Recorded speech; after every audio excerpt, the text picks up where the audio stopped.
young man with peroxide blonde hair holds up a Harman Walshi tape player, nodding along to the music. He looks at you with a knowing smile and says, Hardcore! It's hardcore! Skibbity, skibberdanger, I am the rearranger. could there have been a right way out of this garden of forking paths, you think?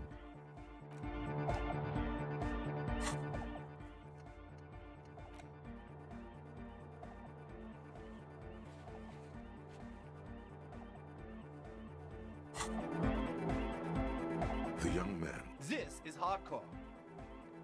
Hardcore! Hardcore to the mega. Internally coherent. All core! All right! Yeah! He furrows his brow as his very large head traces the sublime invisible movement of the music in the very real air of the stuffy tent. Hardcore! Ah! Is it though? But is it? I mean, really? I am the mic enforcer. I am the chicks checker. Yeah! Back to the heavyweight jam. Hardcore! It's hardcore! Skibbity, skip. Viclo, true, hard, hardcore!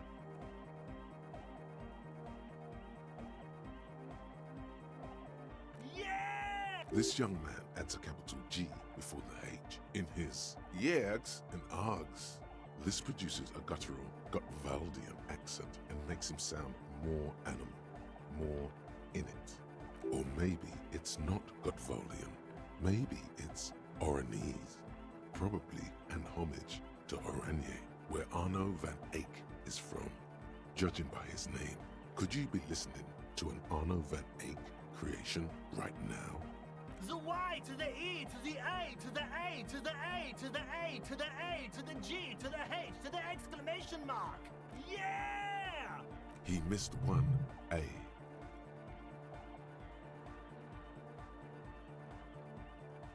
I'm the hard rhymer, the track. Viclo, true, hard, full, hardcore. Yeah! This young man, or maybe it's not. The Y, yeah! He missed one. It's nice to be important, but it's important to be nice. Viclo, true, hardcore. Yeah! This young man, or maybe it's not. You know about him? You know Van Eyck? Wow! The skinny wraith looks at you with some disbelief. So am I! So am I! Oh, is that why they call you Egghead? Because... Egghead to the mega! The K became the G! The boy became the man! The Advent? Viclo, true! Hardcore! Hardcore to the mega! Here comes the night! Viclos, true! Hardcore! Hardcore to the mega! Internally coherent! Good morning, yeah! 1, 2, 3! Yakokata, the place to be! Yakokata is a hardcore place! An intricate system of irrigation networks pockmarking them. Viclos, true! Hardcore! Hardcore to the mega! Here comes... Viclos, true! Hardcore! Hardcore to the... Internally coherent! Good morning, yeah! 1, 2... It's the message, so listen and you will see! Viclos, true! Hardcore! Hardcore! Internally coherent! All core! All right! Yeah! Gotta get the people going! I'm the party boy. It's my job. Hardcore party 24/7 beyond the winter's orbit style. There is a place far away in Cutler. Viclo, true. Hardcore, hardcore, internally coherent. All core, all right. Gotta get the people going. Yeah. Viclos, true. Hardcore, hardcore, internally coherent. All core, all right. Yeah. Gotta get the... I'm the party boy. It's my... 2 on the track. Watch your back. Watch... Viclo, true. Hardcore. Hardcore is internally coherent. All core. He furrows his... Hardcore. Ah! Is it though? One mind. We're close. True. Hard. Yeah. This young man, or maybe it's... The white. Yeah. He missed one A. I'm the hard rhymer. We're close. True. Hardcore. Hardcore. Internally coherent. All core. He furrows. Hardcore. Is it though? But is it? I mean, really? Under the radar. We're close. True. Hardcore. Hardcore. Internally coherent. All core. He furrowed. Hard. Is it though? But is it? I mean, I am the We're close. True. Hard. Full. It's hardcore. Skibber. We're close. True. Hardcore. Yeah. This young man, or maybe it's not got... You know what? You know Van Eyck? Oh, well, it really is him. It's an honest-to-God Van Eyck beat. Well, actually, a reworking of a peppy Popic and Arsos track. But let's not get too deep into that whole mess. The Advent? We're close. True. Hard. Hardcore. Hardcore to the mega. Here comes... We're close. True. Hardcore. Hardcore. Internally coherent. All core. All right. He furrowed. Hardcore. The question is, what is the question? But there was no question. We're close. True. Hardcore. Hardcore to the internally coherent. All core. All right. Yeah. He furrows. Hard. The question is, but there was a question? We're close. True. Hardcore. Hardcore. Internally coherent. All core. He furrows his... Hardcore. Is it though? But is it? I mean, really? No, but seriously, I'm a bit worried it isn't. The skin on your back is crawling. For a second, you can't even hear the music anymore. There is a hawthorn tree on Rue de Saint-Gilles Lane, right next to the canal. Don't be alarmed. Everything is okay. He isn't actually worried. Everything is still super hardcore. What he probably means is, it could be even more so. There's nothing wrong with it. I'm still in love with the hardcore.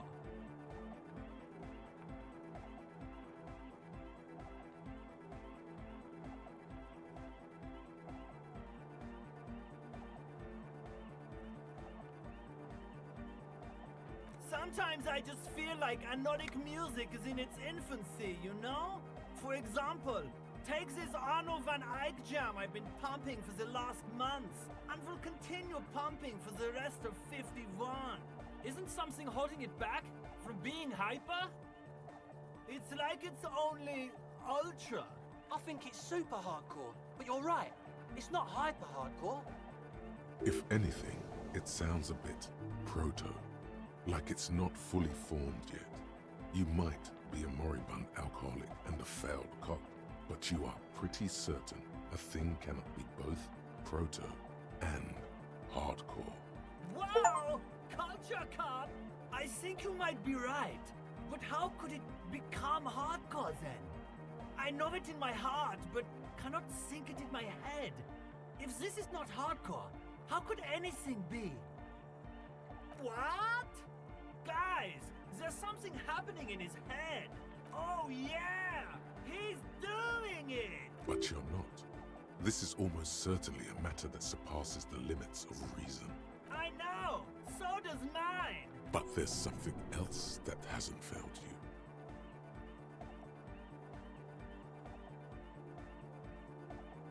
you. Yeah!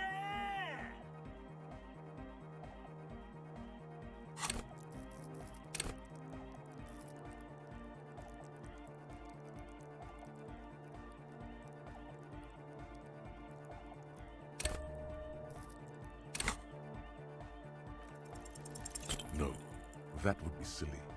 Your body isn't for thinking. It's for robust, wholesome things. Things like... All right!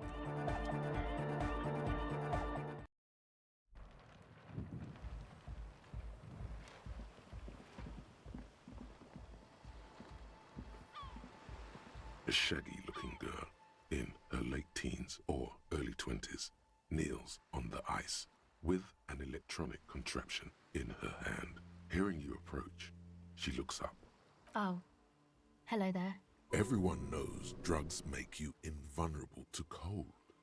You bet this one likes to party. Huh? Maybe she didn't hear you.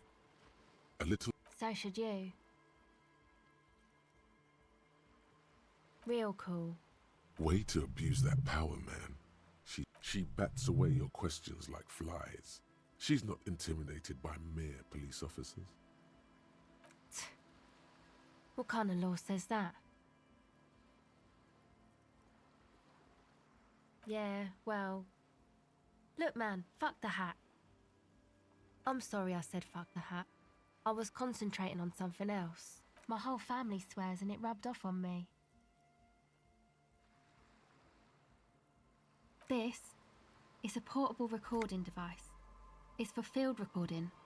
Low quality, but still. Actually, just one wire. I picked on it till the braiding came loose. The wire leads to a contact microphone. A contact mic records sounds from inside things, like this ice. Your mangled brain would like you to know there is a boxer called Contact Mike. No, you're welcome.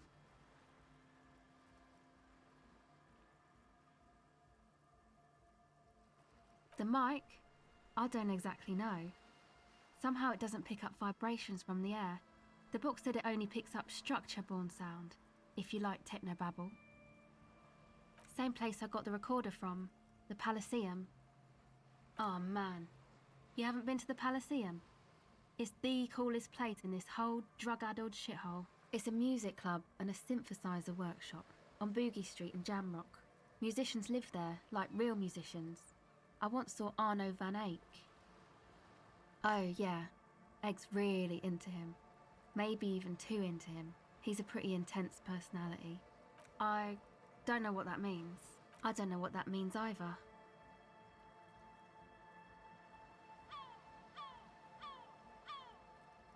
That's cool. Sure. Okay. Recording, I guess. I think I'm recording cracks in the ice, but there's no way to tell. Not without headphones. I think I just recorded your footsteps too. Not sure how that will sound. The musicians in the Elysium used them for making music. They looped the stuff, cutting the tapes together. They make music out of cracks in the ice and keys jangling. Crazy sounds like that. It's hard to explain. Anyway, I thought I'd make some too. It's supposed to be, like, a music place anyway. I don't really know what I'm doing. They use synthesizers too. I don't have a synthesizer. The sharp drop in endorphins is almost visible, like a warm blanket has fallen off her shoulders. The wave of chill, the quivering jaw, indications of a drug high. Take this, your call. No man, fuck that, I'm cool. I'm sorry I said that. I'm sorry about the fuck. It's okay.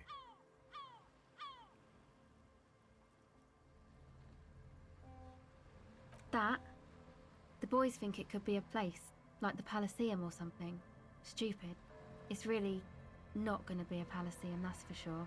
And who are these boys? Yeah, Andre and the guys, they're inside, in the tent. And why is that? They got too much stuff crammed in there, no room. Music stuff mostly. Like this tape recorder, but bigger. And that stuff is more expensive than I am. More expensive than any of us, really.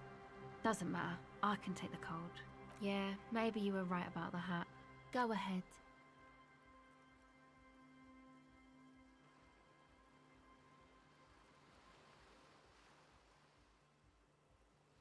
A cell. Her hair is dyed blonde, with dark roots showing. There's a coarseness to her features, some masculinity below that timidness. Why? Okay, it's Burger. A very common name. It's supposed to become, like, a club for anodic dance music.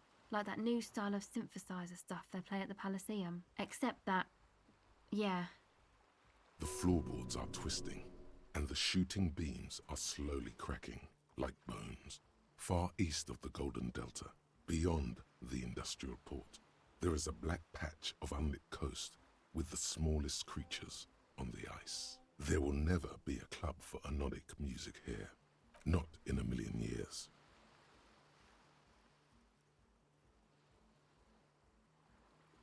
No, not really, no.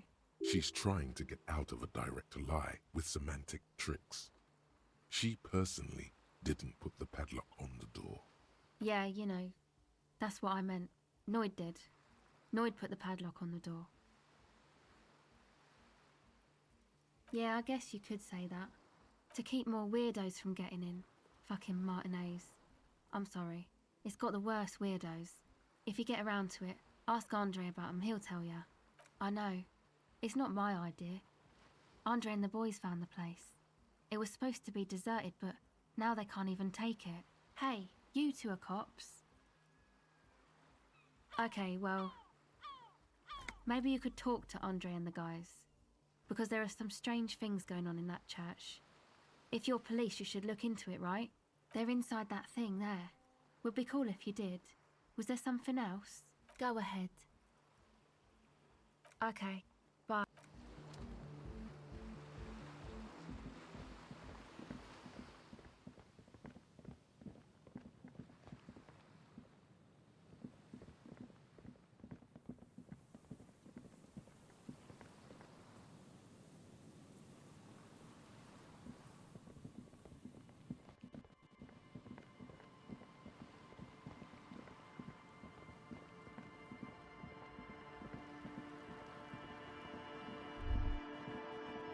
Winter, slow to let go of Revachol, flecks some more wet snow from above. The snow falls lazily, making the beach sand paler still, mixing with the rust-colored sewage runoff.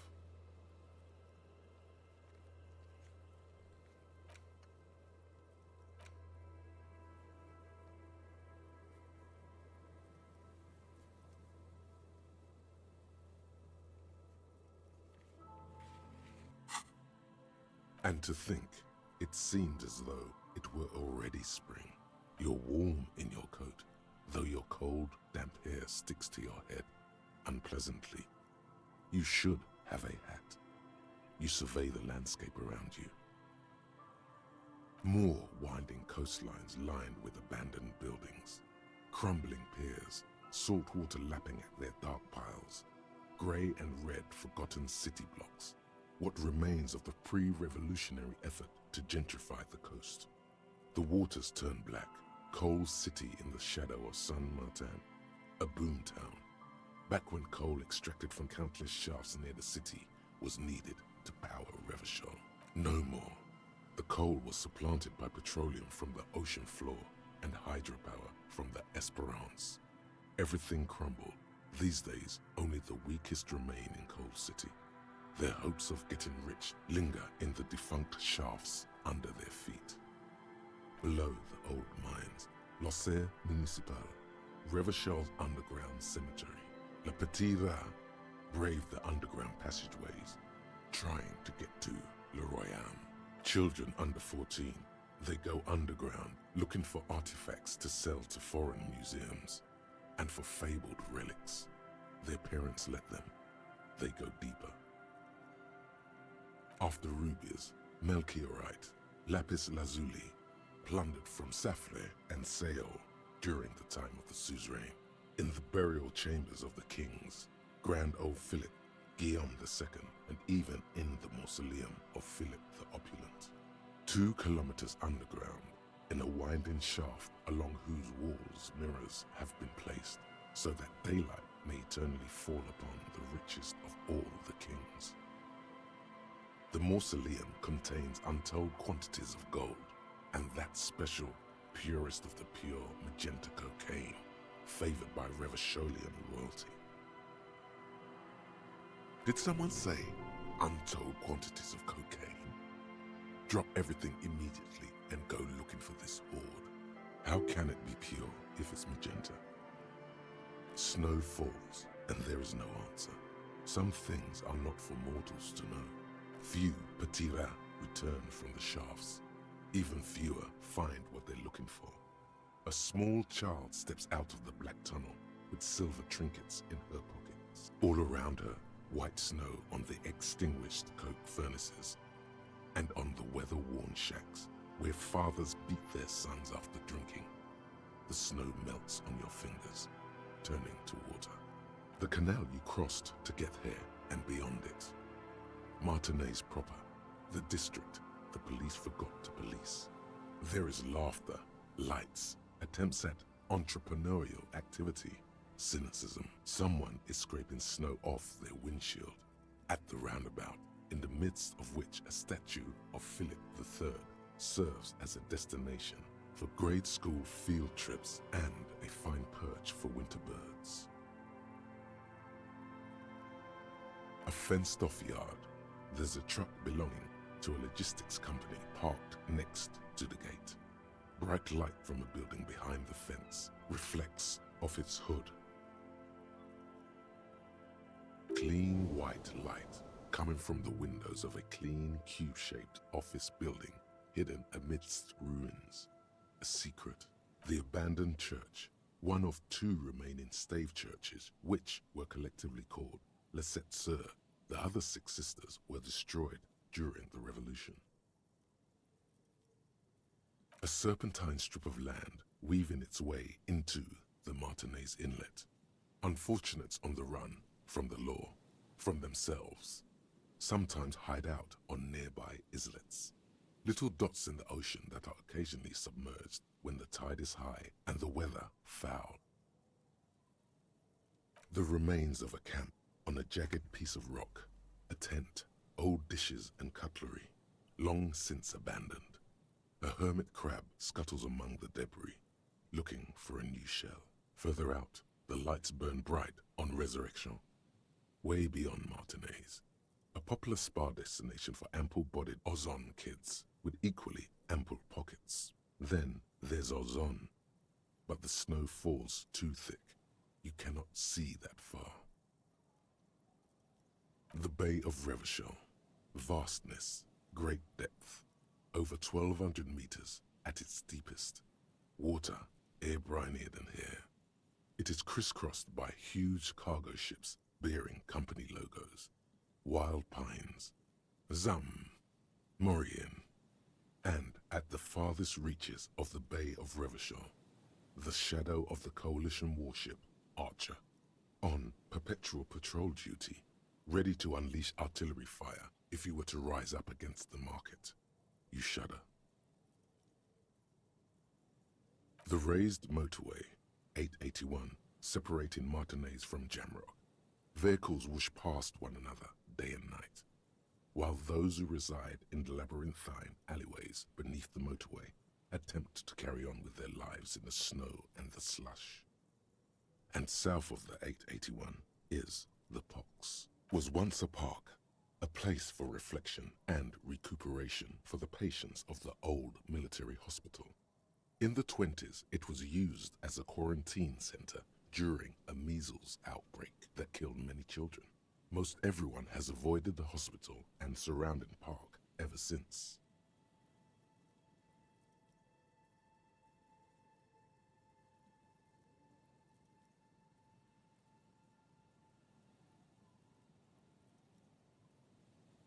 The Pox is completely wild now. Evergreen thickets covered in snow and industrial dust. Feral dogs and even wolves roaming in packs. The police try to keep the deepest corners cordoned off. Heavy drug users do slip through and hole up in the old military hospital, hoping to find something to get high on among the hastily abandoned supplies, or just to overdose in peace. A line of motor garages with armored carapaces hunched in the cold. A mechanic is hard at work, patching up bullet holes in the side of a Capri 40. These are the garages of Precinct 41. Snow settles on the roof of the repurposed silk mill. serves as your station. Shivering RCM personnel hurry in and out of the main entrance. Around you, the snow continues to fall. To the west, the ocean swells. The stairs descend to Central Jamrock. A man named Cooklove has a snow-covered stall there in the market across the bridge. He sells kebab infested with fly larvae to your colleagues who believe eating it will make them immune to food poisoning. Snow falls on the utility district, the library, the florist, the Sarah Mauritian restaurant that offers homemade wine, and also on the brothels and drug dens, and the chop shops of the Zemlyaki. All of this built around a lake that formed in a meteorite strike. At the center of this lake, there is a little ship. There are lights at the bottom of its hull. They are lights directed toward the seafloor, looking for something, like whiskers. A chill comes over you, crawling down your back. The sand under your feet is wet. Somewhere in the south, tarpaulin flap in the wind. More Coalition aerostatics. Occasionally, lights flash as they maneuver through the falling snow. One large airship carries crates in its belly. Layer upon layer of sand, poisoned with industrial runoff. The storm drainage, hidden bunkers. Rats scuttle. Someone stuffed a big old polar anorak into a concrete pipe under the boardwalk. It would keep you warm. You would probably never happen across it. But who knows? We should keep moving. Who knows when the snow will let up?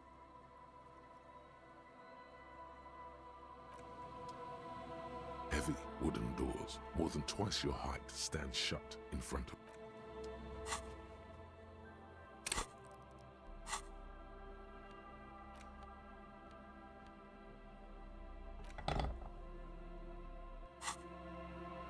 Heavy wooden doors, more than twice your height. You jam the pry bar between the lock and the staple and apply force. Your biceps bulge from the strain. The metal creaks and squeals. The pathetic old wood, rusty screws, and one nail stand no chance against the forces of leverage. From deep within, a bellow rips. Suddenly, the pry bar snaps. Metal shavings fly everywhere. The upper half, between the lock and the staple, falls to the ground with a thunk. The broken edge of the snapped pry bar is smooth. Took the tip right off. I don't know. You don't? Or maybe we'll find a new one. I don't carry more than one pry bar with me. I thought this was a lousy way to enter a place of worship that's already in disrepair. I guess the church agreed. This was surely just a freak accident. Nothing happens, only the sound of the padlock rattling against the door. I don't think that's going to work. High above, the wind wraps the church in its rush, cold and wet from the ocean bay. It parts around the massive keel-shaped roof, like a test tunnel, washing both sides, the way it has done for 340 years. The wind keeps its distance. So should you. The doors remain unchanged, closed with a padlock.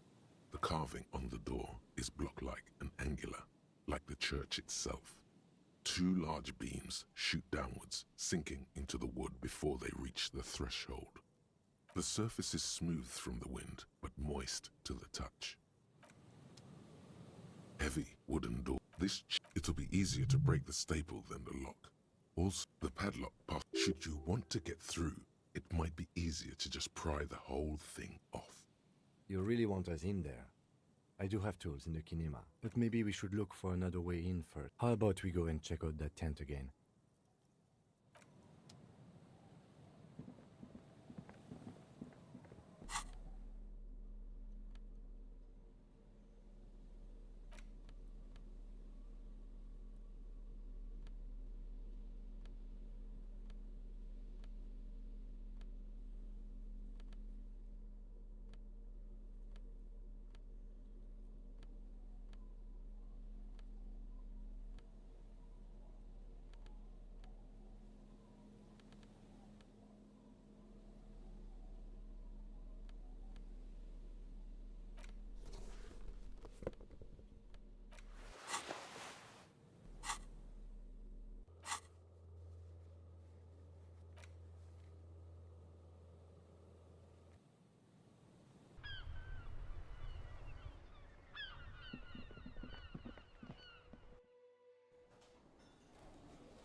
It's you again.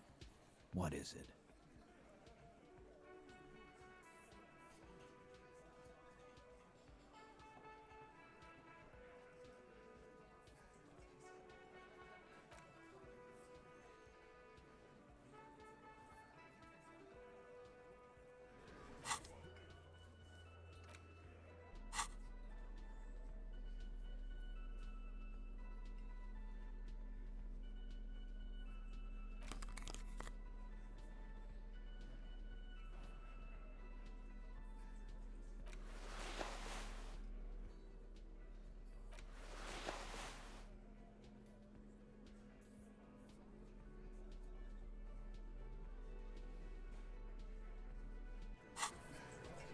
It's you again. What is it?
A metal and plastic contraption bobs up and down. That, over there. Must be the boy class you told us about. The one she hid her passport in. We should take a look. Ooh, hidden things, secrets, lies. Cold, air, tendons. Snapped the cords, keeping the boy in place. A little longer, and it would be floating somewhere out in the open sea. It's just rapid movement across the water. It leaves no trace. A whisper. Indeed. The boy is not tied to anything. The cords dangling from the bottom really have been torn or cut. You lift it out of the water easily, noticing how light it is. A shot glass's worth of seawater pours out, some algae, and nothing else. Well, damn. I have no idea. I wouldn't go so far as to say that. This is only a small loose end, but I do wish we knew who took the documents. In my experience, cryptids are generally uninterested in travel documentation. We should go. You could ask the miss what she thinks, later if you have the time, though you doubt she'll tell you much at this point. Mm-hmm.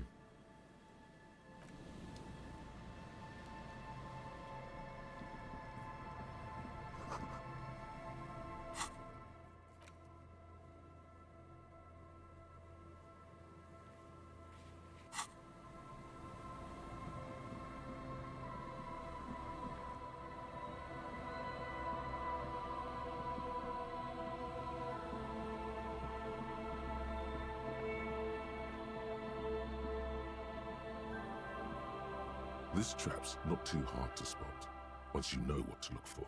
Keeping it hidden has not been a priority for the cryptozoologist. Nothing but locusts in this trap as well. Empty as all of them. One more of these and we're done. Of course. Noted.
A pane of eat barely holding. The pane falls into the icy snow with a soft thunk.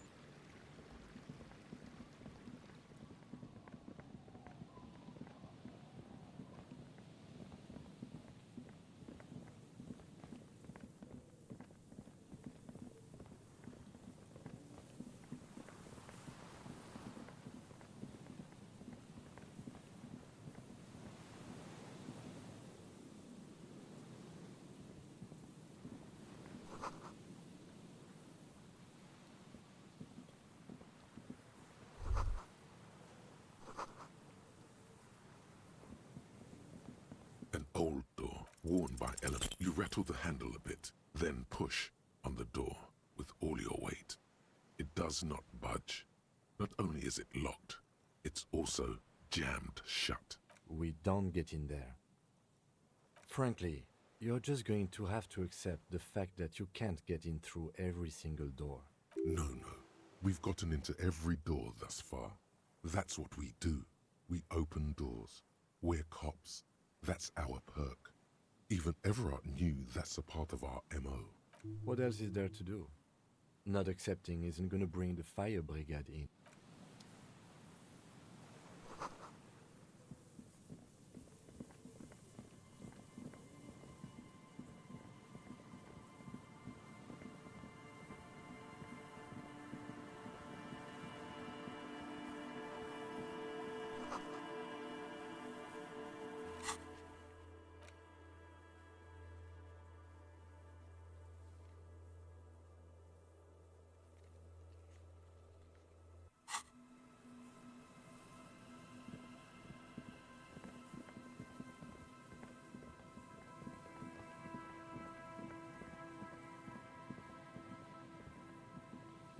It takes you a moment. The trap feels no locus. No phasmid either, but still. Your voice echoes on the coast, carried by a gust of cold wind. Well, debate worked on something. This doesn't mean it was a real... The netting is a little untidy, messier than the others. Like someone or something picked up the trap and shook it before dropping it back down on the ground. We did, sort of, promise to tell them, didn't we?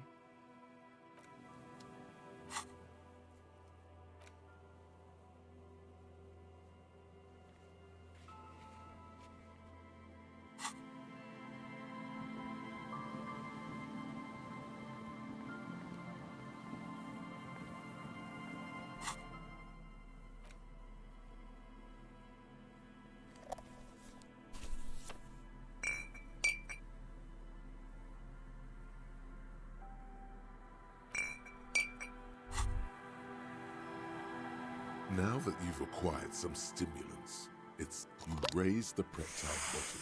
Press one nostril. Now the taste is slowly receding into your throat. The rush is... And, let's be honest, there's a... you could work with this. Whoa, this shit is strong. This shit is disco. Spring. In the bottom right corner.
Can I help you?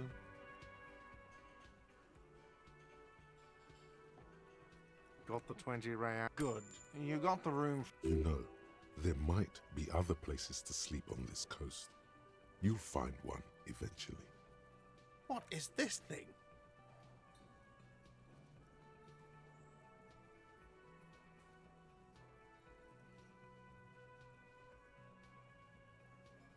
What, the interior decorating kind? You know, I'm sorry. This is actually a nice bird. A competent piece of taxidermy. I can fix it to the plaque and have a new bird in the establishment, I guess? So, I don't know. Thank you. I'm gonna go with thank you.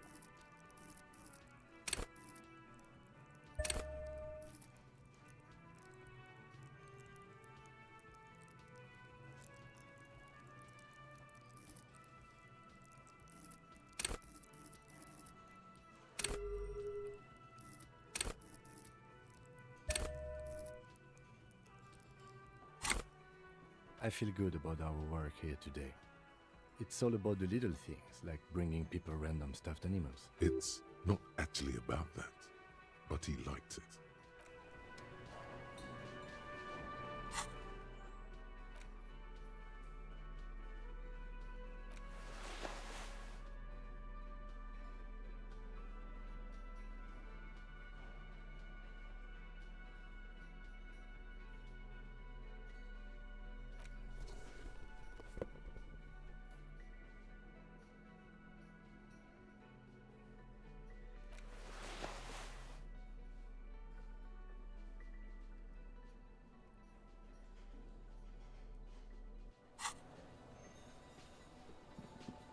Again?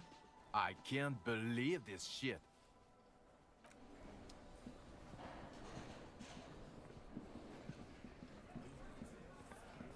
It's you again. What is it?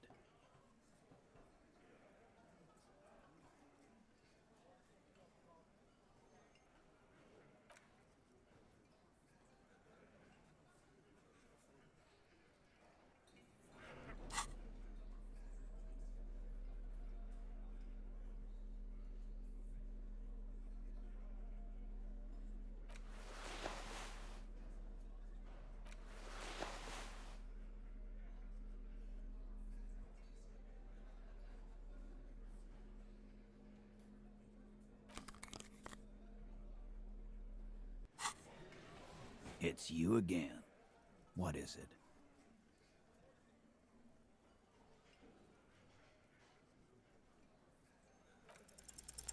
A sudden flash of lightning in your neocortex. The hostel cafeteria is lit by its airy blaze. Floor plans, bullet trajectories, webs of human emotion, all channeled into a single thought. So that's what you were squinting at. You were trying to come up with a theory, weren't you? That she did it. Yeah, He was cobbling together shit so he could put her away. It's RCM 101. Well, let old Titus set your mind at ease then. She didn't do it. She was here all night. Sunday night, 11:30 to 12:15. She was here all that time? Yeah, with us, drinking, near the stage there. No. That's a lie. All right. She took a fucking leak, okay? For one moment. Maybe went out too. She has an operation to run from her lorry. We're not getting into what that operation is again, Culp. And just 'cause she was gone for 5 minutes doesn't mean she magically got to the roof and shot him. I've been through this. It's not plausible. He's been through it. That means he's suspected her too. All right, we're in. We got Ruby unaccounted for sometime during the window. This was crucial. Now let's place her on that roof.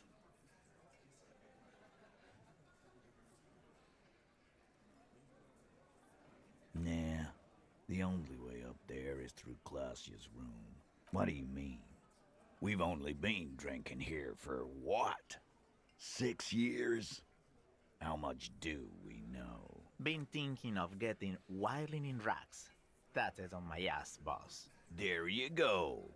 Tatted on his ass. We know the place. No, but that doesn't prove anything. It's just 2 doors. We're not giving you Ruby for that. She's one of us. What if those 2 doors are connected, Eugene? Is that your name, Eugene?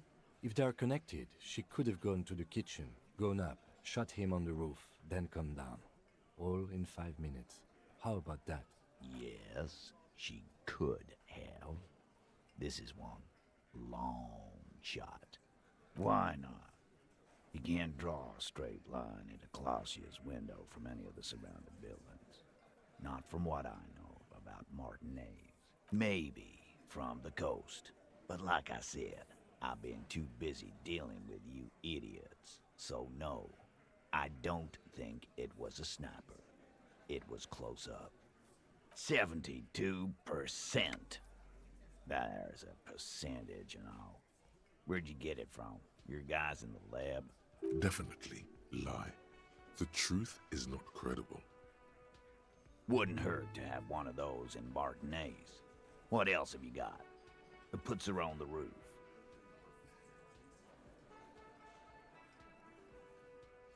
All right, I'll play along. Those 2 doors of yours, the winch connects them? With some kind of dumb waiter? What winch? Where's the winch? On the side of the building. You can see it from the harbor. You want to be a lieutenant, you gotta keep your eyes peeled. I've seen the winch. Fuck off, man. Garbage. It wasn't a Sambo artist call. I've been doing this for 10 years. Let me give you a lesson. Boys. It's never a Sambo fighter, and it's never a bullet-bending sniper. Or ghost. It's never a ghost either. Don't worry, we've got better than that. Firmly. Try shit on a stick. All you've established is a possible route to the roof that you haven't found. And even then, a route doesn't put that bullet in the Burke's head. A gun does that, and Ruby doesn't carry one. Phase 2. Murder weapon. Get a gun in her hand. If not that, then at least a shadow of a doubt. In this, just don't contradict yourself. If it doesn't sound like Ruby did it, maybe keep it to yourself. But what if you miss interesting information that way? The choice is ultimately yours. But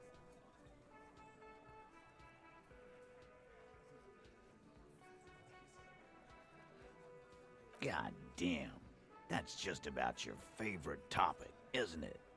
Every fucking 5 seconds. Trouble.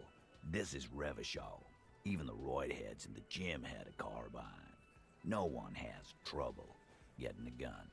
I still never saw her carry one. he must be referencing some past case of theirs. He's angry because he knows you're right.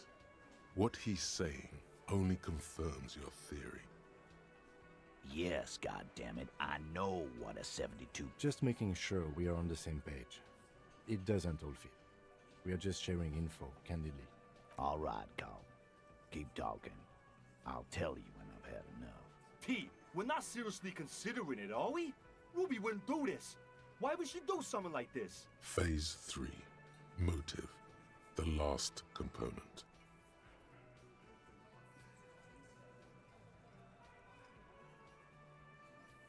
Yeah.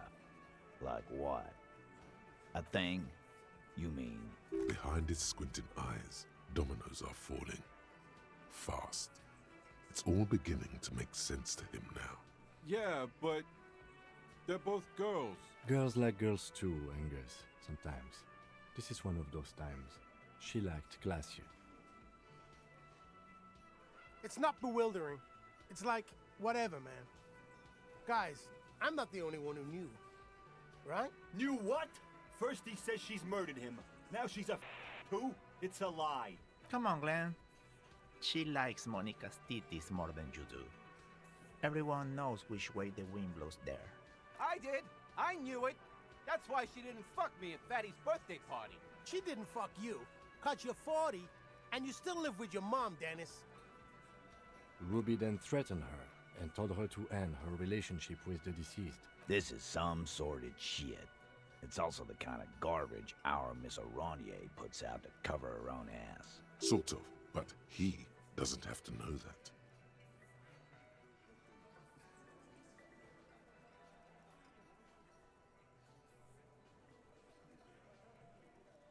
That Ruby is queer as cabaret, now that I start thinking about it. I don't know why I didn't see it earlier. And that's okay. Some are queerer than others. You can still be a Hardy. But if you bring your own personal shit into our outfit... If that's the case, then it's not right. But it's not the case, right? There are many pieces that fit together that way, Eugene. Face it.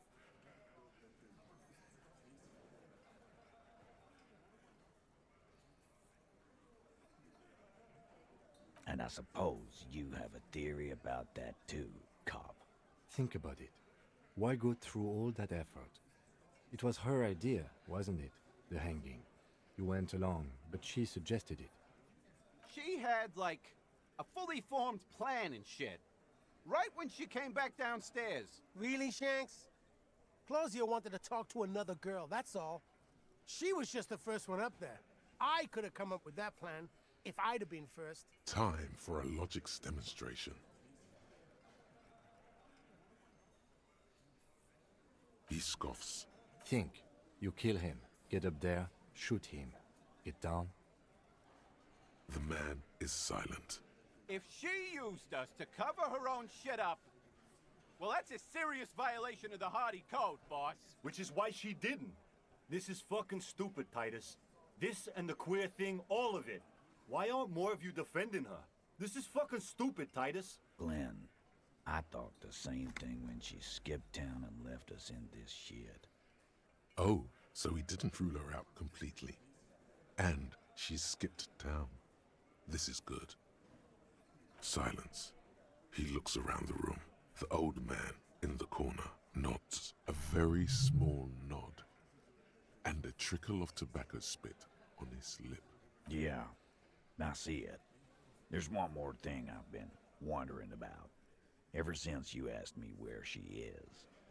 Add it to your list of suspicions, if you want. I don't know. I don't know where she went. She just got up and left. Got real scared, too. Wouldn't tell me where. However hard I asked. Wanna know why? She was afraid I would tell you. Maybe she was right. By now, I probably would. She knew there's evidence on her, and she knew we'd find it. This is typical suspect behavior, why fleeing is always incriminatory. Perhaps. Ask her if you find her. It won't be easy, though. She made sure of that.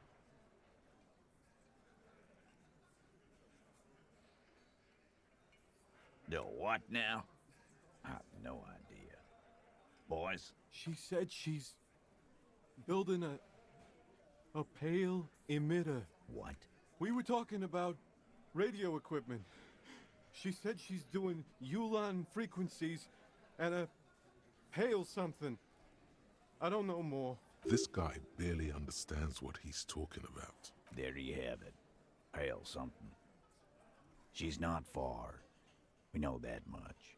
She didn't take her lorry, so she's on foot. Good fucking luck, man. She knows this place like the back of her hand. You'll never find her. Yeah, Al. And we won't either. She's not really a hardy candidate anymore, is she? She's not, Glenn. A little.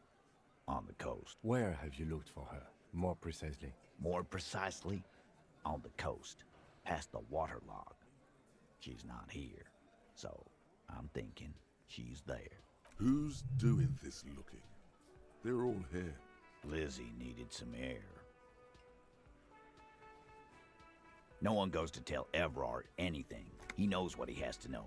Fast. It's called a radio, you believe. The gardener may have played you a game when she stormed out. She has her own plan. Sure, there's some shit houses there. A cinder block town. The fisherfolk there refuse to unionize. So, that's one place we haven't looked. I hear they have a shack where junkies sometimes crash. Time for you to step up. We will start there. One more question. What does Ruby look like? Boyish.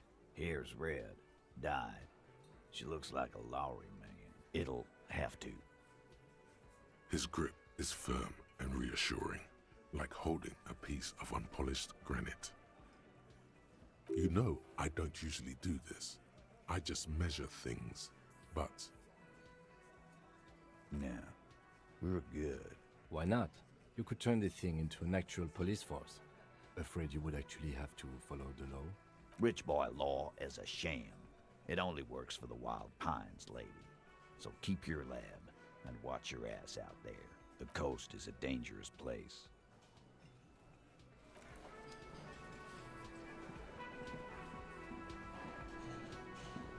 It's great to see you again, officer.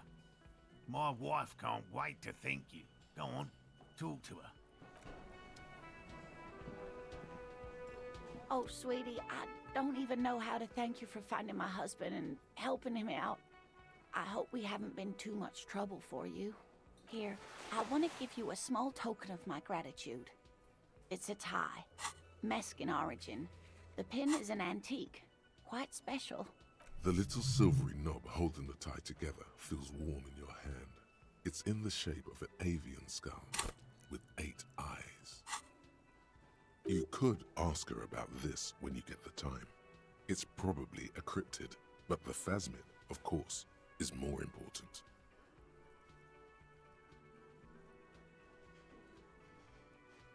Oh, you don't want to hear about some old woman's ramblings. Ramblings? Nonsense. Your description of the phasmid is the most precise I've ever heard. But darling, I didn't even get the size of it right. Measuring things is important. How did she get the size? You were a child, my dear. Really. It's extraordinary what you were able to describe. Now go on. Tell our friend about it. He's proven his interest in the field. Reflexively, the lieutenant read his familiar notebook. Well, it was summer. I was building a racing track out of sand on the beach near a tall stand of reeds. Quite a tall one. Many times my height, I remember. When, all of a sudden, I looked up and one of the reeds moved. Not like a plant, but like a living thing. It stood up and looked at me. Its body unfolded like some antique toy. I'd never seen anything like it. The reeds turned into a creature. I didn't know this can happen, so I reached my arm and touched the thing. It felt just like a stalk of reed, but it moved, swaying, towering above me. After a while, 20 seconds, a minute maybe, it left, went into the reeds. I tried, but I was only a child. There was mud and high water. I couldn't see it anymore. I was just standing there, knee-deep in mud, looking around me. Where did you go? Don't go. I ran back home to my grandmother and asked her if reeds could walk, and told her they were looking at me. Of course, she just laughed at me, but I knew what I'd seen.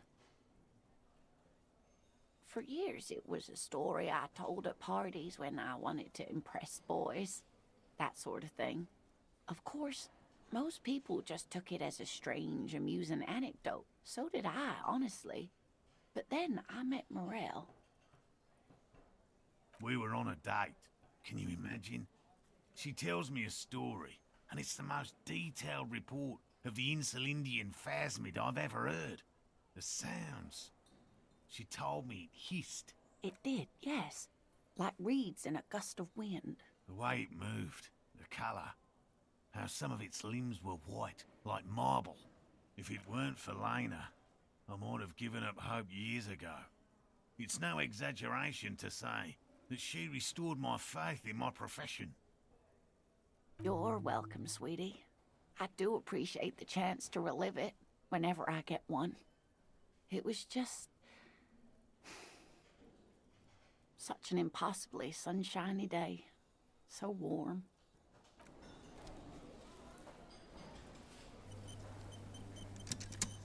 Ha ha!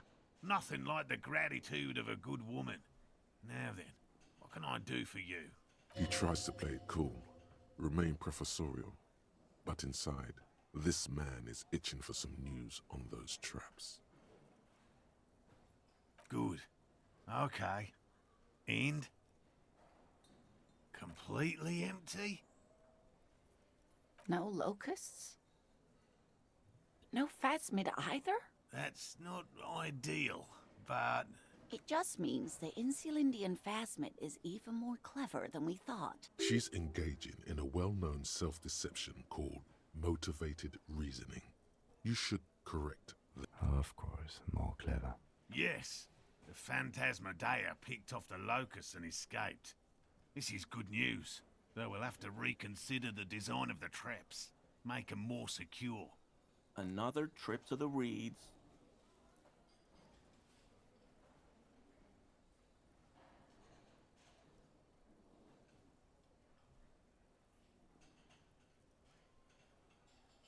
Why don't you try convincing Morel his hypothesis is invalid? Thank you for the vote of no confidence, Gary. An officer. I appreciate your concern, but please leave this to the experts. Unless you have an alternative hypothesis you'd like to venture. You're jabbing at the soft underbelly of his psyche. He realizes he's gotten defensive. Actually, no. Excuse me for getting emotional. This is a big deal for us. You've helped us twice now, and brought some heartfelt gratitude. But does it feel like closure? What really happened? Thank you, it's an honor. We should probably return to our main investigation here. This has been refreshing, but... Damn it, Lieutenant. Have you no intellectual curiosity?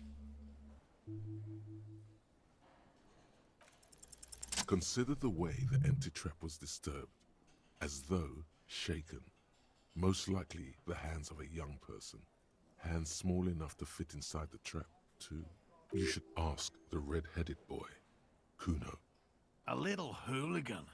But what would a child want with bags? Oh, my dear Morel. You've been an old man for too long. Kids love to torment insects almost as much as they love to torment old folks.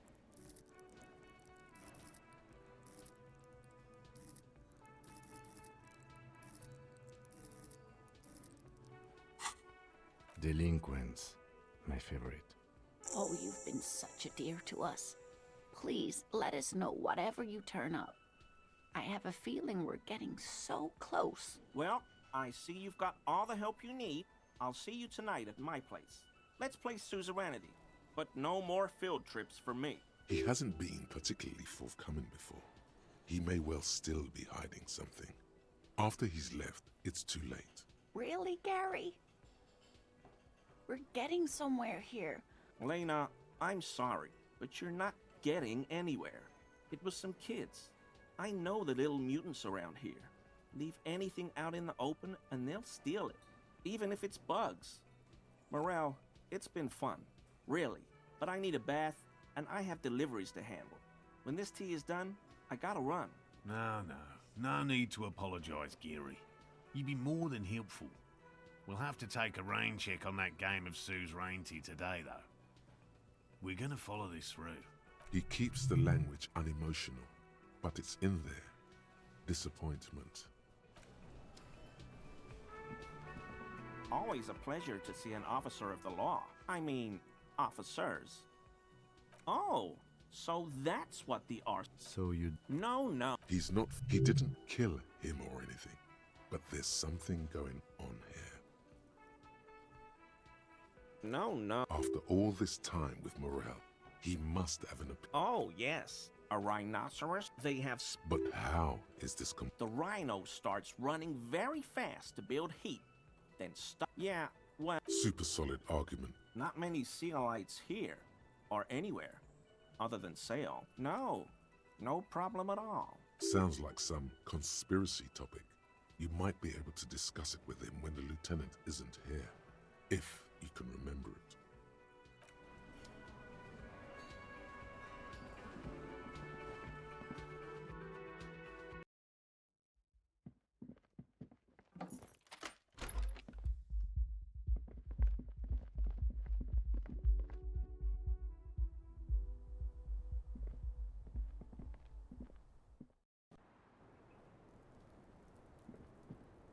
I was just thinking, what a nice day for questions pertaining to a murder investigation. Oh. Did you take the documents? No, of course not. As I said, it would have been too risky for me to use those documents anyway. My employer gave them to me. In truth, I should have destroyed them.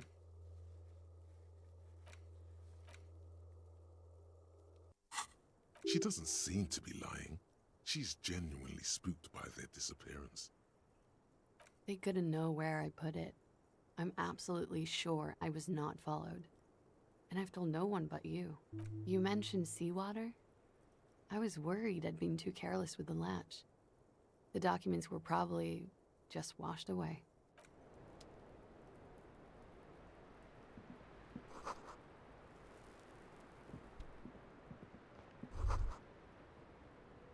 Just as you look at the flowers, a gust of wind raises them from the roof, picking them up in the air. You catch a single white flower between your fingers. The rest fly off into the wind. It's a maybell. The young woman looks at the maybell in your hand. Just a glance, then takes a drag of her cigarette. The lieutenant gives you an acknowledging little nod. Probably for the best. Your 9mm semi-automatic finger pistols are not a toy to be waved around.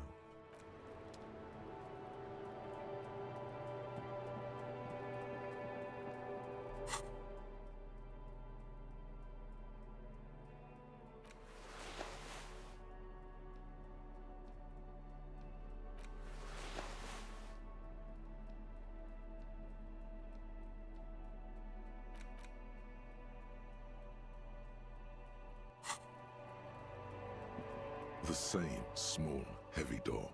No lock in sight.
porter reel is just what you needed. The reel's attached to the apparatus with a satisfying click. The tape is routed behind the magnetic reader. You press the large button marked Commencer, and the tape starts spinning. There's a small delay before the song starts playing. Then the organ starts playing, a simple, melancholic, telling you about the tiniest church in Cessongs, surrounded by even tinier yard. Within seconds you know, this is the one, the real shit you've been looking for. The one you trust your room to that Claudia told you. A click, then silence for a bit.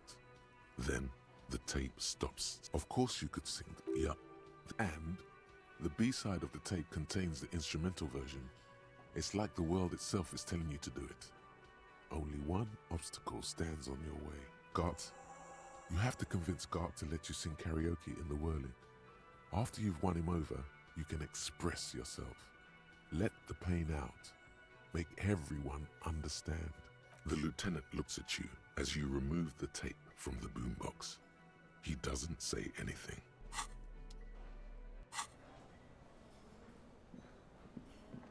Hey, was there something you needed? Well, well. Bringing him that new bird sure made a difference in his attitude. No, you don't. It's not happening. He tries not to look at you. It's dangerous to acknowledge the karaoke man. You need to approach this situation logically. Ask him why he has the PA system installed if you can't use it. It's for no one. It's a prop. I'm not letting anyone use it after the great karaoke catastrophe of '44. A lot of people got killed because some arsehole wanted to sing karaoke. Okay, yes, it's for some clients. Ha! Well, we don't have any tapes. They all got stolen. He's lying, but whatever. You don't really need his lame tracks. The man in the vest and the violet shirt stares at the tape you've just given him. He begins to frown. Hard. Fine, fine. Climb on that stage and do your thing. Just get out of my hair. I'll plug it in for you. Damn this karaoke machine. I'm having it uninstalled, he mumbles to himself.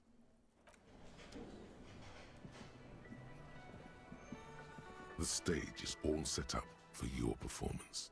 Feels silent. You can hear the pellets creak under your feet. You feel a little dizzy, a little unsteady suddenly. So, are you ready for your thing now? Let me know when I should turn on the karaoke carousel. I can see that. Immediately, a loud feedback noise startles the room. You feel like an amateur. How are you supposed to hold the mic? Should you just sing into it? Where should you stand? Hands. Where do you put your hands?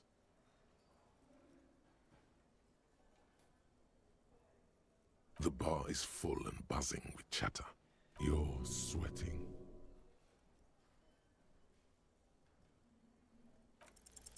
The air is thick with anticipation. Someone dims the lights as the music starts. Okay, here we go.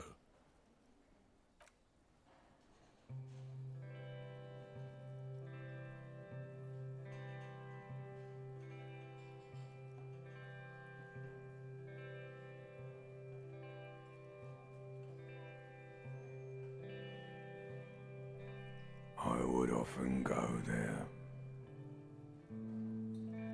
to the tiny church there,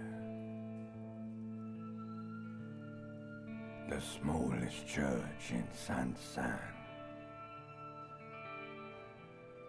though it once was larger. How the realm may rest there. Down through the mist there, toward the Seven Sisters, toward those pale cliffs there. I would would often stay there. In that tiny yard there. I have been so glad here. Looking forward to the past here.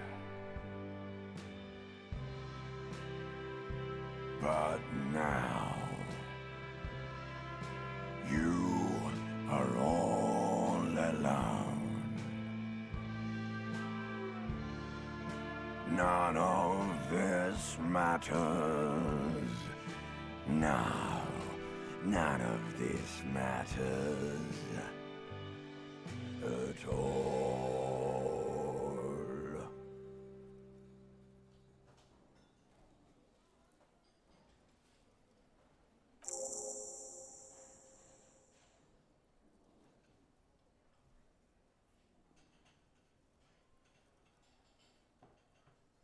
A lazy applause fills the room. You feel your hands shake as awareness of your body returns to you.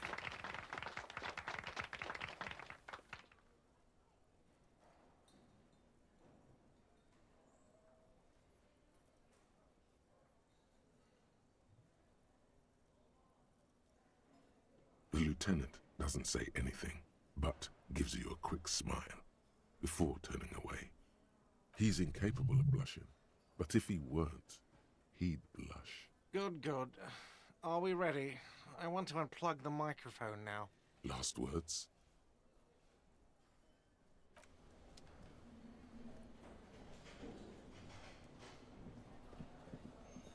Yes?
A mirror hangs on the bathroom wall. It's barely covered in steam anymore. It belongs in the new, the third decade of the current century. Enough time had passed from the failure of the revolution that, for a fleeting moment, free market economy seemed like the ultimate, uncontested way of life for our species. Things were good. It was smooth sailing. People made gold and champagne-tinted interiors and facades to suit the times, calling this the new style. But more importantly, disco happened. Forget about ostentatious orchestrations. For Revachol, your city, that meant only one thing. Guillaume la Million.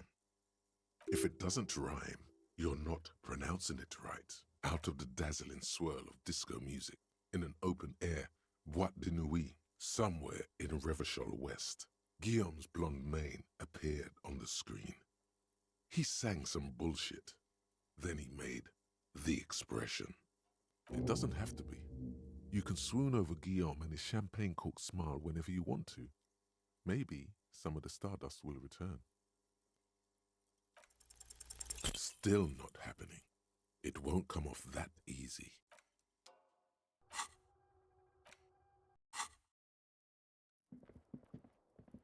The bed is still cold from the broken window, and not too inviting. But it's yours. You've earned it. It's not easy, but your bones are so tired from what feel like weeks of work on the case. You have to try. After what feels like hours, you feel you might be sleeping. So, lights, baby. A million little lights in the dark. You're one fine instrument, brother. All those faces and all those names. All that laughter and screaming and scheming around. Every corner and every street. Recorded in you forever on Ferrotape. No, you're spinning tapes at the discotheque. The great unceasing disco of the mind. The flash, the bang, the endless learning experience. On and on it goes, for untold hours. At the disco where you first asked her to dance. Rising, rising, above the dark curvature, the great wingspan of sleep, studded with stars. Behold, there are millions of them down there. The first time. The last time. The smoke in her mouth. The plotted flowers. The faces turning, changing. It's the world, Harry boy, and you're made of it. Every day you're out there, you make more of yourself from it. I'm afraid you can't be unmade now. You can never forget this shit.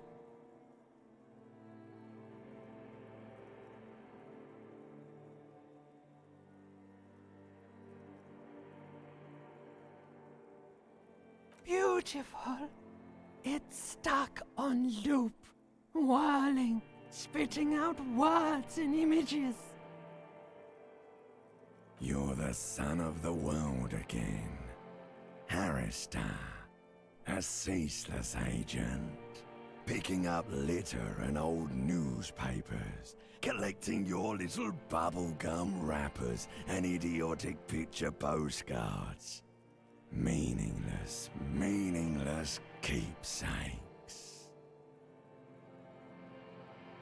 Reading your awful letters and recalling things, aren't you? The endless names of the world. An address book you are. The map of a city. It's too late. You're not made of nothing anymore. You're something now, Harry. I tried to drown you in the black water, but you re-emerged, kicking and screaming, running. And for what? For the greater good. Solving your little crossword puzzles. Doing your tasks. Crossing names off lists. Trying to become some sort of world detector. It won't make it okay. It won't put smoke back in her mouth.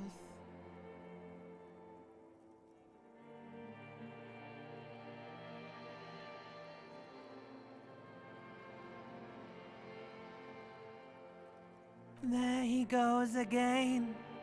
He's a real political animal, our Harry.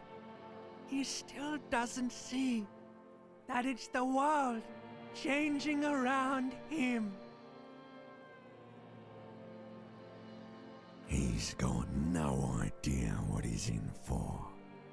'Cause only love can break your heart. Beep, beep, beep. The alarm is ringing, Harry. The disco circus goes on and on. You barely slept 3 hours last night. You can do it. It's nothing. Do it for the city. Go. Do it for the wind. Do it for the picture puzzle. Put it all together. Solve the world. One conversation at a time.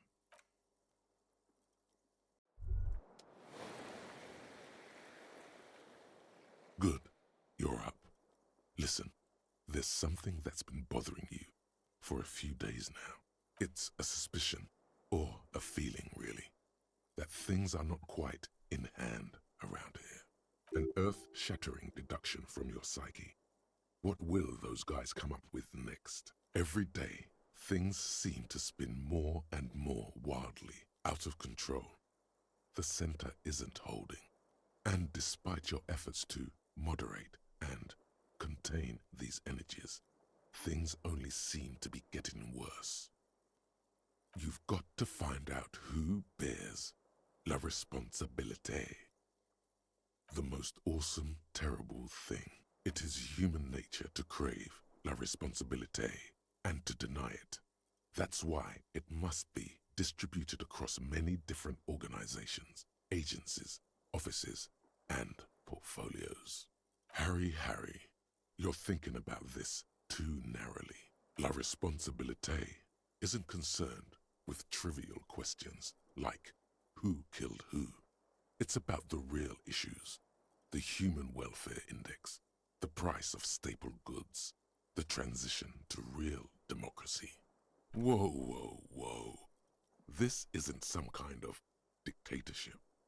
You can't simply seize la responsabilité for yourself.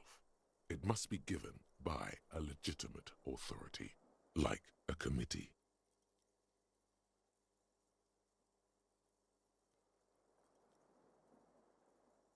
Only the most even-keeled minds in Martinez, your half-brother, the lieutenant, is a natural place to start. Together, you'll be able to discover who has la responsabilité in Rivershaw.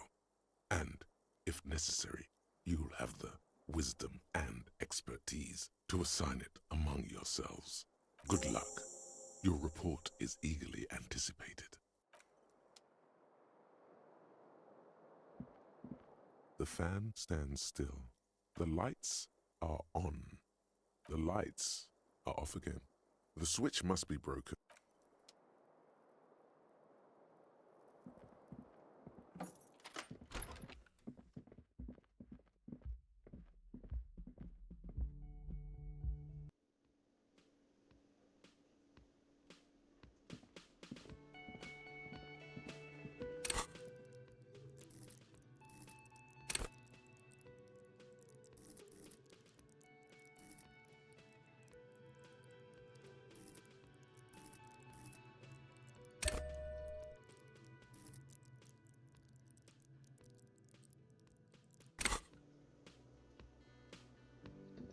Again? I can't believe this shit. There's something that binds you to him. Exactamundo. Of course, you don't have to.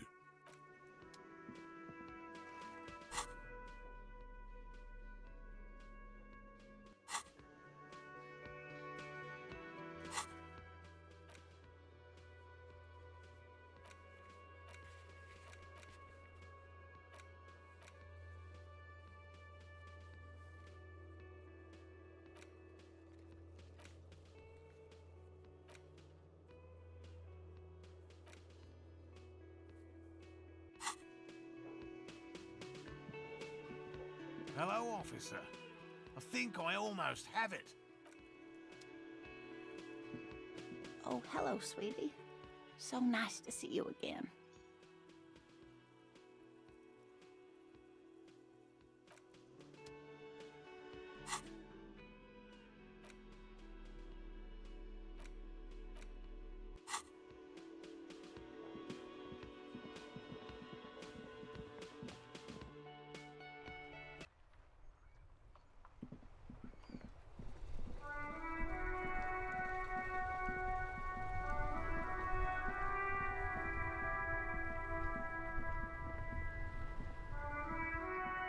That's one brutal motor carriage.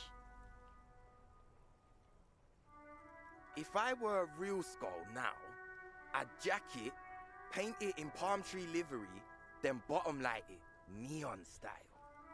A snazzy shit-ripped skullmobile like this would make a fine trophy. We could, like, hang fucking shrunken heads from the side mirrors, cops' heads, scary tribal shit. Yeah, tribal shit. A cop carriage like this would have proper skull value. While I appreciate the interest you take in my brutal motor carriage, I have to stop you right there. The RCM takes threats directed at its property seriously. It's just theoretical work, Copper. No basis in reality. Man, if we were certified skulls right now... Skulls. Now there's a strong organizational title. I can tell you who we're not, cop. We're not snitches or skulls. Which is not to say that the skulls are bitches and... On the contrary. The part of this presentation you want to take home with you, cop man, is we're not part of the skulls yet. Okay then, let's indulge in some intellectual exchange. These young men seem eager to share their beliefs. Oh yeah, Cindy's a right proper skull. Yeah, a true artist of the future. Just like Arno van Eyck. By the way, if you see Cindy, give her our regards. For all their nihilistic posturing, these young men are not lacking in youthful idealism. The lieutenant on your left is unusually lenient toward them. Oh man, yeah! We're not fucking kids, man! Be wary of the abyss. It's a threat. An impotent threat of violence.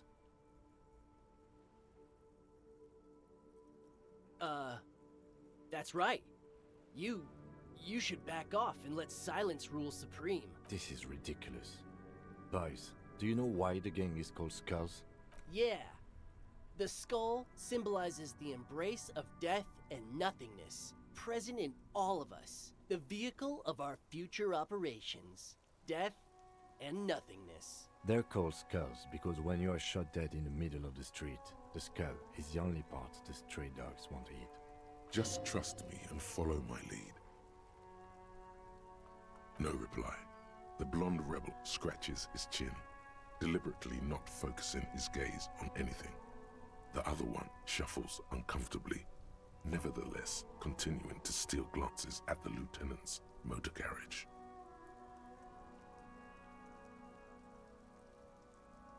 We're not franchise skulls. Well, not yet. Once we get our name out there, we'll have a chance to join them.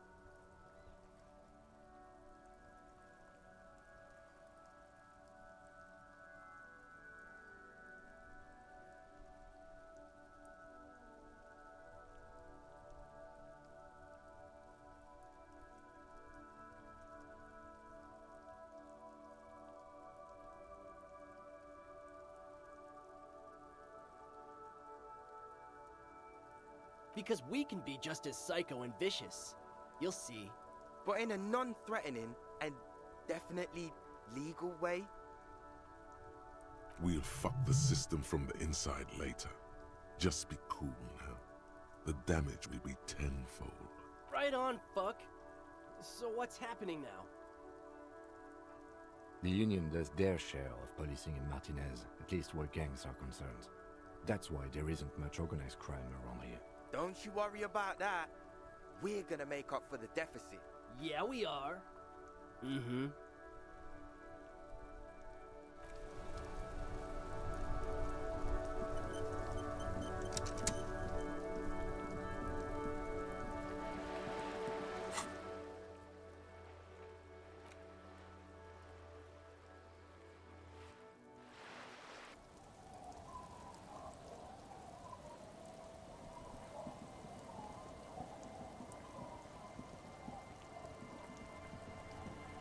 Hi, officer.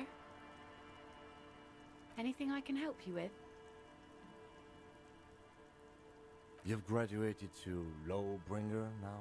Men with authority have their quirks. Comes with never being second-guessed about anything. So what brings you here, Lawbringer?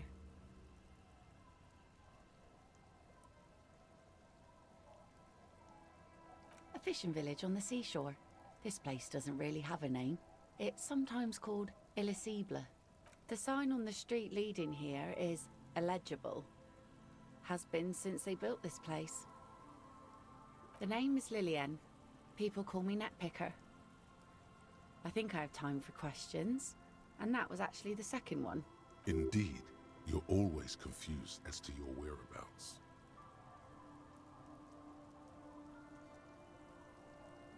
Unfortunately, the factory sold this one with a 3-year warranty instead of a story. It's to intimidate folks mostly. Not really. I know some basic moves, and I know it sure as hell beats a knife when you're in a tough spot.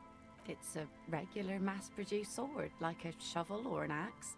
Nothing fancy, just for intimidation. From time to time, people need a lesson in respect. That's just the way it is. Back in the day, I caught the eyes of many men. And believe me, men need a lesson in manners from time to time. What makes you think we haven't?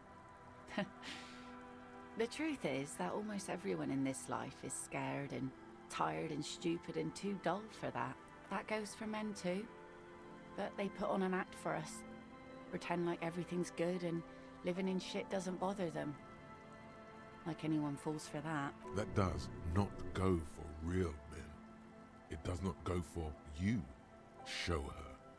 Show her the wonder. Coach means the expression. Oh? Believe me, everyone here is a proper man. Must be something about poverty that makes all the men real. Some went to patch their wounds, their lesson learned. Others were more thick-headed. And one of them, I ended up marrying. Gone. The harbour seawall endures the wash of the freezing waves. Many things wash up against it and onto the beaches of Rivershot. Some inanimate, some just no longer alive. You shudder. It absolutely does not. We are not going to look for him. No. There's nothing to find. He's dead. Lost to the waves. He didn't respect the sea. Went out there, drunk like a skunk, and sure enough, one day the boat was found floating empty. A bloated corpse turned up 2 weeks later. Now, before you tell me how sorry you are for my loss, know that it was 4 years ago, and I've moved on. There's only so much mourning you can do for a drunk with sinewy muscles. She really likes those muscles, though. It's in the way she pronounces sinewy.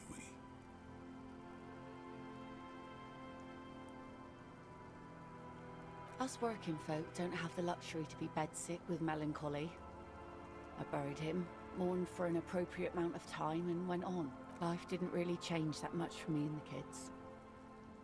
She looks like she's ready to go on a date with another, better, drunk.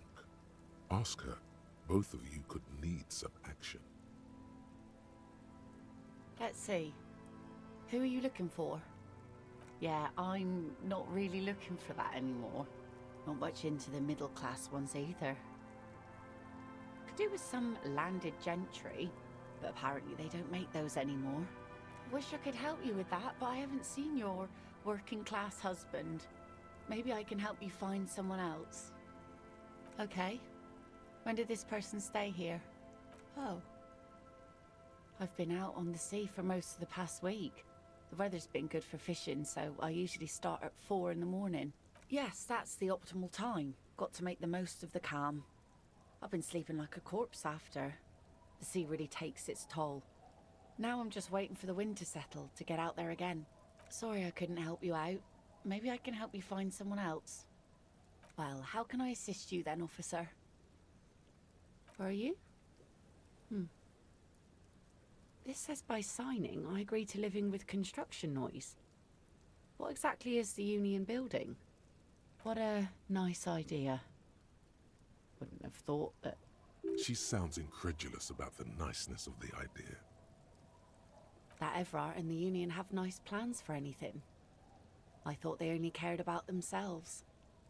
Well, I guess union members have children too. And those members have a vote when electing the head of the local chapter. He has a pen and everything. Here you go. You're welcome.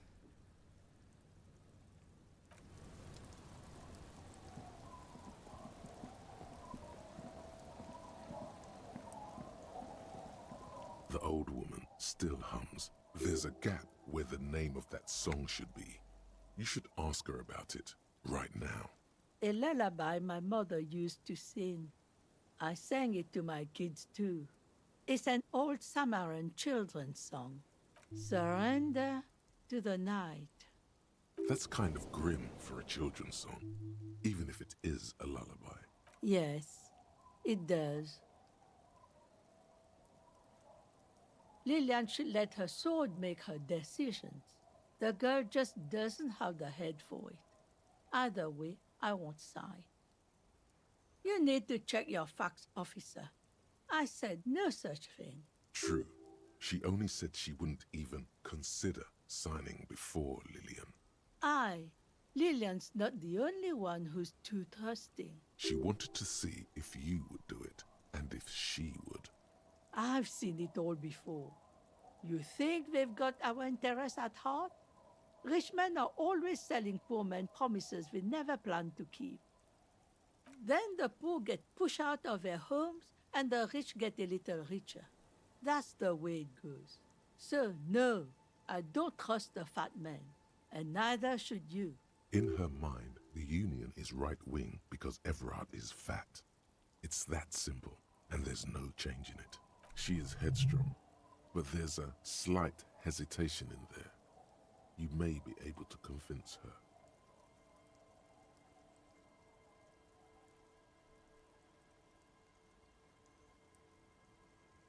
Stay? Most people here are trying to leave. That said, if lodgings is what you're looking for, I've got a free room in the shack. I won't charge you for it. Take it as a gesture of goodwill from the village to the RCM. Oh, don't. It's your choice. No skin off my teeth. Don't make an old woman regret opening her house to the police. Well, if you are not in the hostel in the morning, I'll know where to find you. Here, in a shack. Nay, I haven't seen anyone lately. Because she's blind, which you seem to have forgotten. This is my little cinder block town. I know what goes on around here. She's being evasive. She knows something. There was a murder in Martinez. She might be a suspect. We would appreciate your help. Would you now? I know how this world works, and it doesn't work when people tell on each other. I should have known. This is yet another Union mess. I'm not afraid of them, you know. We are not in the habit of being afraid around here. There's not much to tell. People come and go. Now, was there something else? I see, ma'am. I hope you don't mind if we look around anyway. You should look around your shack. Maybe she's rented it out to others too.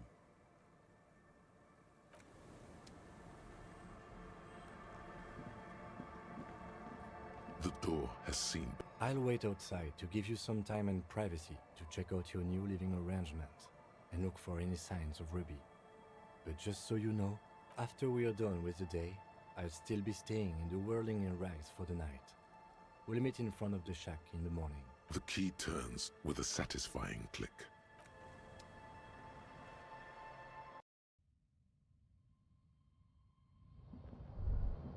As you look at the floorboards in this corner of the shack, it's clear one of them isn't quite level with the others. The edge of a floorboard next to it looks scratched. Hollow space underneath the floorboards is dark and damp. You can barely make out the mixture of sand and sawdust below. Nothing particular catches your eye. Looks like more reeds. There might be something hidden inside the sand though. You stick your hand in and start combing through the sand. Dry, not like outside. Fine dust. And then, something hard wrapped in paper. A small cylindrical object. You pull it out. A bullet. A 9mm bullet, to be exact. Fit for all muzzle loaders of that caliber. The floorboard doesn't care. But maybe the washerwoman does. You have enough to confront her with.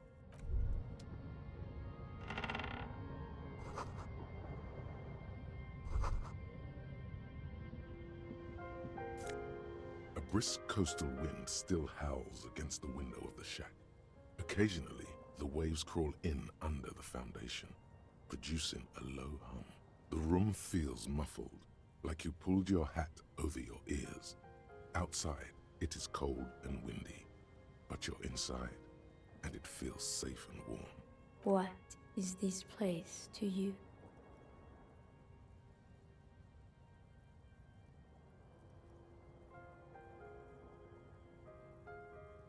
Waves crash onto the beach, drowning the reeds. Far to the south, a congregation gathers to a soup kitchen in a shelter for the homeless. An old woman gives out knitted scarves for free. Far to the southeast, 2 men and a woman dress themselves in ceramic armor. A shortwave radio hisses on the windowsill. One makes a salute, the other downs a drink. Weapons under the bed. A middle-aged man stands in a rundown shack on the edge of a fishing village.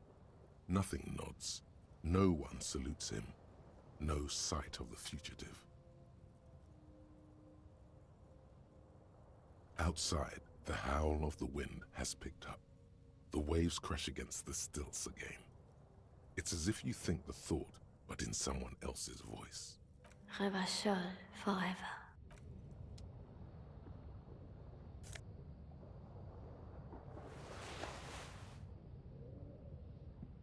An old mirror hangs on the wall. You see the reflection of your face in it, adorned with the expression.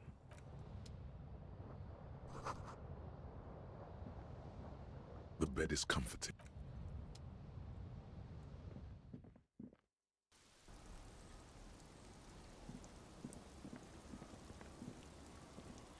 Our tenant, the policeman. I hope the waves don't keep you up at night. What can I help you with? Damn that girl. And without anger, a long and harsh life has taught her not to buckle under pressure. But you didn't put it there, did you? She did. Gone and hid things in there? She's usually a good tenant, and not a stupid one either.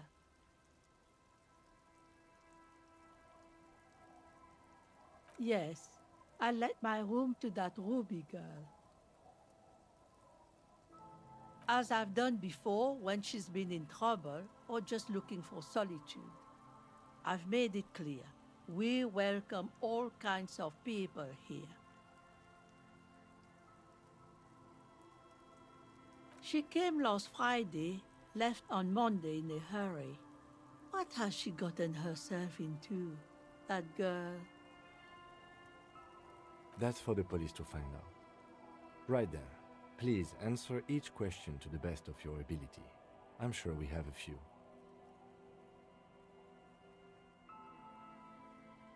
How would I know? She's a gruff one, but not violent. She doesn't go around toting a gun. I cleaned it, like I always do. No. The truth, sire. She's good company. Knows how to talk to an old woman.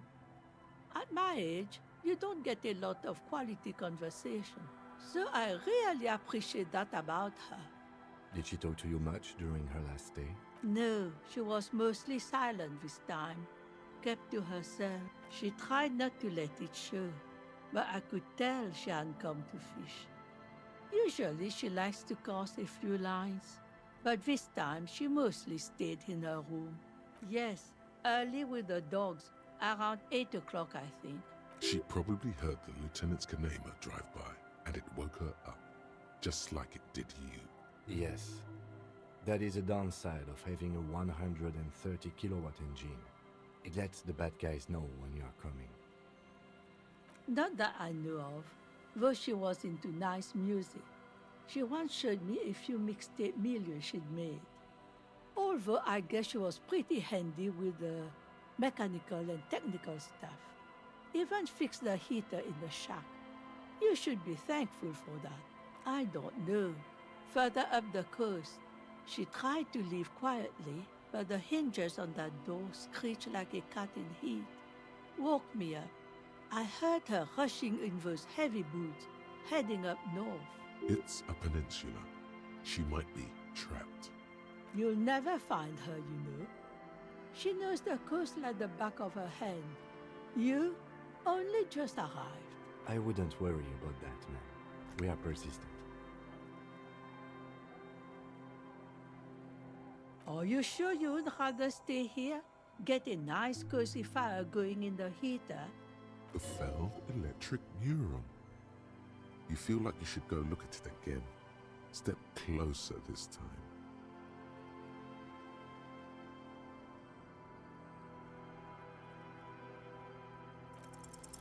It's really in her best interest to listen to you. You know how the world works. Cops bribing citizens. Do you know who takes the cream of these deals? Real estate developers, construction companies, restaurant owners, Claire's accountants in La Delta. Have some integrity. You're an officer of the law, not some fat slug's corrupt little crony. It's okay. She's emotional right now. You know, there could be another way. You need to go someplace private. One thing off, she's a good girl. Whatever she's gotten herself mixed up in.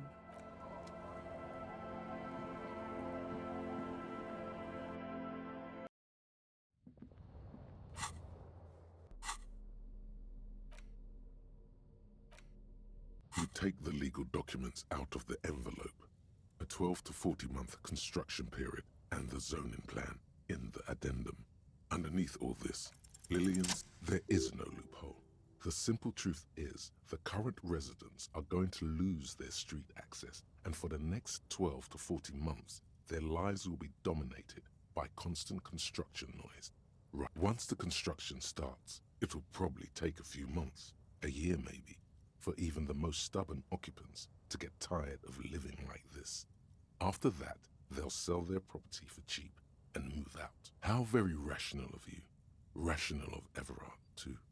He will, no doubt, benefit from the village being abandoned. The youth center cuts into the ocean like the bow of some great modern ship. It's going to be awfully close to the already existing buildings, almost wall to wall, practically integrating them into the youth center. This is either an ominous or cool architectural choice. Hard to say. My money is on cool. Looks like a cubic pyrite.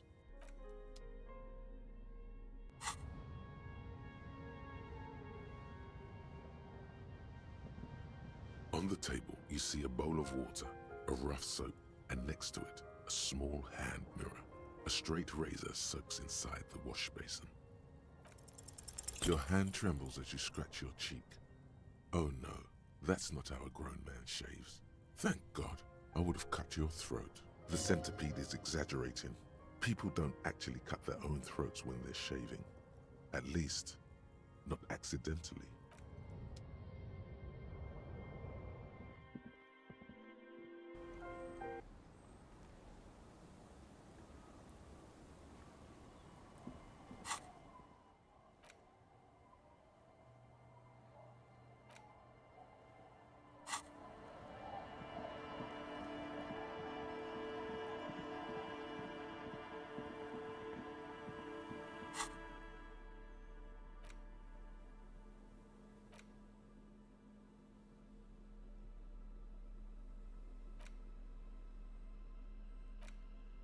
Six crumbling petals rest on your palm. They're white, a bell-shaped crown. This is the Insulindian lily, called Maybells or Lucille's tears during the Revolution. Girls used to pin these on soldiers before sending them off to battle. This flower is a spring flower, but it's a bit early for that, isn't it? Maybe. Maybe not. We'll see.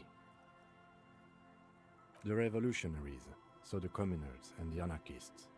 White's their color, but the custom started in the suzerain's army, so it held meaning for the kingsmen too. It's about girls and boys more than sight. Girls sending off boys who are going to their deaths, then also dying themselves in the ruins from dysentery and consumption.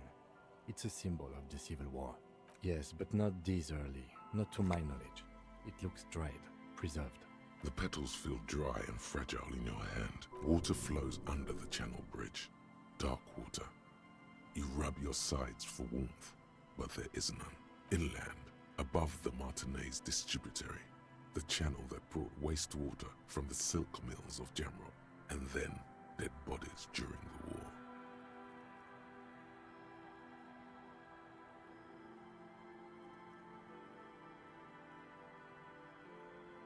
The wrinkled fingers of an old man crush flower petals, then sprinkle them in the stream like white salt. Wait, have you noticed there's a war veteran playing a ball game on the plaza? You should ask him about the flowers.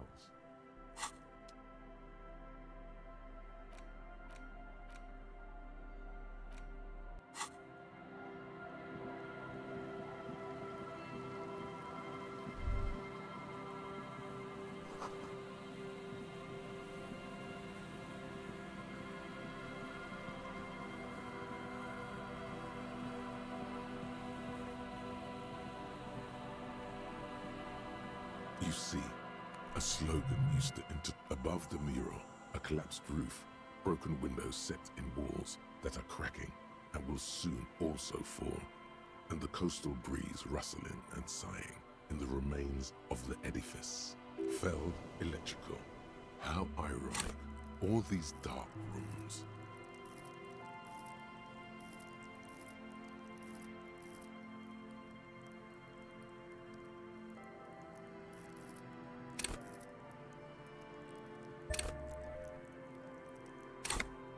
There's something in the wind. Sometimes the only way to go forward is to fail first. Indeed, somehow you knew it was here. An urban ruin gutted by looters that once used to consume money and dispense warmth and light. You felt it before when it rained in Martinez, and you felt the cold of the rain. The feeling persists. It has been in you ever since. In there? She could. Or she could be in the identical room over there, or in that boat shack, in that church tower, maybe. Why single out this one building?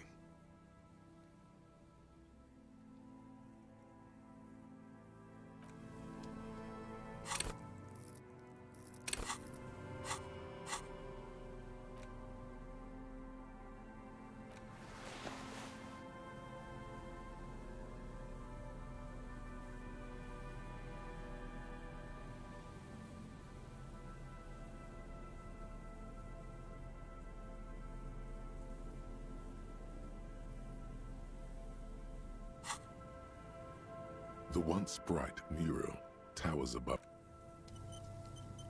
The once bright mural, suddenly, or the ruin in front of you. How do we? She's probably not. And then? Or spiritual. Anyway, we do it the old-fashioned way, sector by sector. Go over the whole peninsula. Then, if we're desperate, we can look where we can't enter. Bunkers. Walk the coast, the old boardwalk, the reeds.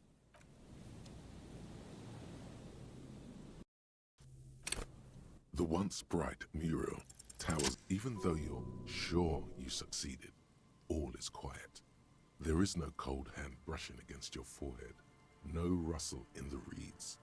The wind has died down. The ruin in front of you is silent as a tomb, trying to talk to the wind.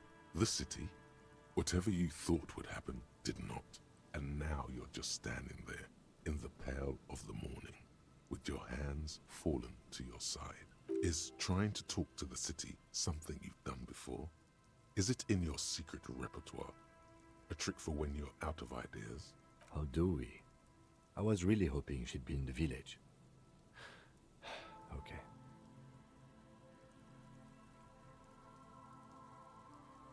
She's probably north of the village, and this place is a peninsula. We already scanned most of the outdoor areas on our wild cryptid hunt, so we have an understanding of the geography, at least. And then there's the church. If I were a murder suspect, I would not hide in the most prominent building here, but who knows? Maybe she's reckless. Or spiritual. She could be looking for refuge. Anyway, we do it the old-fashioned way, sector by sector. Go over the whole peninsula, ask the locals, enter the places where we can enter first, like we did in the village. Then, if we're desperate, we can look where we can't enter. Bunkers, storm drainage, displays. I'm sure it won't come to that. Walk the coast, the old boardwalk, the reeds. You can always come back here and talk to the wind again. Look where it already got you. The once bright mural tap. Suddenly, there's a sigh, carried on the molecules around you, moving, flowing from high pressure to low pressure, like that of a woman emptying her lungs. She wraps the collapsing stone box in front of you in her breath, flowing through it. In through the collapsed roof, flowing down a concrete staircase to the basement, sweeping away footprints in the dust on the stairs, and then the beach below the boardwalk, its winding tunnels, a whisper away. She's down there. Okay. Why? So, how do we get in there? The doors were on the collapsed side of this building. They're gone, basically. Perhaps you can climb them. We are not climbing anything. I'm 43 years old, and I plan to live to see 70.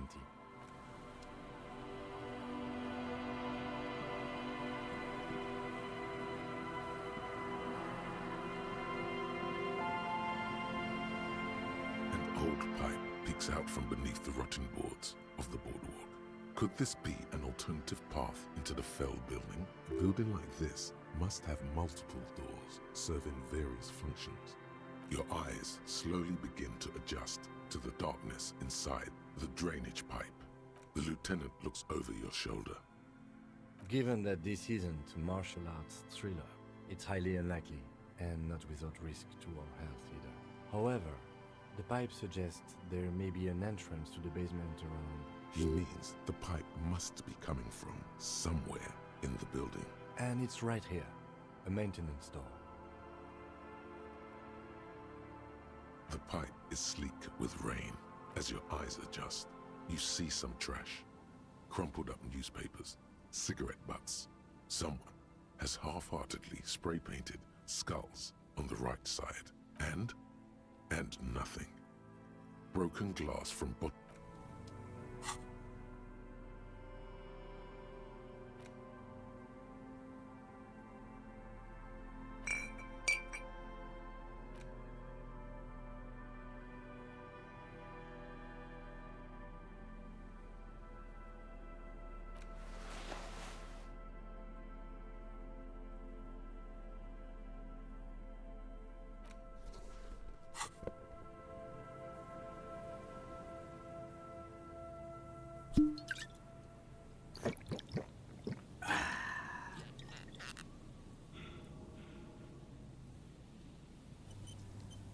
Behind the pipe, the maintenance door. The metal doors are heavy, and the flaking rust hurts your palms. But, together with the lieutenant, you manage to slide them open just enough to squeeze in. Good work. Shall we?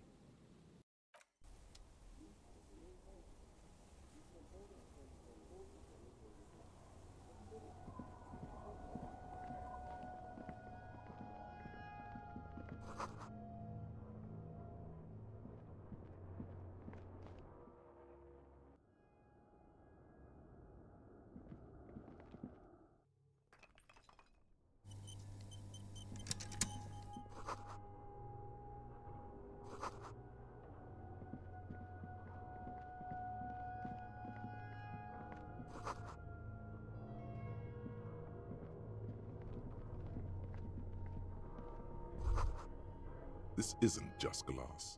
These are old computation components. Yes, filament memories. From the time when wires were cast in glass, slides with an inlaid nervous system. So it is. I think it is used to form a single system, slotted in the wall. The how was a closely guarded secret.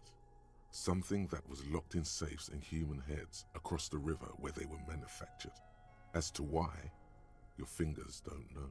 The why is easy, because they hadn't come up with modern silicon-based systems yet. For vitreous cast filament memories, though, these seem incredibly advanced.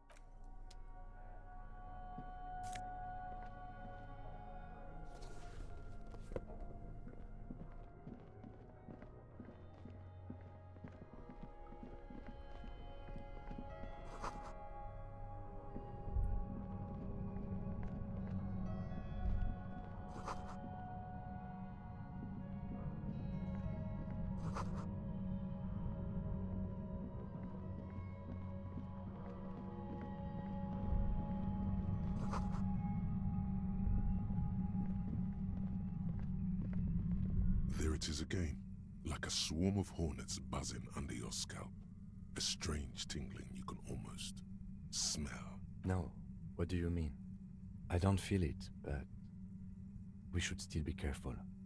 There were footprints back there, and I'm pretty sure they were fresh. No, but you are the sensitive one. It's not a quib. The situation is dangerous. Looks like our suspect.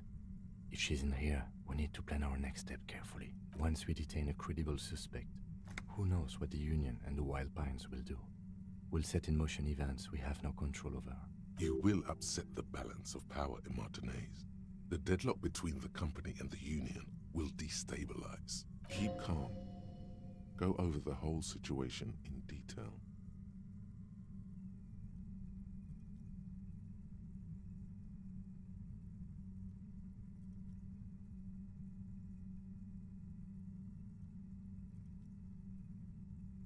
I think I see a cavern. Maybe more cellars? I think we've been careful enough. We still have the element of surprise. I wouldn't be so sure. You haven't exactly been sneaking. Or maybe not. Either way, once we go deeper, there will be no turning back.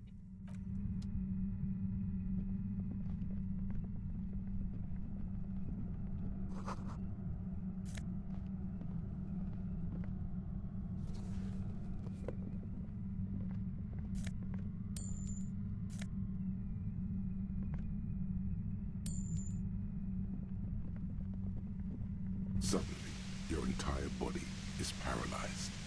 Aggressive white noise fills your skull. A strange pain, like you've never felt before. Through the static, you hear a woman's voice. It's like 1,000 radio stations are being blasted into your head all at once. But her words are the only ones you can make out. I know you're feeling pretty uncomfortable right now. Don't move too much or fight it. That'll just make it worse. Can't say it's a pleasure, officer. I was really hoping not to make your acquaintance. But here we are. As she says the word officer, you feel a spike in the agony. It sounds like the entire radio frequency range is screaming directly into your neural pathways. No, buddy, that's not going to help. You can't shield yourself from this. It's an entirely new type of experience. Way worse than all the previous ones. Don't focus on the pain. Focus on doing your job. Tell her she's under arrest. Really now? Check this out. You're overwhelmed with a new surge of violent static. It feels like a blood vessel exploded in your brain. I'm using a pale latitude compressor. You and your partner have been caught in its field. The explosion of static you're hearing. It's the ULAN frequency, blasted from that pale emitter that Angus mentioned. That boy's really gotta learn to keep his trap shut. And it's not a bloody pale emitter. It doesn't emit pale.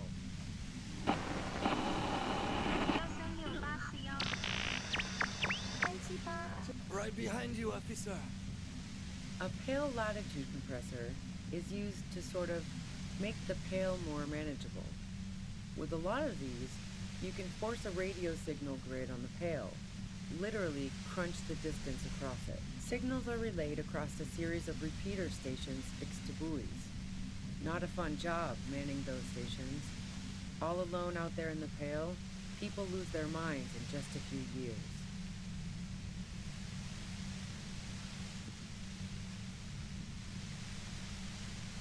So, what we are experiencing is a concentration of radio waves.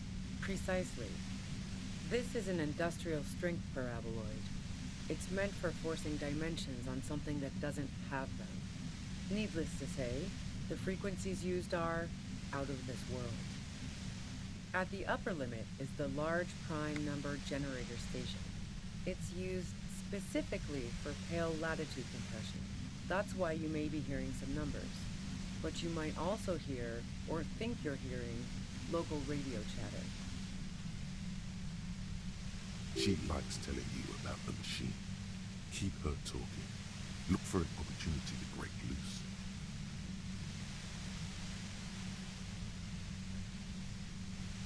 I built it myself. That's illegal. I'm guessing it's patented. But we are beyond that, aren't we? Oh yeah, way beyond. Yeah, I stuck my head in there before using it on you. It seemed like the ethical thing to do. Can't say that I enjoyed it. The field was weaker, but I can imagine what you're going through. No, once I shut down the compressor, the pain will end. It may take a few minutes for you to steady yourself, though. It's a bit like waking out of a very confusing dream.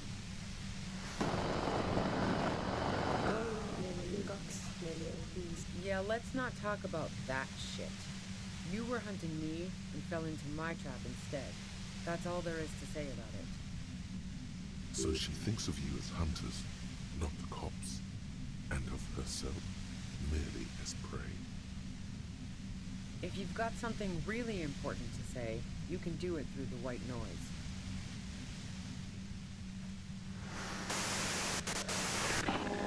Turn this. God damn it. Fine. If you really want to talk, I can dial it down. I've also got a gun, by the way. She's carrying a 2-barreled front loader. Remain careful. Well, it doesn't feel much better, but you can form sentences now. Thinking doesn't seem to hurt as much. There's only 3 meters between you and the machine. If you keep her distracted for long enough, maybe.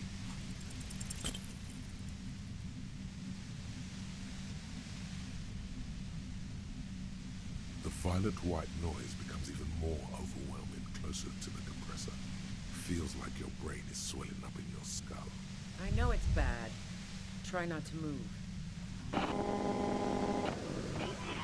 Look, I know this isn't very fun for you, so let's wrap this up. You have a tribunal to attend. She knows about the tribunal. Tribunal is an awfully fancy word for what they're going to do. But yeah, I was listening to their frequency.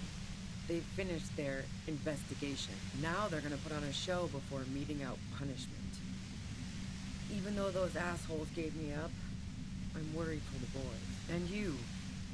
Watch out for yourselves. You seem to have a habit of walking into traps. I'm guessing you don't know that a 3rd mercenary has come to town just in time for the tribunal. Now you do.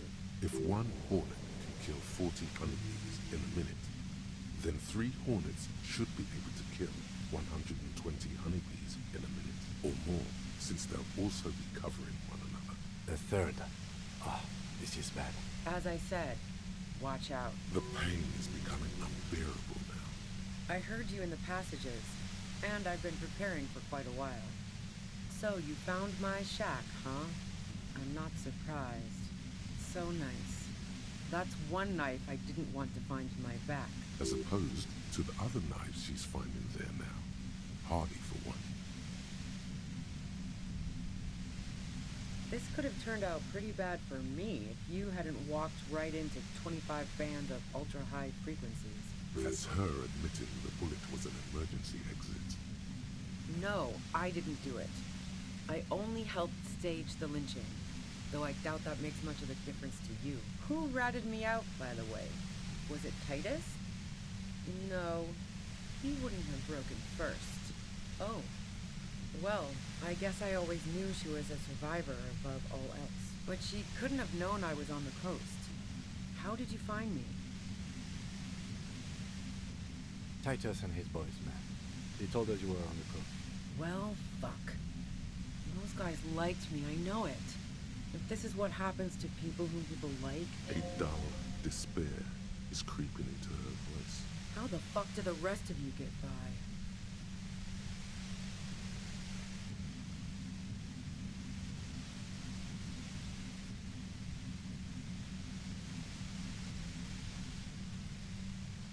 I did, didn't I? Now you've come for me. Fuck them all the same. Like what? I already told you I didn't do it.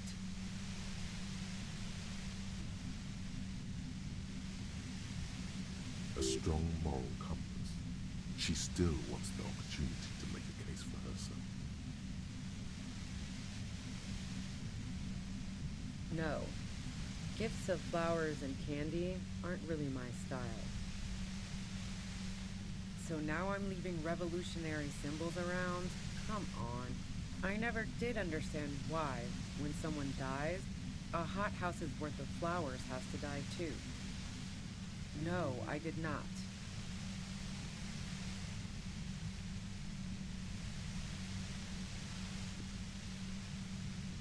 I didn't like him. Hardened mercenaries aren't particularly likable types.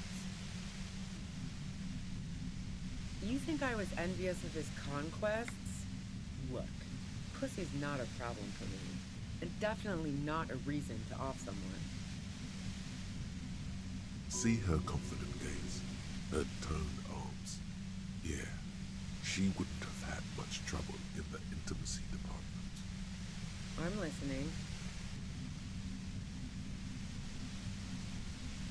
So, Heart of Gold Tommy fucked me over too. Never trust a musician.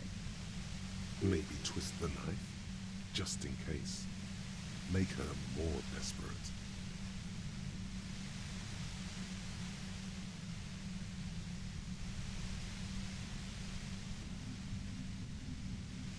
Yeah, that figures. What now? You're going to arrest me for drug trafficking? She's more upset than she lets on.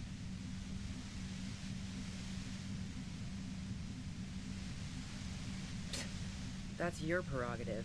Man, it's to get away from all that murderous shit that I left Jamrock, my previous employer, for the Union.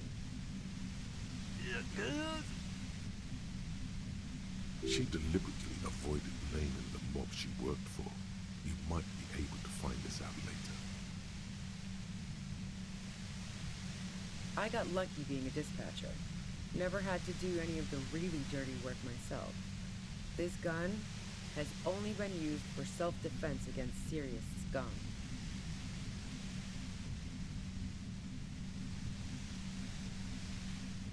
Based on what I've heard about you, you are serious scum. There's a sinister note in her voice. Even with the gun and the compressor, she's afraid of you. And?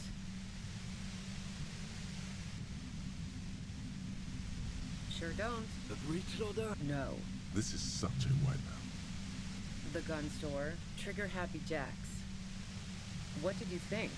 That I'm going to squeal on my gun supplier? Sorry, I'm not that kind of gal. A knocked-away 80 front loader. Two-barreled. Not really what you were looking for, I'm guessing. That merc was probably shot from a distance with a military-grade rifle. Otherwise, everyone at the whirling would have heard the shot downstairs. Yeah, evidence. Man, I was with the boys the whole night. I hope they at least bothered to impress that upon you.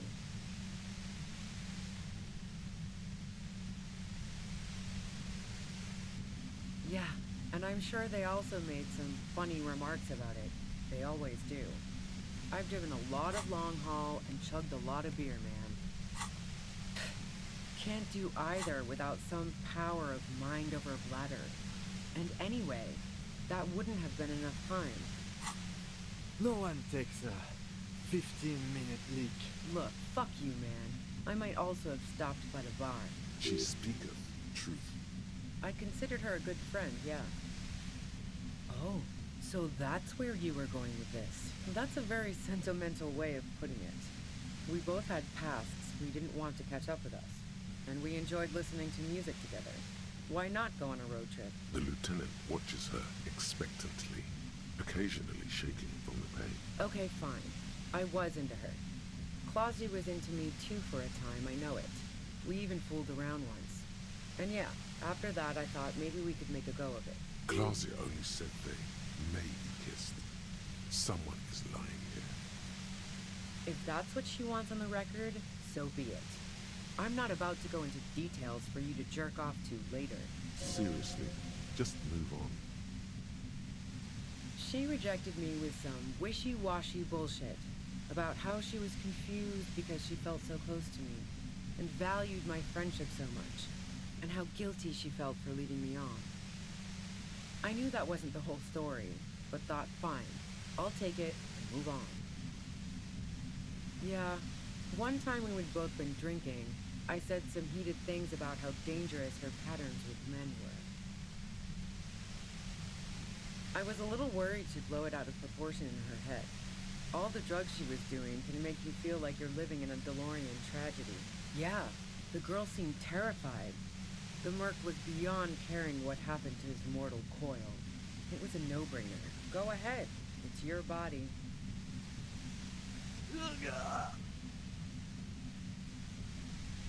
And mine too, he thinks. But keep on. This must be done. Who doesn't? Oh, you probably mean Claudia's rooftop. Sure, I've hung out there. She's got this great antenna. Yes, I'm sure. And anyway, as I said before, the shot had to have come from afar. Yeah? Where? More questions before doing anything.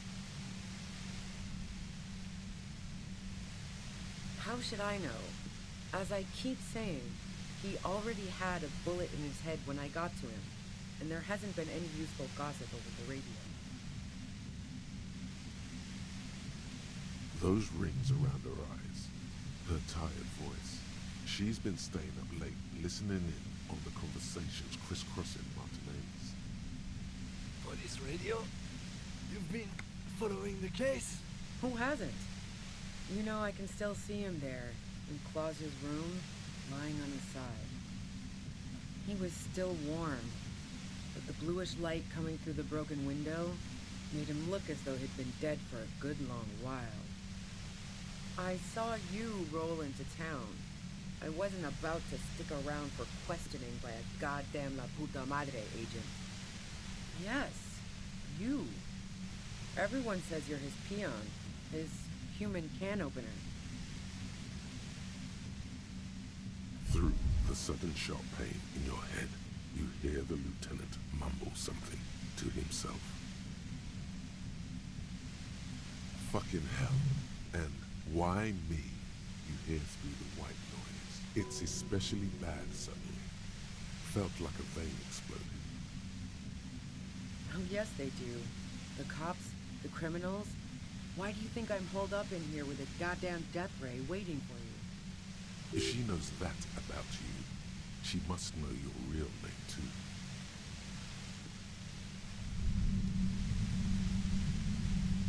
You feel something in your chest, an unnatural pressure. It's spreading to your left arm. Very. All you feel, cop suffers.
There it is again. No. What do you mean?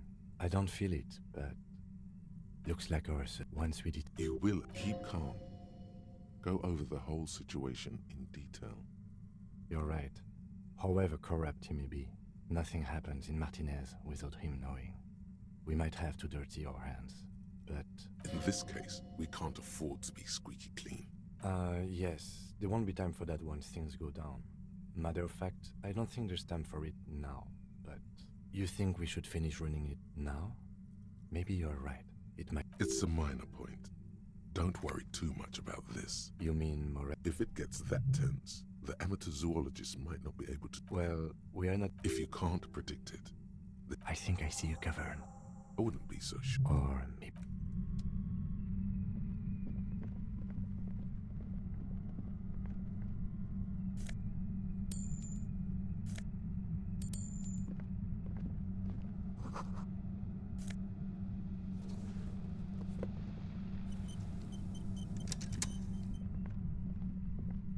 Suddenly, your entire body is paralyzed. It's like a... I know you can't say it. As she says the word, off. That's an off. Don't focus on the pain. Focus... Really now? You're overwhelmed with a new surge of violent static. It feels like... I'm using... It blasted from that pale emitter that Angus mentioned.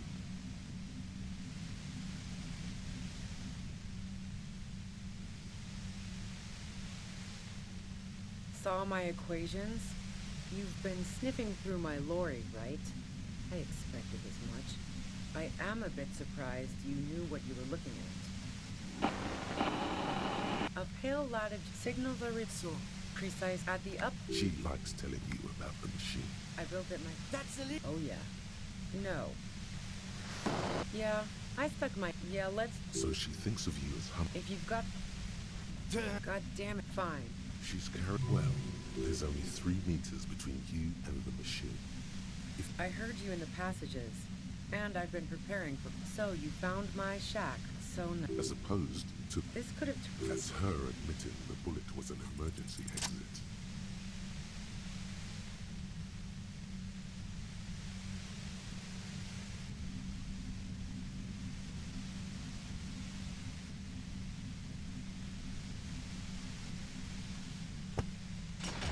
You did it. The compressor lies broken on its side.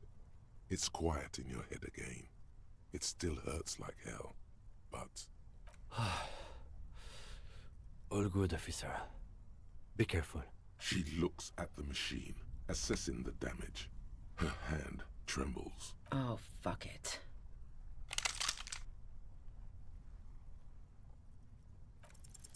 She's truly desperate. She thinks she has no other options.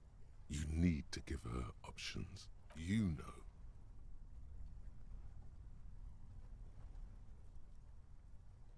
This is how you talk her out of it. It's the only scenario in which she lives. She pulls the trigger before you finish your sentence. You watch as her brains trickle out through her neon hair. Lieutenant Yefreitor Dubois, control your emotions. We did our job.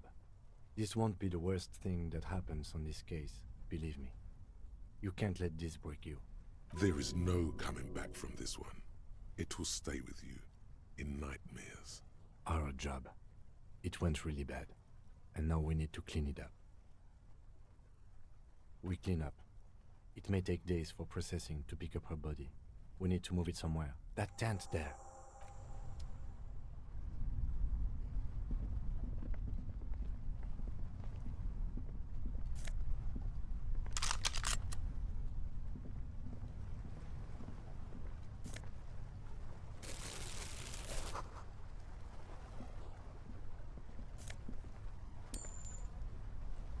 Plain red tent.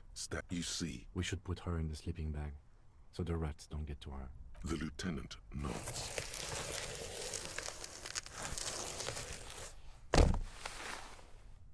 There she lies, cocooned in the sleeping bag. Magazines.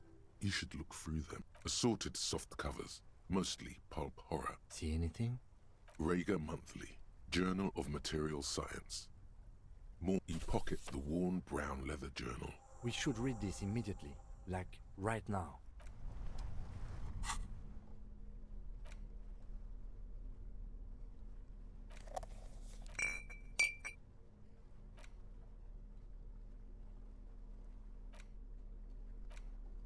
A thick journal.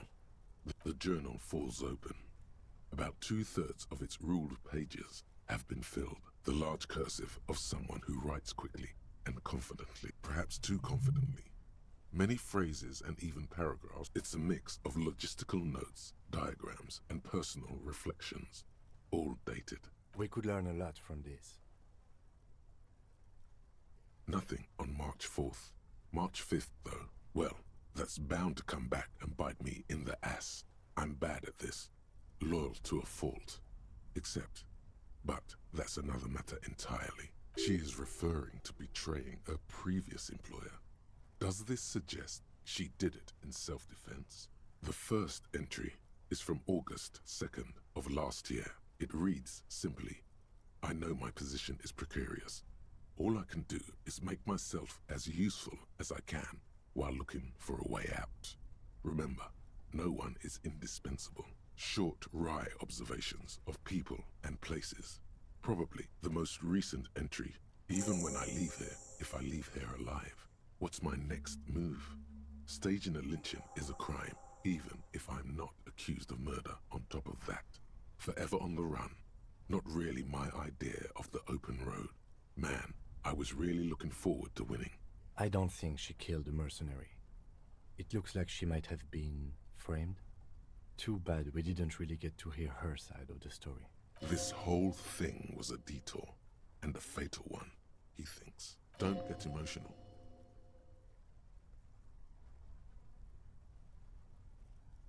By the Hardy Boys? By Classier? By us? Classier was the one who pointed the finger at Ruby. Perhaps she was trying to steer us away from herself, or either way, we need to keep an eye on her. One thing is for certain. We have business.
Stop.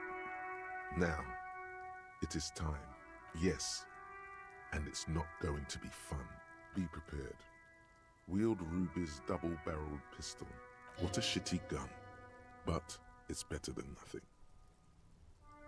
Then you'd better get ready.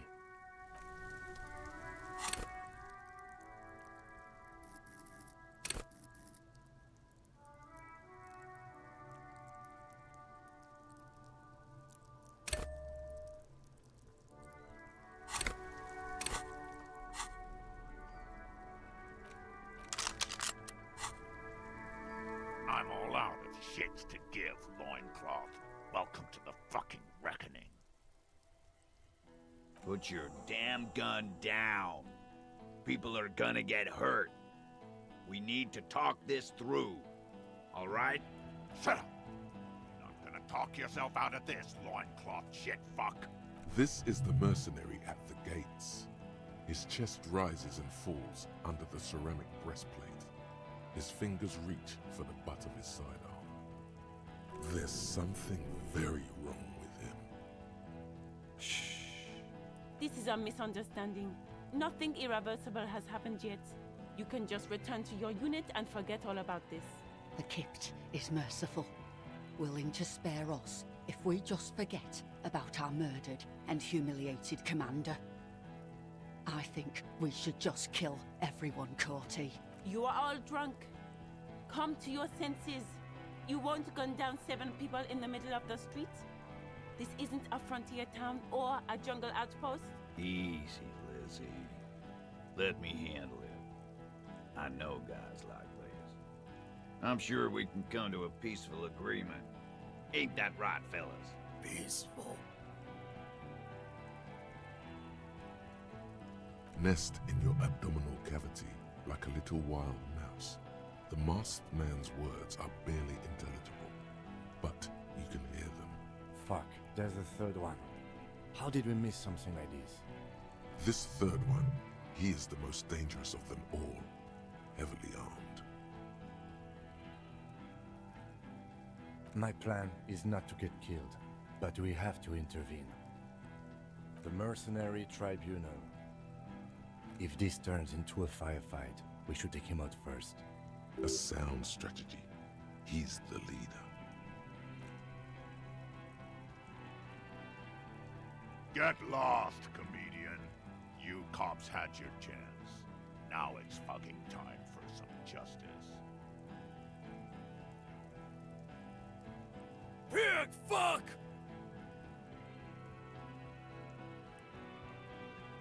Oh, people are gonna die today. We're not leaving it like this. These tribals hung him up for everyone to see.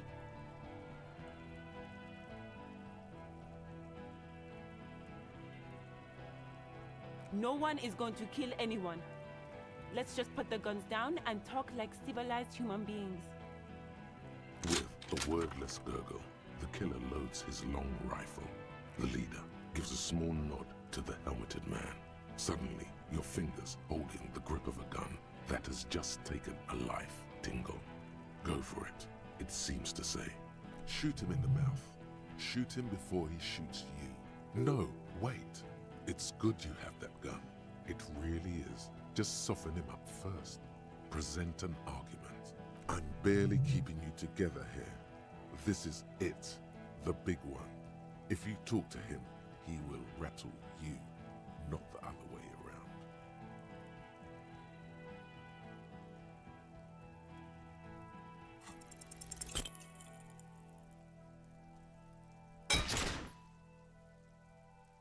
A small explosion expels the bullet from the chamber.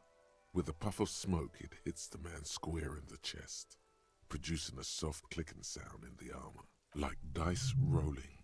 The kinetic energy of the 9mm front-loaded bullet is distributed evenly across the chest piece and into his hands. Go ahead. Give it another try.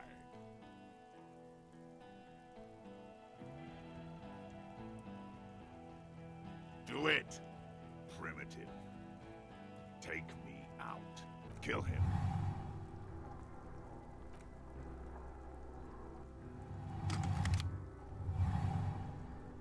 To your right, the killer raises his rifle and takes aim at you. His moves are steady, but the long barrel of the rifle sways slowly. An Easter AR-FA-7, built for taking out light armored vehicles. It will devastate you. From the corner of your eye, you see the lieutenant raise his pistol and aim it at Rude. He's trying to find a straight line of sight before the rifleman can take you out. It's not easy. He has 0.6 seconds to do so. He won't make it. You're on your own. You stare down the barrel of the gun. You see Rude's mask behind it, his eyes in the slit of the helmet, like a camera lens, focusing on you. 0.4 seconds remain. There are 6 little black dots in the tip of the barrel, like a honeycomb. This is a knock cannon. It shoots 6 rounds in one pull of the trigger. Absolute destruction. God, you're so frail. Too frail to think further. Time is running out. You leap left. A swarm of enemy lead passes mere millimeters from your side, tearing fabric off your coat. feels like the lightest of tucks. The man tilts his head, trying to see through the clearing smoke for the next shot. Watch out. To your left, DePaul is about to take a shot too, at Kim. God, please. He's aiming for the eye slot in Rude's helmet. An extremely difficult shot. 2 shots ring at once. One from the lieutenant's pistol, and the other from DePaul's. It's aimed at the lieutenant, but it misses. You hear a scream behind you. Glenn, dying in a puddle of blood behind you. His mangled torso has 2 gunshot wounds. Blood gushes out of them like red geysers. You see 2 cold eyes looking at you through all the smoke and panic, and a pistol raised, aiming at your chest, point blank. Then the man squeezes the trigger. A look of happiness. His eyes seem unnaturally bright, shining like stars. Something in the fear must distort him somehow. He is evil, and the end. Here it comes. Death.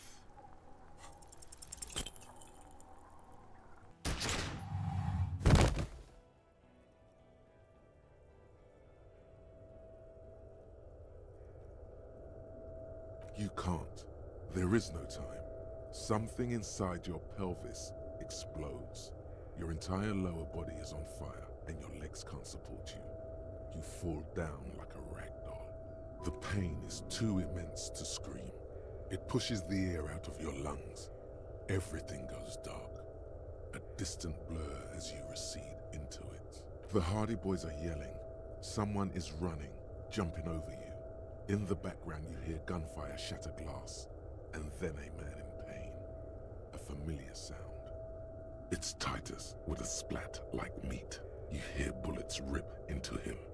His voice, still giving orders, grows fainter. A gurgle feels slick and warm with blood. The pain is too strong to know what has happened there. Even clutching to your consciousness takes everything you got. Most of what's down there. You can also feel the bone where the bullet went in. Something very sharp, like broken teeth under your fingers. Nothing. A persisting darkness. Dancing lights of pain. Distant shadows cast by them. Like a hellish play. You're bleeding out.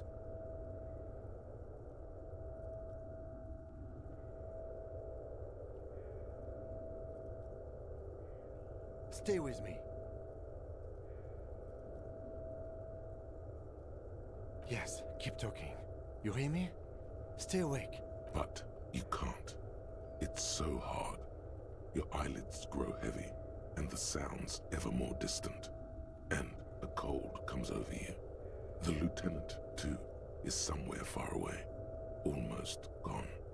When suddenly, you sense something behind him, a shadow towering. Someone stands there, raising his pistol at him. The lieutenant does not see it. He's pushing down on your wound with both hands. Scream immediately. He's gonna die.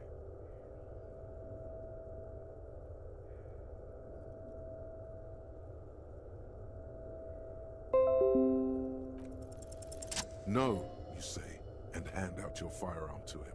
Your hand trembles, and your eyes are full of fear. That's all it takes. There is no room for hesitation. The lieutenant moves like a spring unloaded. He grabs the gun from your bloody hand and fires behind him.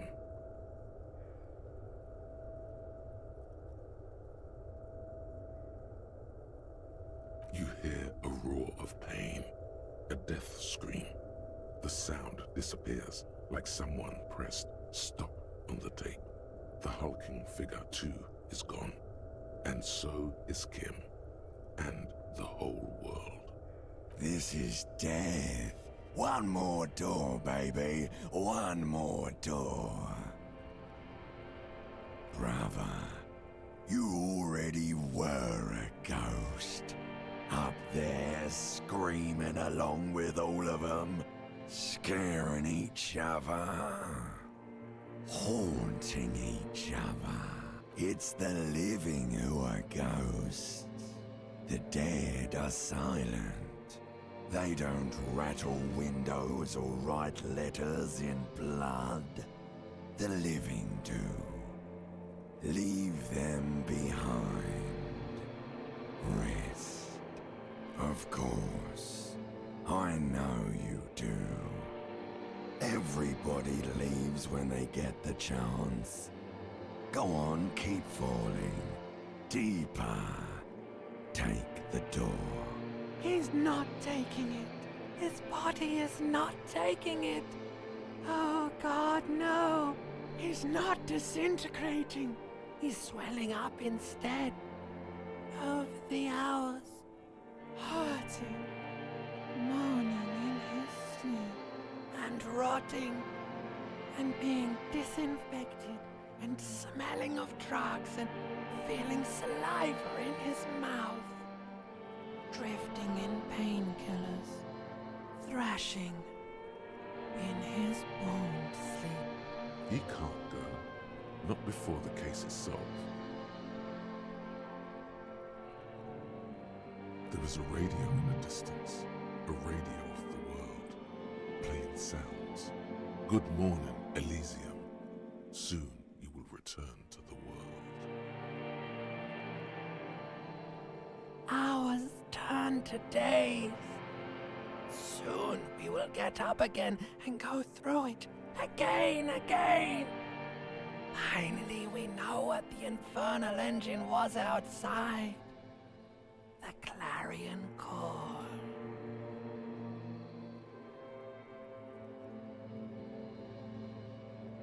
The engine of a Caprice Kinema. No, it was him. He is the infernal engine. Can't you see? He never stops. He only gets worse.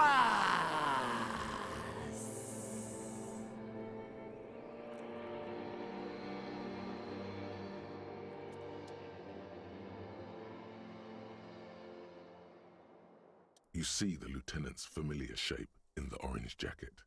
It turns double, then triple, from the pain.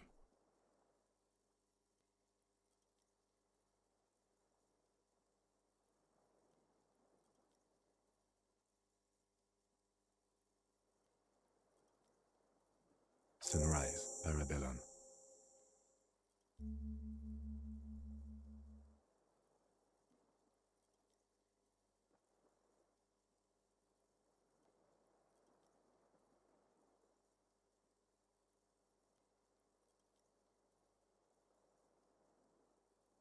What happened?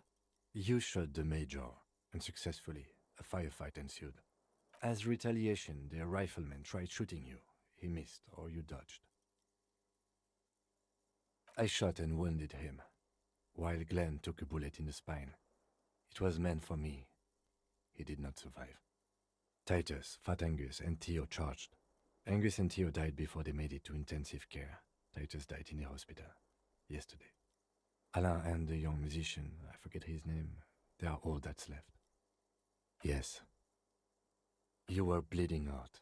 I think you said you lied about being an amnesiac, and you warned me. I was able to disarm the Major before he got the jump on me. I was not able to kill him, as I should have. Crenel took him. A stray bullet killed the Pole, though, and that's what happened.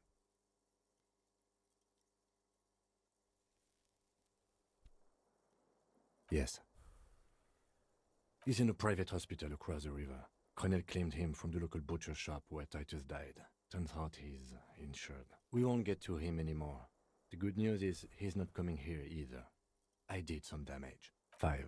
Glenn, Theo, Shanky, Angus, the fat one. He took a lot of bullets. And Titus. All.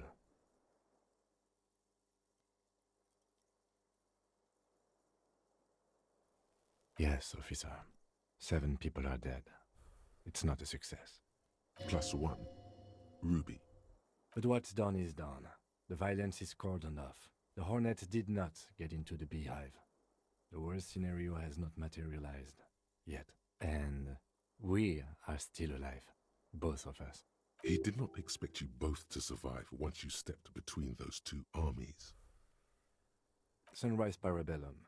Sunrise, prepare for war. It's an old revolutionary saying.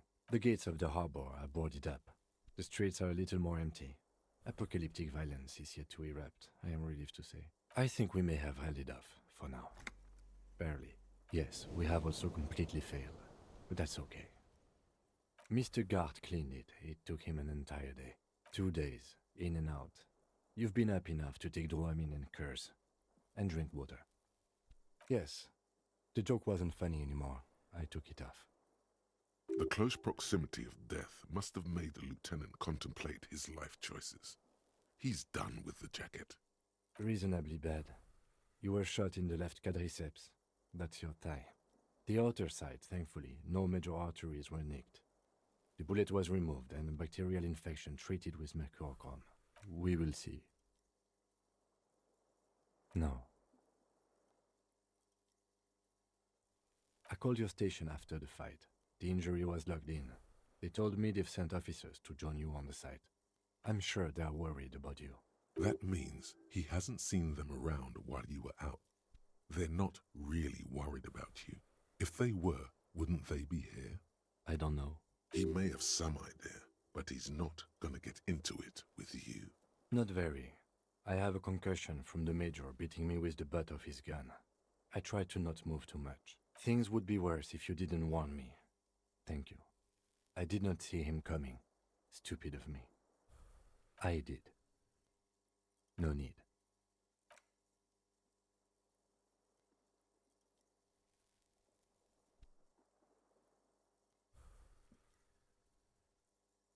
Easy now. How are you?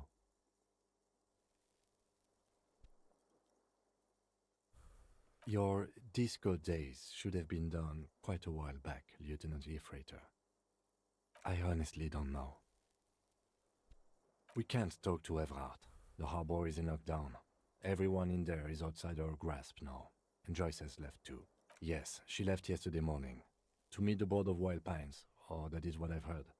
There's a pin somewhere in the machine that keeps Connell from sending in a death squad. Maybe it's her. Maybe she kept her hand. Either way, Ruby's gone, and Classio too. We really should have arrested her, you know? That was our job to find out, wasn't it? Honestly, I just don't know. Our circle of suspects is dead and gone. It's not a circle at all. It's a ruin. Honestly, I think our investigation has not produced a single credible suspect. We should go upstairs, rethink the ballistics in situ. I agree with this. What else? He arches his brow. The ceiling fan patiently spins overhead.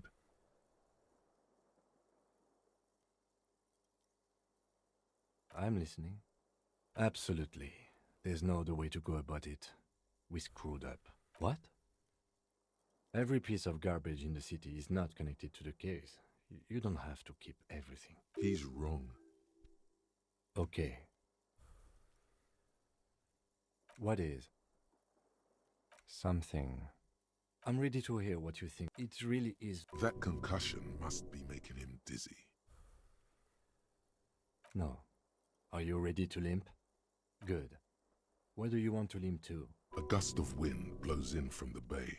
The duraluminum box around you vibrates imperceptibly. Why not? Another look at the window, perhaps? The one here.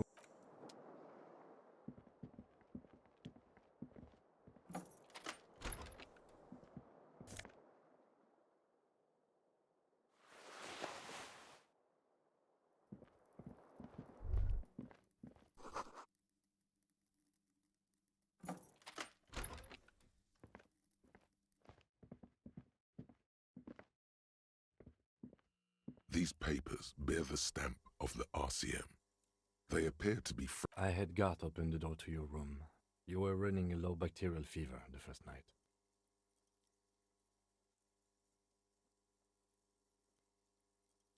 It would have been easy were it not for my concussion. We both got lucky, considering the odds we faced. Let's go?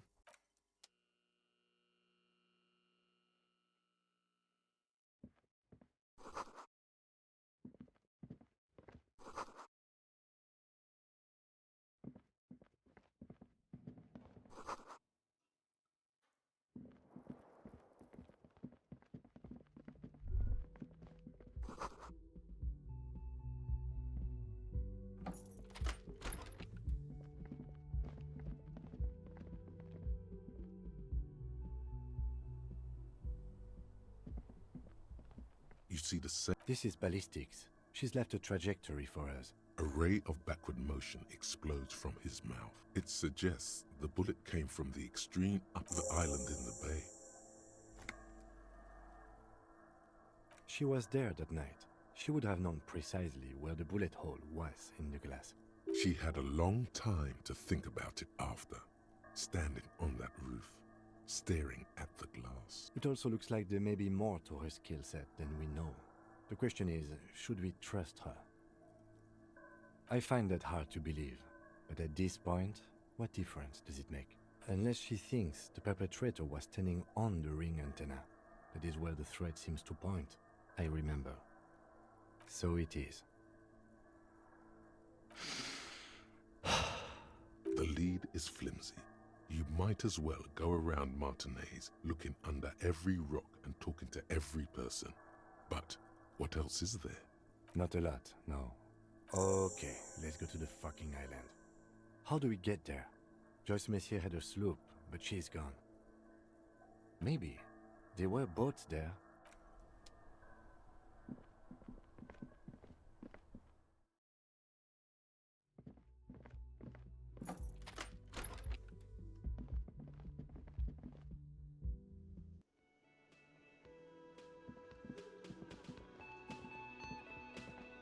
Oh, you're up. It's good to see you back on your feet. Did you like your room? I cleaned it for you. You're welcome. I thought it would be nice for you to wake up in a clean place after you, let's be fair, defended this establishment and its clientele from gunfire. I give credit where credit is due, and that, sir, was an honest effort. I was watching until it went down. Crawled inside then. Bullets started flying. Anyway, I wish you a quick recovery. Also, you and your partner are staying here free now. This establishment supports cops. The stay is free, the drinks are not. It just felt I needed to specify that.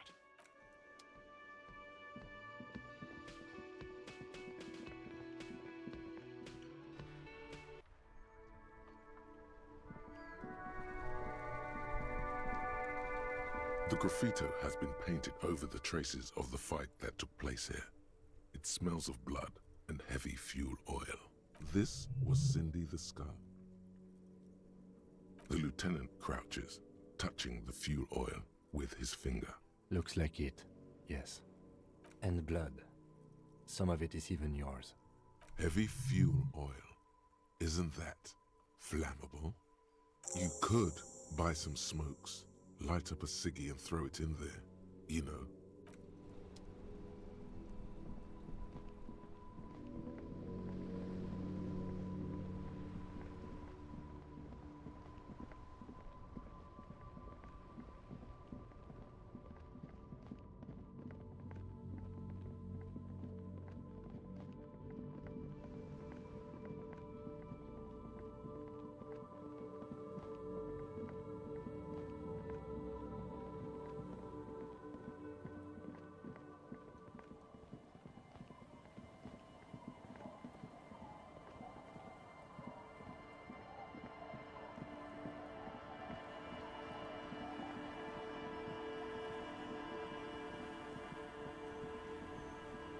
Officer, what happened? You're limping. Why are you limping? You look terrible. You're not limping. You're you. Is this from the shooting in town? We heard gunshots. Not that we don't hear gunshots all the time, but they were closer than usual. There was an exchange of fire on Rue de Saint-Guylaine. It's nothing to be worried about, madame. You didn't only get shot. Of course. Can I help you with something? That won't be a problem. It's wind still and the tar just dried. We've got 2 days of relative sunshine ahead. If you promise to bring it back, and no scraping the hull, I just got it nice and yellow, and no drinking on the boat, and no joyriding either. Of course, ma'am. It's only for a day or two. Official police business. Aye. The crow's feet disappear from the corners of her. Please be conservative with the fuel, will you? Just feel...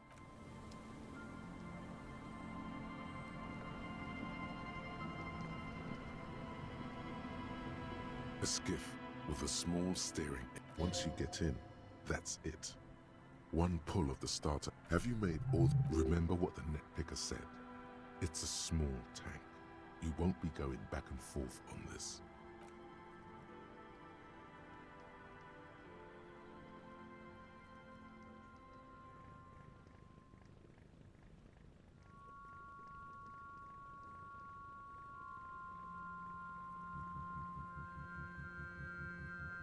Want to be free. Want to be free. It will last forever.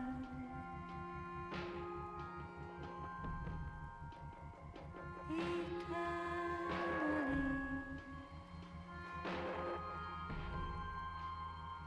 Want to be free. Want to be free. It will last forever.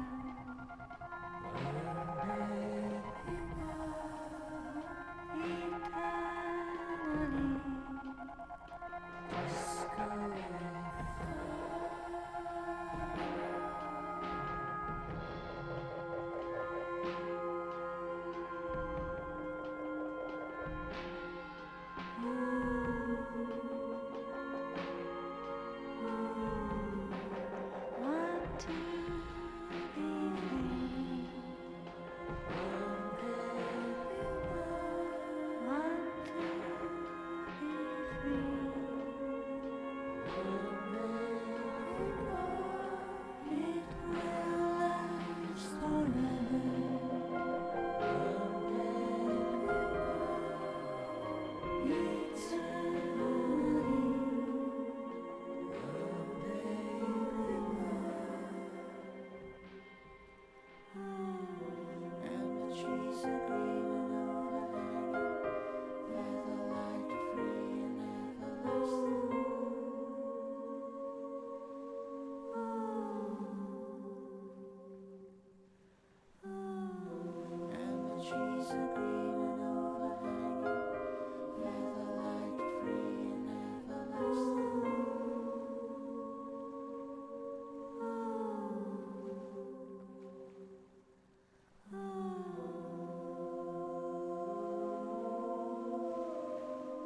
Want to be free.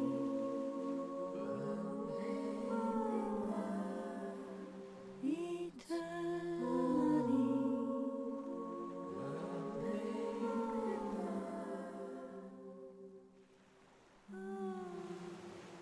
Disco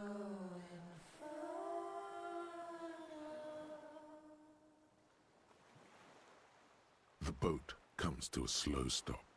The lieutenant turns the engine off. Then there's silence. In the silence, a sputter of wings. A flock of quails takes off in the distance. There is very little wind here today. The ghost is standing still. You look at your arms, then the cliffs above you.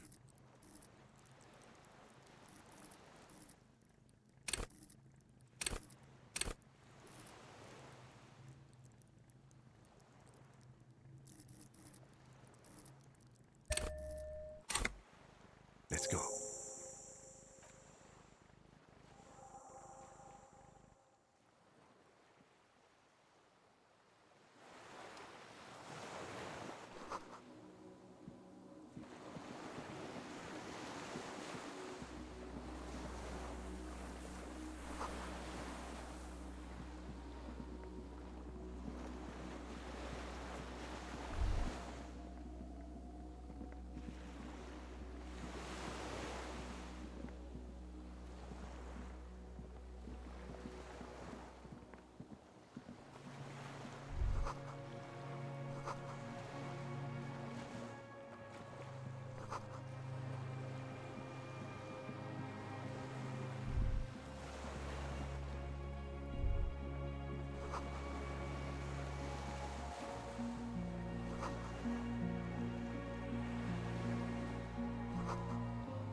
books and magazines lie scattered on the floor and on a makeshift cupboard.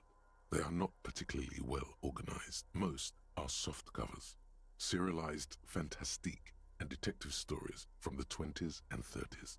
This disparate digest includes the classic Animal Adventures, popular depictions of man versus nature by amateur naturalists T&T Harpin, husband and wife, widely read by people from all walks of life. Who doesn't like nature?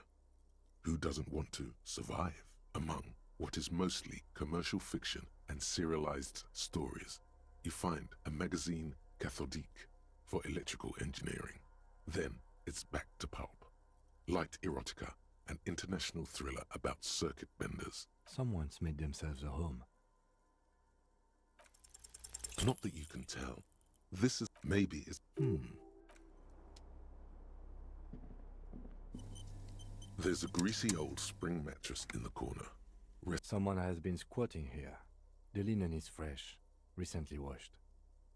You force the rest of the sentence out through pain, thick as molasses, no longer able to hear yourself speak. You know, officer, you can rest here if you are feeling tired. I will keep watch. You could use some rest for what's ahead. You face the concrete wall. There's less light there in the dark corner. Like a dog, you lie there. The blanket feels cold. It's someone else's blanket, and the room is all concrete and cold. Sounds of the sea beyond grow distant. Slowly, your eyelids close. Sleep is merciful this time, brother. Not too deep. Lit by the continuous sound of the sea outside. And a little something in there. A sensation. A bow drawn across a string. Something small and crustacean-like. No, relax, man. It's just the comfortable darkness. Interrupted by the pain from your body. A telegraph. Far away. Far enough not to hurt for a while. And your mind healing too, weaving itself back into shape. Somehow you managed to dodge it all. The church, the window, and the bad book in the store. On the shelf. You made it. Across the Black Sea, unharmed. Nothing. Just threats that pass by, outside in the world. Ill omens from another life. Not this one. You ignored them. Good. The sleep is nourishing. Take more of it. You do so many times. Until dim light starts peeking into the hood you're under.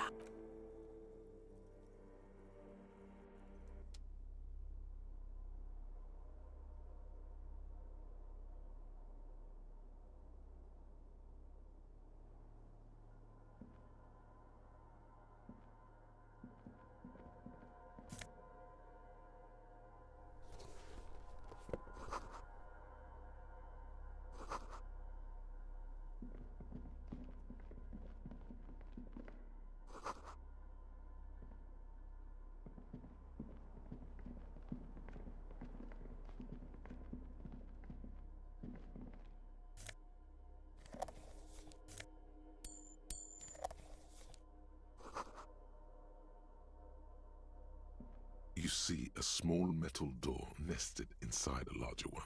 A heavy Maybe this is one of the doors we don't open? He's right. It would be better to open its big brother. I think there's a console just southeast.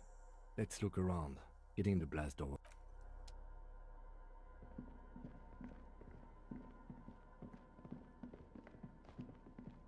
An old cylinder. The lieutenant puts his... It's cold now, but someone has been maintaining it. The wiring has been... The lieutenant assists you, holding the canister up. There's a red... The recoil start wakes the old generator up. The machine sputters. That should do it.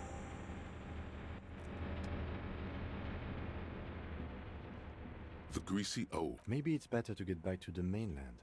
Maybe it's better to... Yes, anytime. You don't...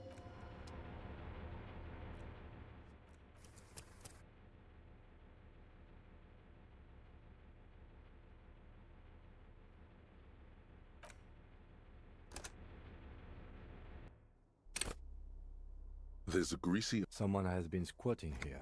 You force the rest... You know, officer. Yes, any... You don't... An old... The lieutenant... It's cold now. The lieutenant, there's a red... The recoil start wakes the old generator up. The machine sputters. That should do it.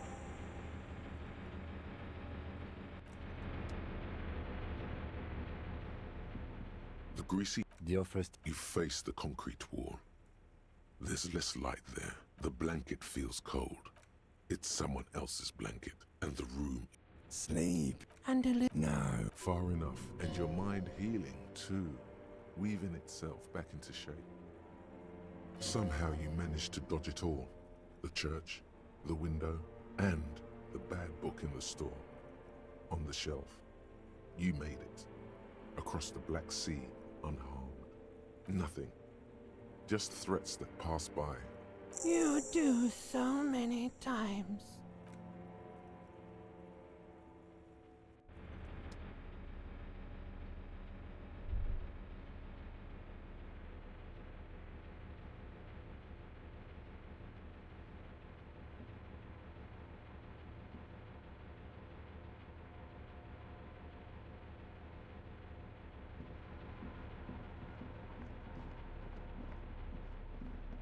You see a small metal door nested inside a larger one. A heavy steel blast door. There is a conventional keyhole above the handle. It's very small.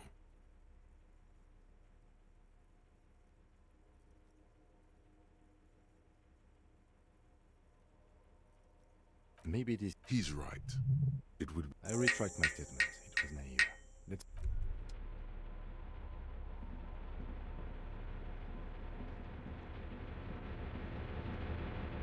This old...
Green paint flecks the keys rat. The console of an anti... I think, yes.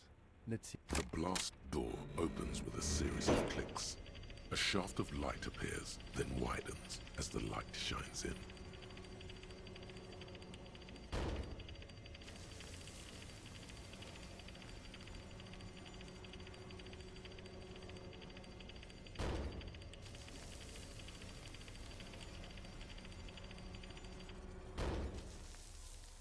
After you. Don't worry. I have a gun. I know. It was not easy to acquire.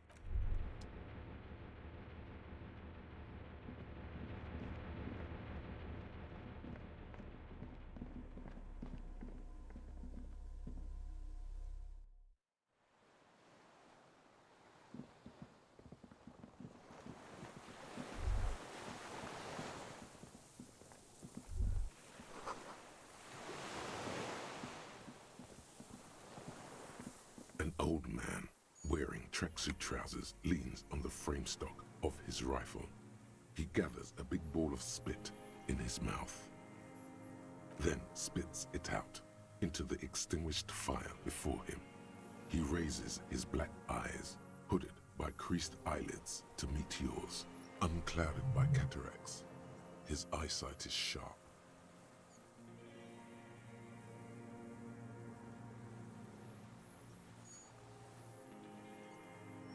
No. Put it down now, sir. Or you're gonna blow my brains out before you question me. To hell with it. It's a walking stick anyway. It's out of bullets. Like an amputated limb in the sand. He stares on, his wrinkled mouth moving without a sound. A strange sadness, like a song. The future teaches you to be alone. The present. The present to be afraid and cold.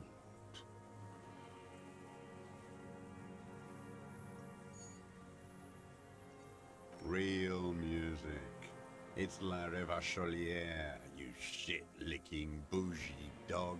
Chanson de soldat of the black and whites. You don't understand anything.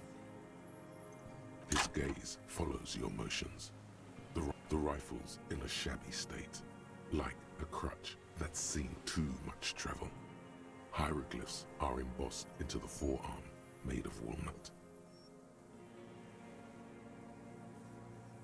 On the butt, you see Vespertine writing, burnt into the wood. Triangon, 4.46mm, made in Sinyao.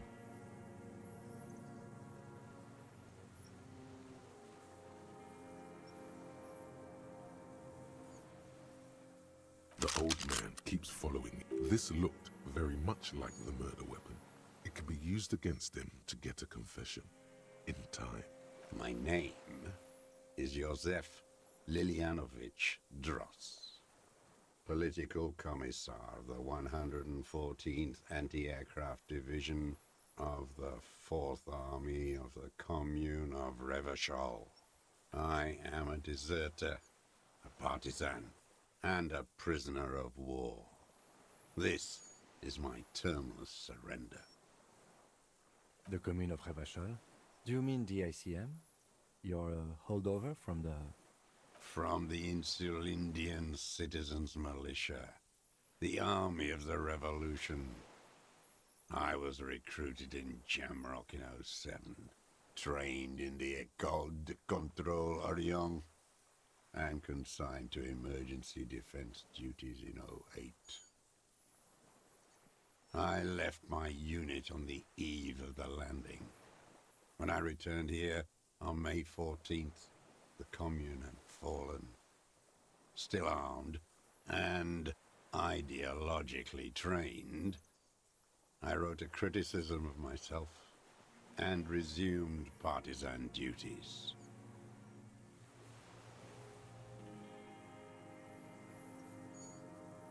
"51 minus 8 equals 43.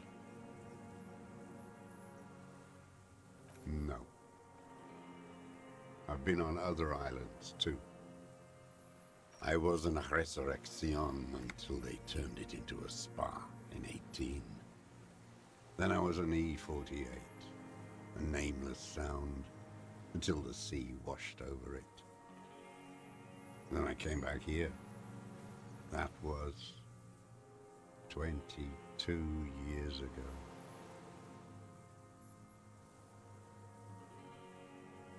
No, I am not a soldier. I am an ideological officer. I belong to the party, not the army. Like you belong to the Moralist Party.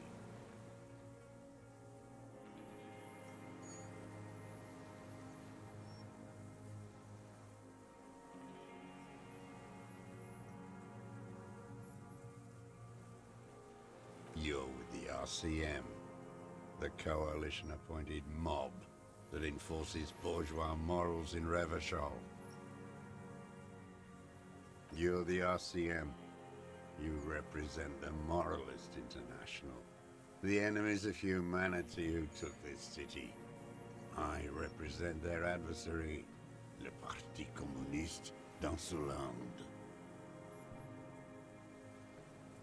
Take me to them as a prisoner of war. I have relinquished my weapon. I can no longer serve. No superiors can relieve me of my duty. You bulldoze them all to a mass grave for trying to free humanity.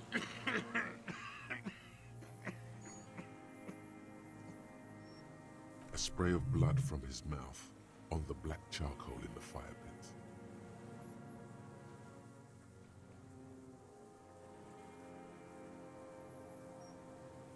It was hard in the Thames. I didn't have partisan training. They were searching for stragglers, those bloodhounds. Floodlights on the water at night. There were posters, campaigns.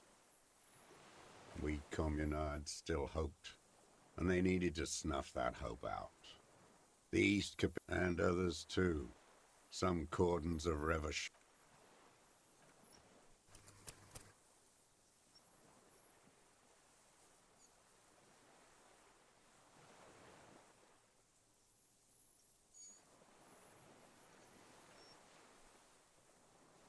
At night, I used a dinghy. I only went after dark then. When I got to the city, I stayed underground. Patrols, you lot, the commons too. They'd started snitching. In the city, you move underground? From bunker to bunker. Not anymore. No one cares now. I don't even have to hide. They think I'm another antisocial vagrant. I could walk straight into that town if I wanted. The old man looks across the water, at the city, the ruins, the motorways rising above it.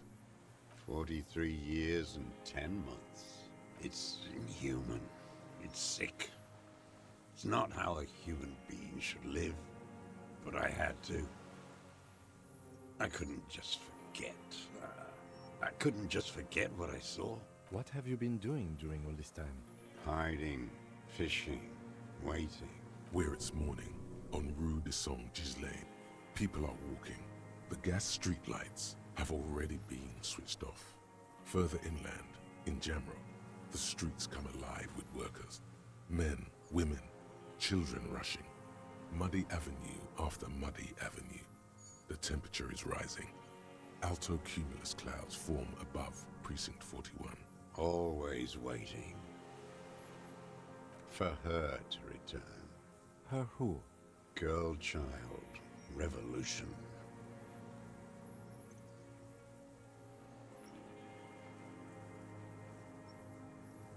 It won't. The material base for an uprising has eroded. The working class has betrayed mankind and themselves. The historic opportunity for a revolution has passed. It will not come back anymore. However hard I try, there's nothing serious in this world. I've used it for killing people. Killing people? It's a gun. That's what they're for. You want a moralist euphemism? Defending your family and your property. I haven't done that. I've used it to kill people. Interesting. During or after the war? There is no after the war. So he's continued killing after hostilities ended. Okay. This is it. You can feel it, like battery acid on the tip of your tongue. Something you haven't felt in a while. But this is what you live for. This is the shit. The great serotonin jackpot. The solution. Going straight. No euphemisms. He doesn't like those. No. Be careful now. Slow and steady does it. Make him repeat it first. Don't mess this up. Remember, he wants to tell you. Get personal.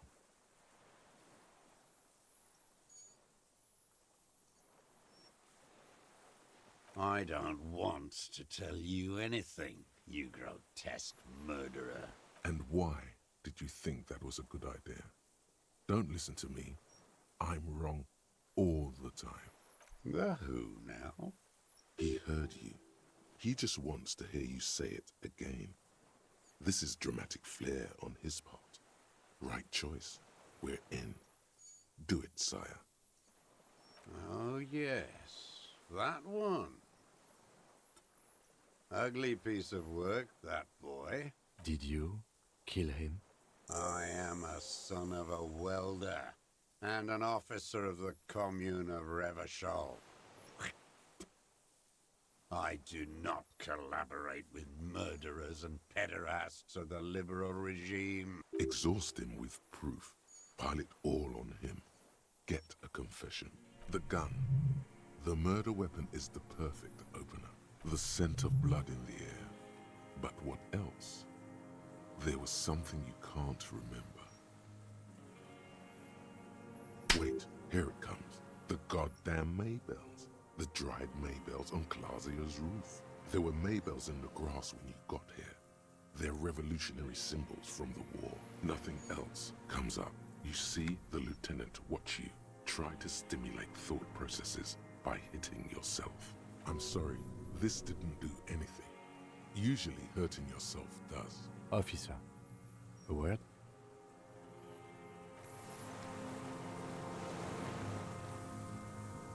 I think we may have this. From nothing to this in a day. This is good, Lieutenant Yefreiter. We just need a confession first, and then maybe a solid motive later. Ballistics. Let him cook here for a minute or two. We can have another look around the island for a sniper's nest. I think we should check out the post. Remember, he wants to tell us.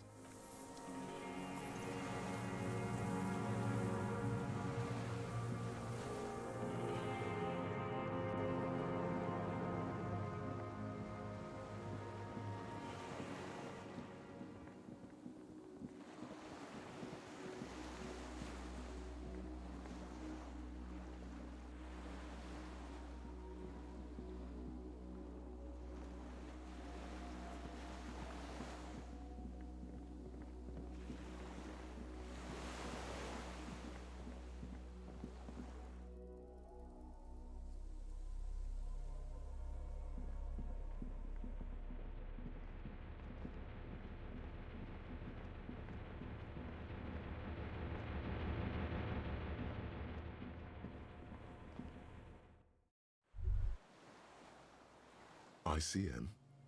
This feels familiar somehow.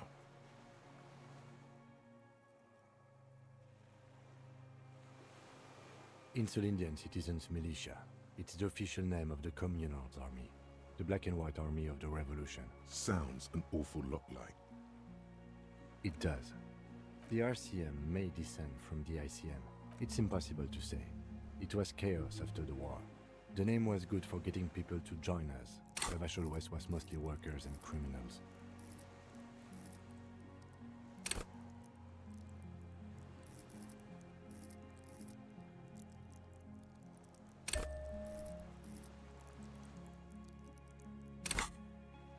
Nice political thoughts rush through your neocortex. It's going to be hard to say them. Carrying around all that weight on a busted crutch is making you pant.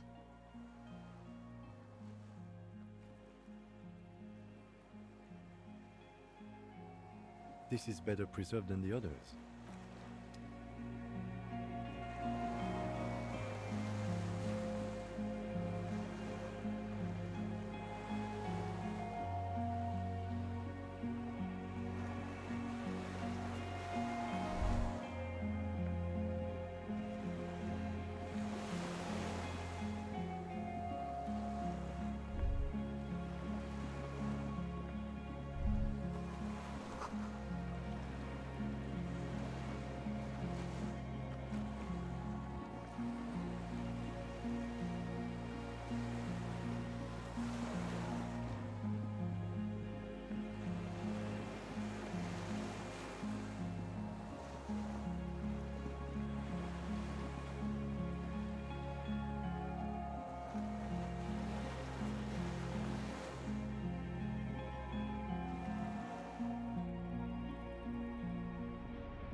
A strange feeling, looking at the water. Maybe you should just wander off into the sea.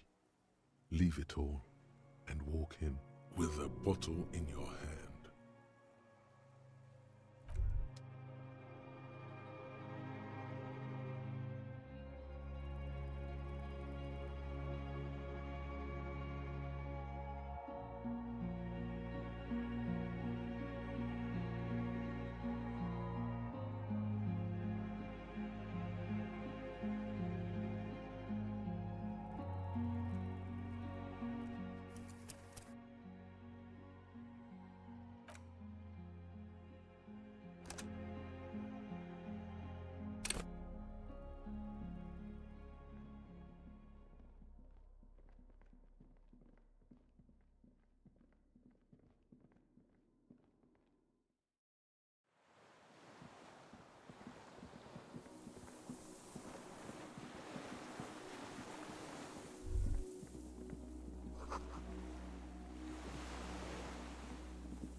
There's a rain-soaked mattress on a concrete slab. B triple prime.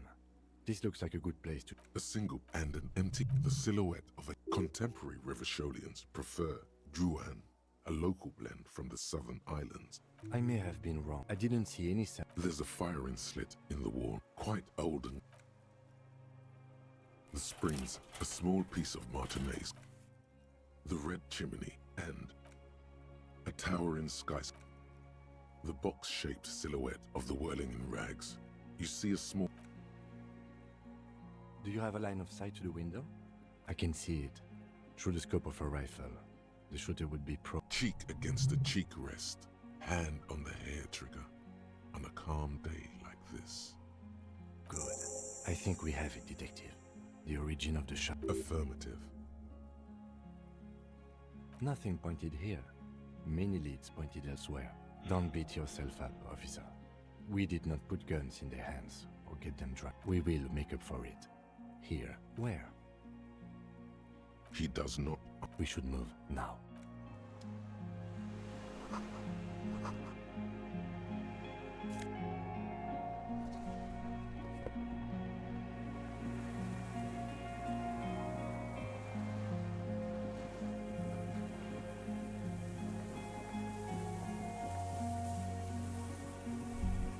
A strange with a bottle in your hand, always.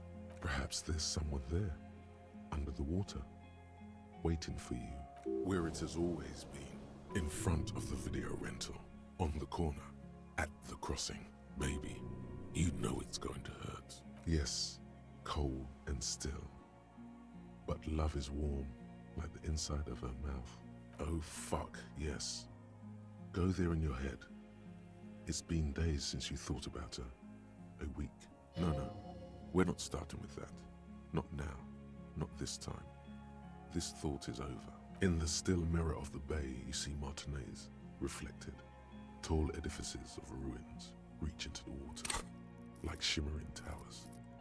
And the shacks too. Pine trees and motor lorries, upside down.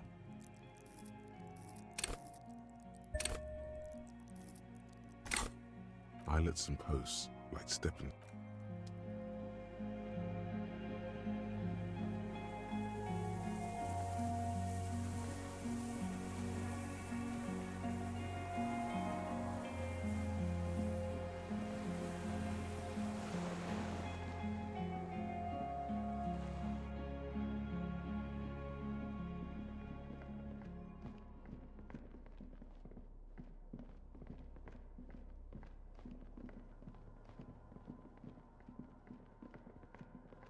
The lieutenant. It's cold now. The lieutenant, there's a red. The recoil start wakes the old generator up. The machine sputters. That should do it. Downstairs. The tank is... There's a... Someone has been squatting here. The linen is fresh. You force the... You know, officer. You face the concrete wall. There's less light there. And the blanket feels cold. It's someone else's blanket, and... Sleep. No. Far enough not to hurt for a while. And your mind... Somehow you manage to dodge it all.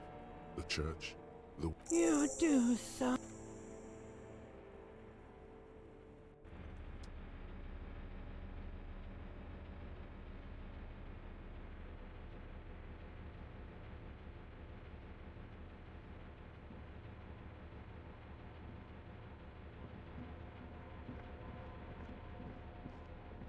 You see a small metal door nest.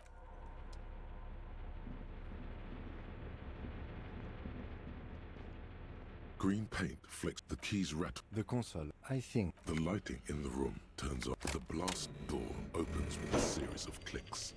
A shaft of light appears, then widens as the light shines in.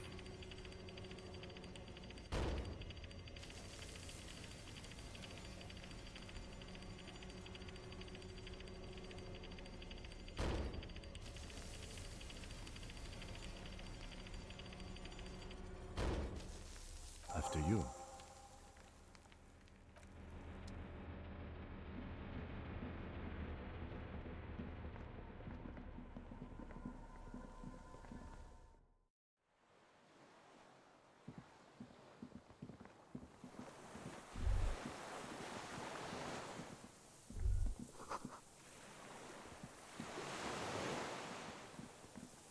An old man then spits unclouded by cataracts. The lieutenant... You are a glorified night watchman. This is a service rifle. I can only lay it down before an enemy commander. It's a good line. A big... The lieutenant aims his pistol. Put it down. Oh, you're gonna... It's out of bullets. Like he stares on, his wrinkled mouth moving with the present. The present. Real music. It's like you don't understand anything. His gaze, the rifle on the butt. You see Vesper. Worn. Personalized even. Looks like this weapon has seen a lot of use, hasn't it, sir? No response from the old man. The plastic cape around his shoulders rustles in a small bout of wind. Jacketed. Military-grade ammunition. Stable in flight. Good for hitting something that's very, very far away. The old man keeps following your motion. With this looked very... My neck... The communal... From the island... 51 miles. No, I was an aggressor. 43 years and it's... What have... Hide... Where it's morning. Always waiting. For her... Her who? Girl child. Revolution. It was a historic opportunity. I was just 16 years old. 15 when I volunteered. I had a lapse of faith. And of courage, too. Well done. I won't explain it to a minion of capital. It's not an island. What? It's a defensive fortification of the commune of Revachol. And I am its last surviving defender. How does supply... How is your... I've been... He does seem frail. Gaunt for his aid. TRCM can provide medical services. You need to be looked over. I need to die. You also have Drew and me. There's no way he could manage the pain without them. It's safe. I haven't. I don't even know what. Inferno?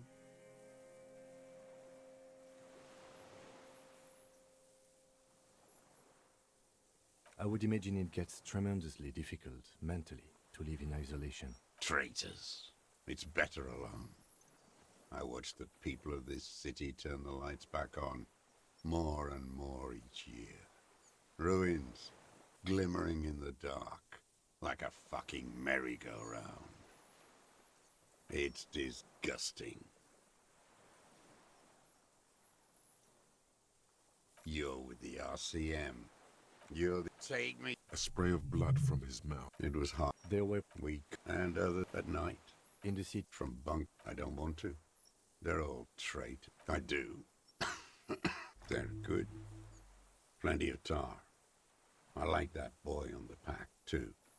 Reminds me of the last century. The old man looks across the water. No, I am not a trained.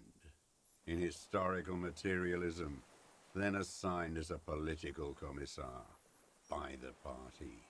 These things used to mean something. The old man. His job. Scientific communism. Awakened from shutdown by the... He nods slowly. Then another tremor.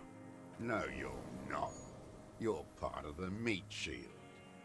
The human shield that surrounds the fascists while they kill and rape. That's what you are. Detective, we have not come here to discuss ideology. We have come to ask questions. The expression on his face is unreadable. There's nothing serious in this world. I've used killing. I've used... Interesting. There isn't. So this is it. You can feel it. Like batter. This is what the great, go in. No, don't mess this up. Remember. What did I just say? What did I just tell you? He heard you. He just wants to hear you say it again. Oh, yes. Did you? I am a son of a weld. Exalt the scent of blood in the air. But what else? I saw you poking around there, looking for evidence. You're damn diligent when it comes to dead fascies. Did you like the view? You had direct visibility. There are embrasures in the concrete, specifically meant for a top follower to use. And you had a long-range rifle in your possession. You've been here a long time, Mr. Dras. Too long. You clearly need medical aid. I'm ready to die. I've done my part. He's practically admitting to it. Dead fascists for fascists. Done his part. Just one thing remains unclear. The rifle does not seem to have a scope. Forget about your stupid fuckings. He lost it. He just doesn't know where it is. Forget it. Push on. You're sad for your fascia brother, aren't you? Not a lot of guns around. It's a You look like imbeciles. Damn, he saw you. He's watched it happen. He would have a good view of the tribunal from here. It's not just empty boasting. So he saw you. Okay. So what? Don't let it divert you. You know what? You're right. I'm convinced this made the shot. Should we call it? Good. This feels good, doesn't it? Tearing things up like this. When you have the murder weapon, you have the killer. Murder. Wait, here it comes. There were Maybells in the grass when you got... So many this year, too? The spring is coming. No, it's already here. Wash the filth away. Classier. He knows her, but hadn't heard the name. My ears don't reach the city. With the victim. There is a small tremble. Looks like a smile. A crooked smile. Yet isn't quite voluntary. He's about to burst. You know who he was. A coalition-trained murderer. Armored and armed. He wasn't human. The blunt end of a hammer. Dripping with blood.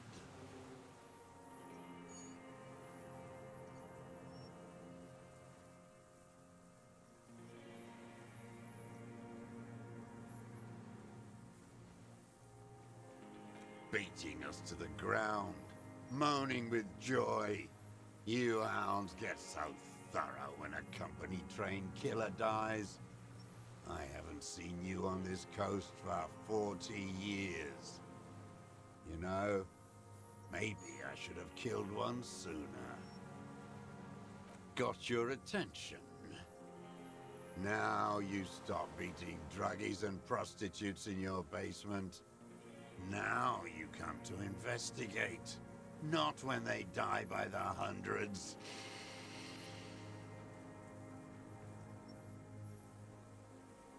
This is it. Shot him. Shot him. Say shot him, not killed him. Oh, the inhumanity. One paramilitary less in Revachol.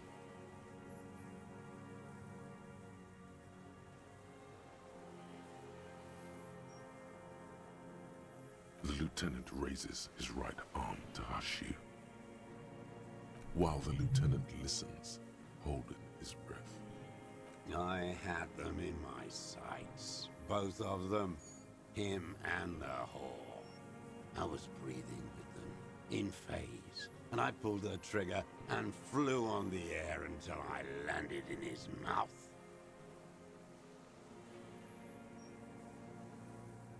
I didn't think I had a shot like that in me anymore. I did.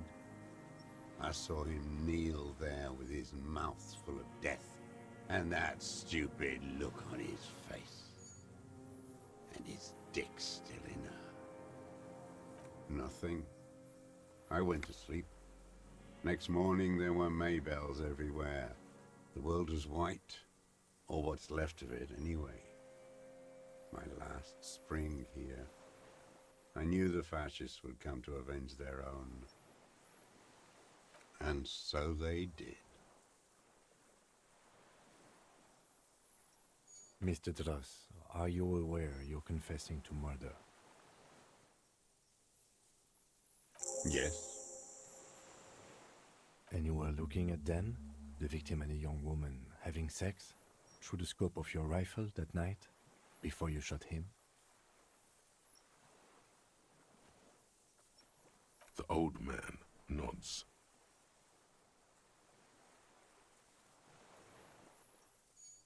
Why? Because that's what they were doing. The motive. This is where the motive is going to come from. I don't understand. Do you, detective? I don't understand this part. I'm always looking. Are you always looking through the scope of a rifle? I'm just trying to understand. A rifle scope has the best magnification. And if you don't like it? Click. Yes. Think of it as a form of critique. He will not stop now. These dialectical materialist types never do. Exploit it. You got him going. Connect every little piece now. Wrap this up like a gift. Them fucking. I didn't like that. Jealousy is a reactionary concept. I didn't like the Reaver enjoying himself. Drugged out, soothed in the arms of a young woman. I wanted him to die so he could not enjoy life anymore. And I wanted to see his head explode. That too. She should know better than to hold a child murderer between her thighs. I knew he'd be there for one more second, writhing.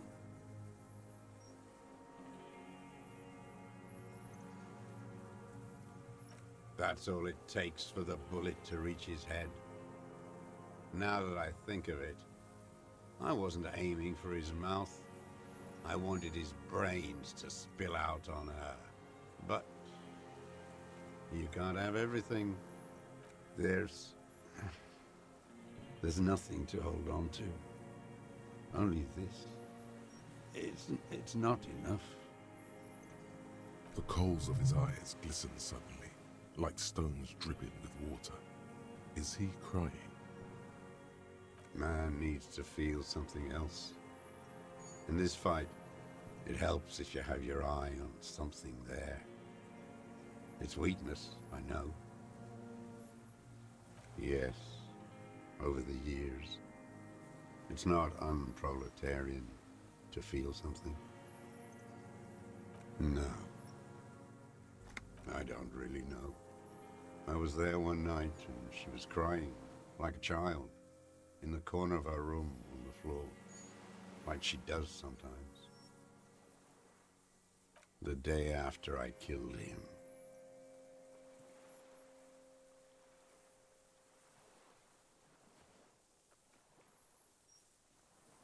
Yes, I don't know why I do the things I do anymore.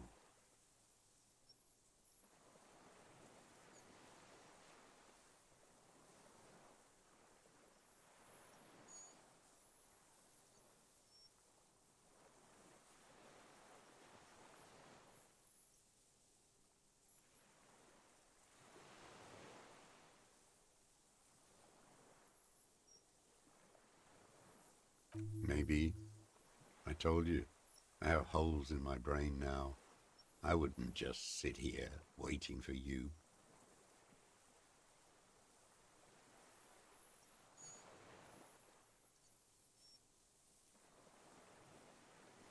If you came 10 years ago, I would have killed you.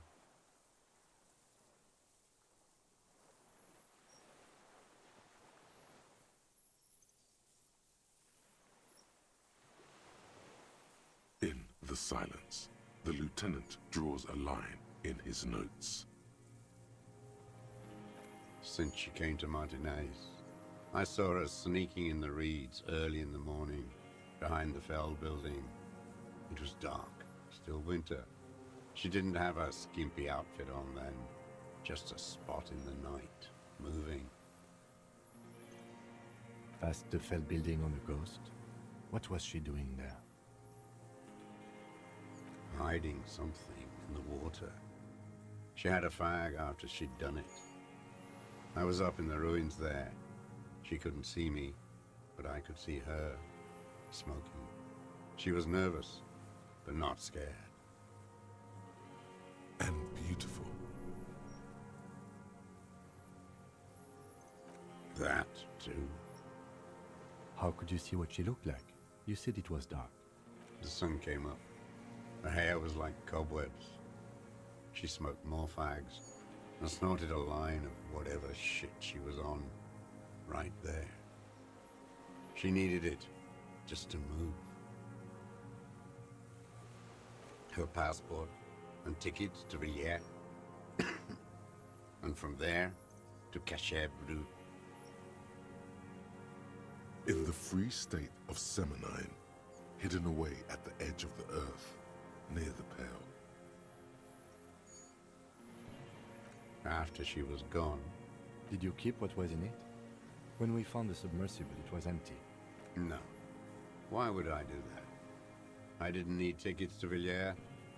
I'd put them back. If I wanted to extort someone, I'd do better.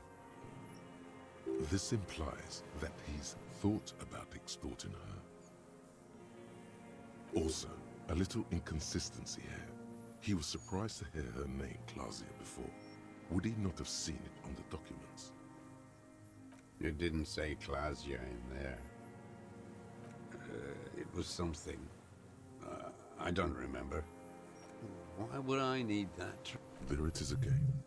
The strange neurological state he's sometimes in. I did.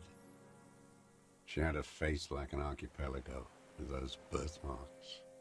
And a body hard and lean and bruised all over. Black and yellow. I could see she's taken a beating. I could see who she was, too. A spook. On the run. Revishal's the cloaca of capital now. All the bagmen and arms dealers end up here to do drugs and have sex like animals. You could tell she was a spook? From the documents? She had different color hair on the photo, and glasses. Forged. Some sordid bourgeois affair. I've heard about this kind of thing on the radio. He's setting it up for you. The bruises, you can't make that out in a scope. You can't see bruises through a scope. It's just a blur.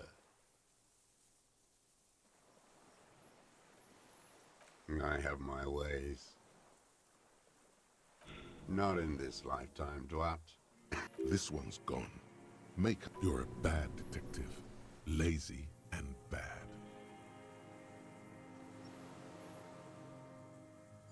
Rightly so. Fix this now. Push on. extra carefully.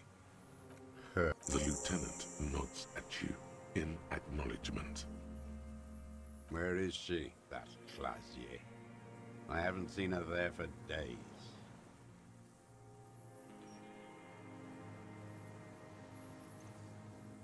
I know she's gone. Locked up, or on the run. She kept staring into the scope, you know. In the end, this last week, at the fort, like she knew.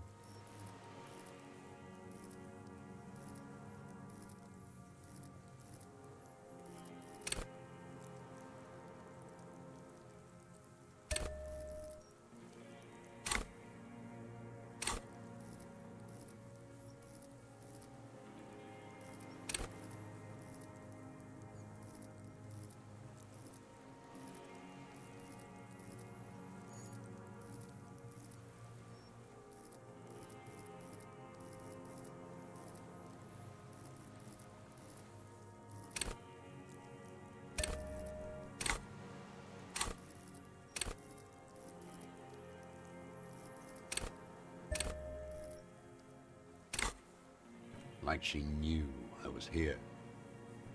It doesn't matter. Midtown, across the Bay of Revachol, snow falls on 40-story towers. Above them, Elysium Central Aerodrome, a cocoon suspended in the snowy sky by a web of suspension wiring, encircled by hybrid aircraft. On the platform, a young woman is withdrawing from amphetamines, barbiturates, and alcohol.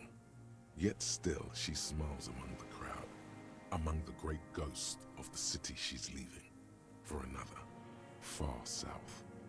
Smaller, distant, hidden, not like the great chandelier she sees sparkle in the night below her. Streetlights, towers, tenements, and water, and across it, a dark strip of ruins, barely visible if she didn't squint her eyes. He knew she knows. She was looking at the island, figuring it out, day by day, cigarette by cigarette.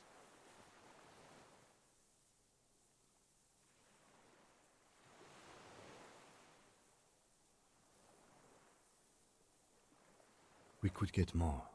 We've got him talking. Who knows what he's seen and done over the years? Enough. Take him in. Bend his arms behind his back and end this.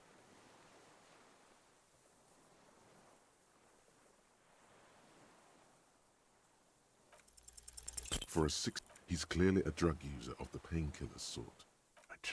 A strange little end. The familiar put. Specifically because of the pump full of steroids and Radio Revachol 92. Race this, race that.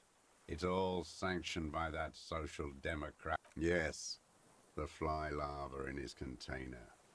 He let some nihilistic advertising yuppies erect a statue of Philippe III. A syphilitic, not since the serfs of ancient. Intense, like the worst of the worst. Every morning he's there, while the parasites he fought to protect are off in Ozon. That's all the rich we did good. The disco whores up. There was something about a statue and nihilistic advertising agency people. Might be worth investigating. Another disappointment. So personal. He displays a familiarity. That deformed toad? I wouldn't expect him to wipe his own ass. I mean, the brains of the operation. The smart one. That mobster toad couldn't run a shithouse. He has no political education. His twin, Edgar Clare, that first against the wall with him. The Clares wouldn't miss a man hidden in their own backyard. Not all this. Of course. Maybe the Clares asked him to. You know why I killed that fucker, Dwat? Again? Tried to... There is more here, but you may not have the information to pry it loose from him. Glad? What? But you said I would be taken to the... The sum of all the erratic movements, fidgeting, and mood swings he's been exhibiting. The wind picks up. The silence on the water is broken all around you. Little shivers of waves appear. The lieutenant continues, like an incantation. Your wayfarer rights have been suspended. Information provided to the officers on the scene will be used against you by the prosecution. You will be given legal counsel within 1 week and must face court in 44 days. Do you understand?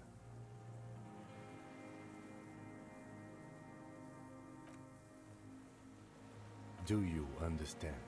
But... No, I don't want to.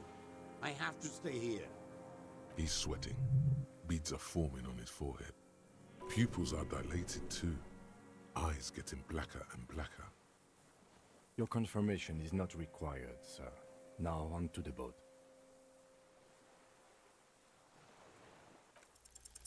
You thought you heard... Maybe we could all fit in there. Actually, no. Not really. We could escort him to the... But then, who watches him while you're coming back here? You come back for me? How about I go and send a boat back for you? What is this farce? Lillian. You could ask her, maybe. This is no harmless old man. This fucking world. No, listen. Listen now.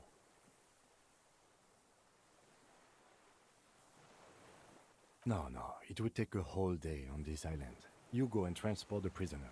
I'll be here. I can escort him to the pier with you. This world? What are you talking about? Is this... us? The wind is cold. From the east, your skin is crawling suddenly.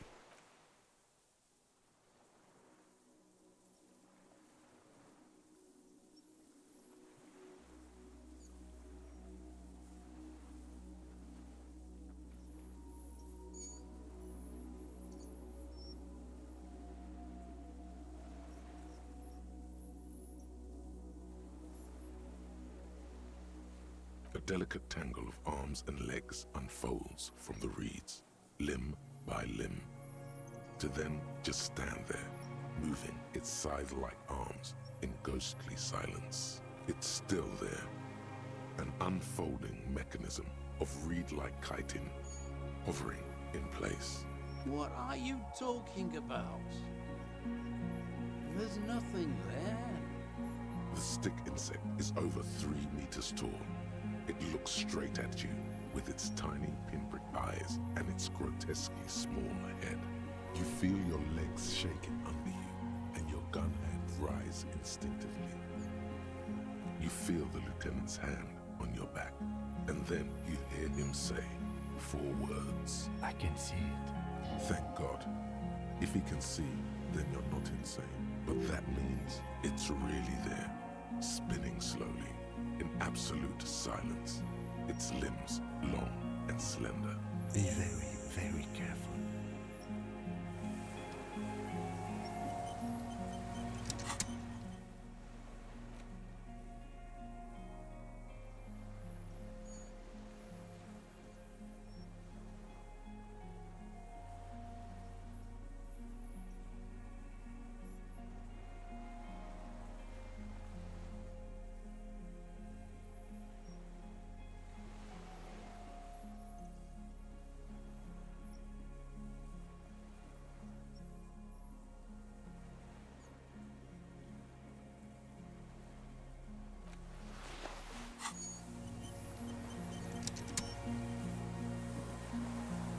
The creature stands on long stilt-like legs. Reed-like tufts stick out of its joints.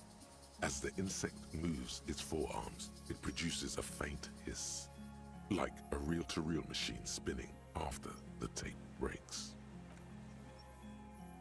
Nothing changes in the cyclical brain motion of the creature. Its insect mind is impenetrable to your reasoning. It is. You glance over your shoulder. The lieutenant holds a piece of milled aluminium. We need a photo. No one will believe us. From the corner of your eye, you see I won't be one of those fools who didn't... You see the phasmid turn to him, its mandible antennae reaching out. Its motions are quick, sudden. Understood. Of course. The spindly mechanism turns itself back to you, its antennae taking their measure of the air. Slowly, with your breath held, you take 2 small steps toward the phasmid. The creature lets out a series of ultrasonic clicks that swarm around your head like swallows. The tracheal system on the creature's abdomen expands in front of you to take in and expel air. It's smelling you. Hissing and clicking, it extends its mandible-like antennae to greet you. You're right below it now, looking up at the colossal chitin of its white limbs. The head of the creature is crowned by reeds, and its eyes are like small droplets of water. The insect stops its stridulation, seeming to observe you. Below its crown of reeds, little pinprick eyes detect motion, glittering. The world stands still around you. Suddenly, there is silence. The invertebrate comes back to life, stridulating. No reply. A total ancient silence comes from its mouth. You were right. Little bubbles form on the mouth parts of the creature, on its segmented lower lip. It looks to be foaming, slowly. The foam... Careful. It may be poisonous. The foam slowly turns a darker shade, like burnt caramel, as the insect moves its mouth parts, masticating. Maybe it is real. About now, the insect's breathing you in, your sour, greasy semiochemicals on the breeze. As you back off, the phasmid also takes a step back into the reeds. The arthropod follows you.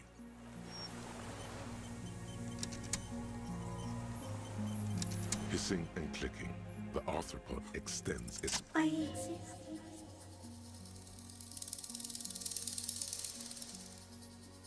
Tell me what it's like for you.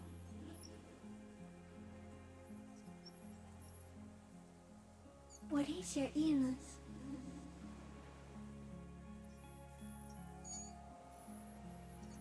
I am not.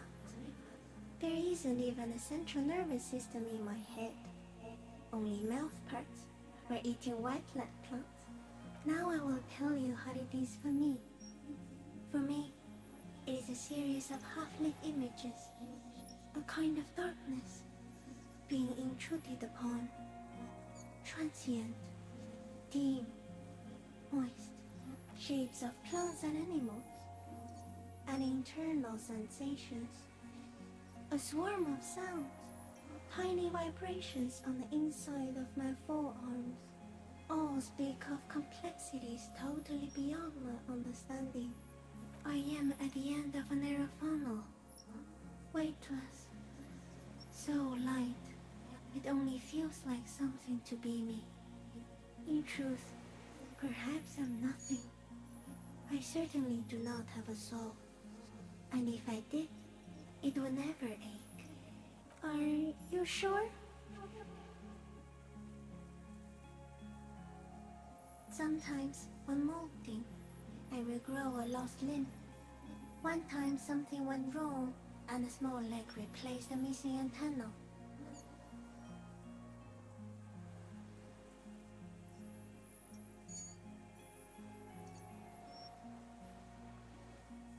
The leg tried to move around independently, making it hard to walk. Yes, thankfully someone aided. The next time I molded, I grew an antenna again. So am I. I was born to detect sucrose rewards and semiochemicals. What were you born to detect? I can also detect pheromones. The ones on you tell me that you will not eat me, and that I will benefit from your closeness. In short, I love you. No, you are awake. I am real. Light is forming me. This is real. Not even the birds know that. Not even the water lily. You can also eat it. If it's a leaf, you can put it in your mouth. Yum yum. or read. Wait, so Yes, they don't mind. Yes, I once cloned myself and ate the little ones. It was winter, and I woke up at the wrong time. It was an accident. I am an unknown species of the order Phantasmodia, endemic to the Insulandian Insula. For the last 350 years, I have hidden in plain sight, masquerading as the reeds, molding, cloning myself, unfolding at night to play with trash bins and boys. No one unnoticed by the first settlers and the land surveyors of the suzerain. Also, by the soldiers of the revolution and the officials of the occupation.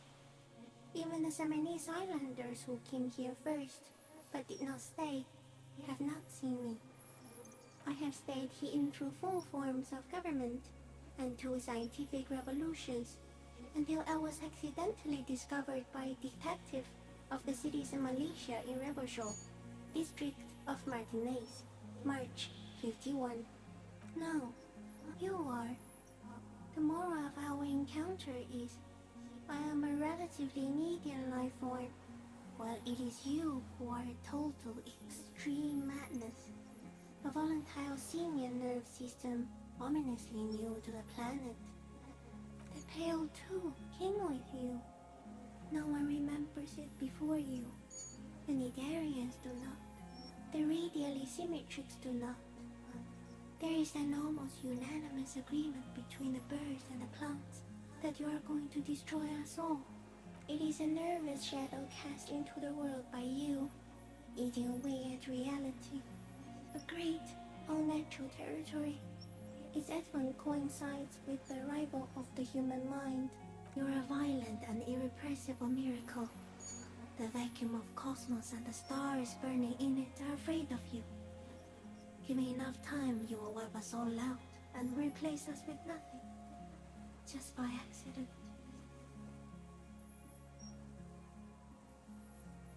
We suspect it will be something like the oxygen holocaust that wiped out anaerobic life 2.6 billion years ago, when organisms first started breathing. Only much worse.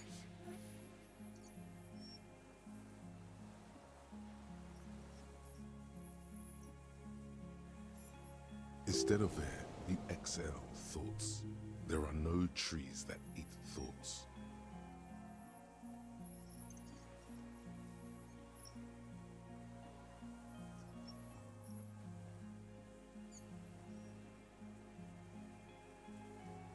Everything your eyes touch goes back there, behind the nose mirror. What if you blink? Are we still here? Please don't blink. What if he misplaces us all one day, or just forget? No, you're only thinking it now. This is a revelation. Please be. Or one day, one of you will close your eyes and sigh, and open them to see that none of this ever existed. It doesn't look like that, no. You're just staring at it. Okay. Is it somehow related to the case?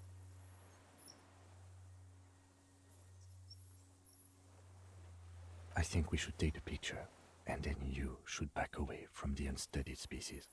No, there is one more.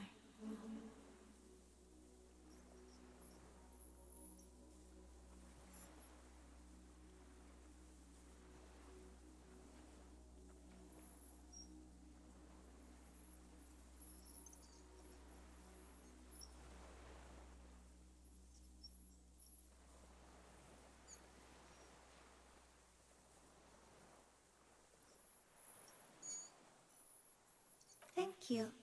I also have one more thing to say to you before you go. That woman, turn from the ruin. Turn and go forward. For all mankind.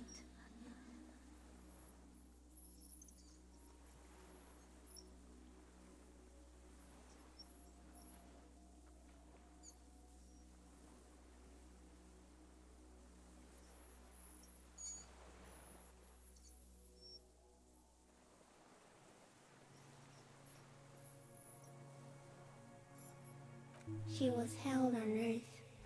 It doesn't take a 3-meter stick insect to tell you that. Okay. There is no change in the insect's motion while it's being aimed by the camera. It remains fixated on you. In 3. If it moves, you jump back. I'll shoot. Here we go. 3, 2, 1. The shrill flash of the camera cuts the air like the blade of a sword. The phasmid freezes in its bright light. Head turned toward the lieutenant, hypnotized by the flash. It stands frozen before you. The sweat on your arms feels cold as ice, as if you're frozen as well, in the shadow of this great statue of chitinous marble. I got it. Immortalized.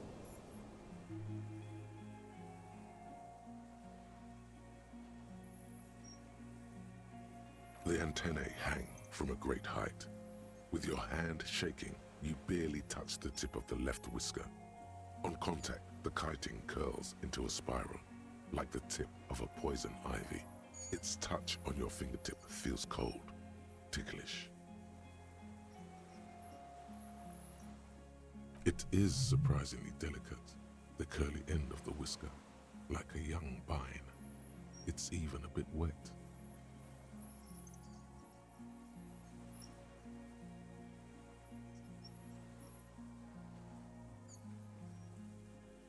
Be careful, detective. It's moving. You were right. It glistens with some kind of moisture. The creature in front of you stays frozen. The limb before you is incredibly light, like eggshell. It's much lighter than a reed. You feel a soft push could tip the creature over. Its hollow exoskeleton collapsing. Warning! A sudden shiver passes the limb. Looks like the creature is awakening. Wave by wave from its stupor, some sort of countdown process is happening. That's all you have time to think. It tastes like sugar, very faint. The anthropod towers above you, tufts of reeds pointed from limb and head alike. Odorless, mostly comprised of water. Another shudder pulses through the creature's limbs. It jolts back to life, as you're turning away, the phasmid mirrors your movements, stepping on the water, the long limbs carrying its feather weight without breaking its surface.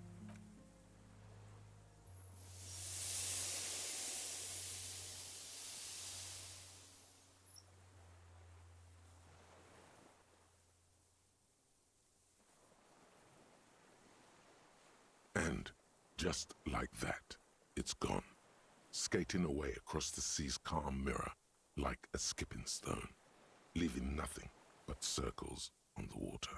And something under it, in the place it stood, bobbing there, among the reeds, a collection of items. It's gone.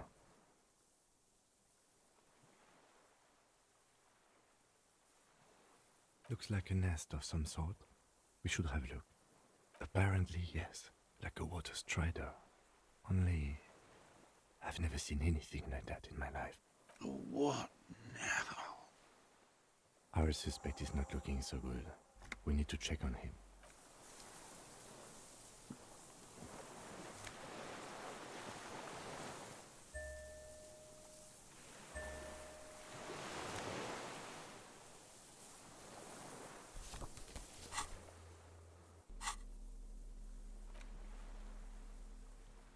This passport, issued by the Classia's hidden documents from the MT boy.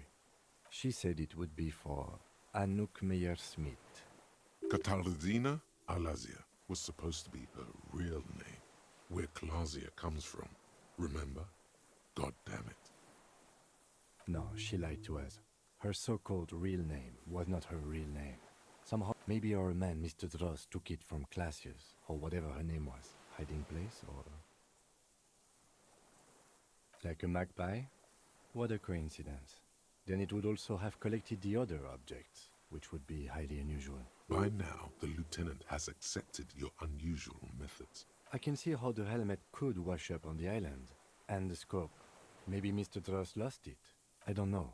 But perhaps it's better that we didn't arrest her. Who knows what happened? The winds are silent. The streets are empty of her. She is no longer in the city of Revachol. It's Clausia, with short...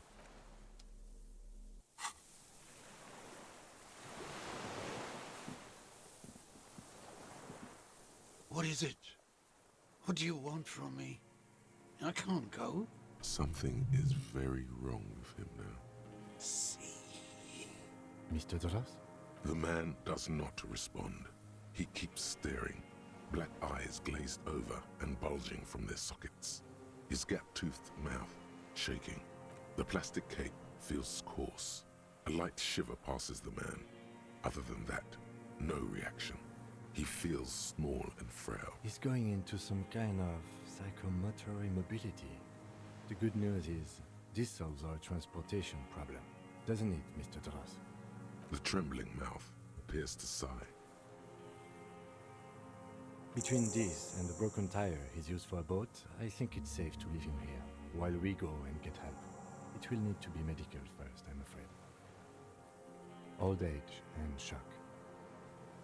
The appearance of the Phasmid in conjunction with the stress of the arrest. He spent his entire life here. For him to leave would be... He stares into the reeds. Your words don't stir anything in him. Perhaps you should... I lost... He turns his eyes to the reeds again. He lost the scope. Then it somehow made its way over there. This sight is a T9, Mr. Dross. Was it attached to the rifle when you made the shot? Silence. No reaction. This is an old man, at last. No longer a tin soldier, but the broken down remains of a man. Did you take this passport and other papers from a boy on the coast? The spirit. He hears us. No reply. Try something else? Nothing. If Kuno kicked it into the sea, as he said he did, Diab would put it back here. The plastic cape flaps. We should think about getting back to the mainland. To get help.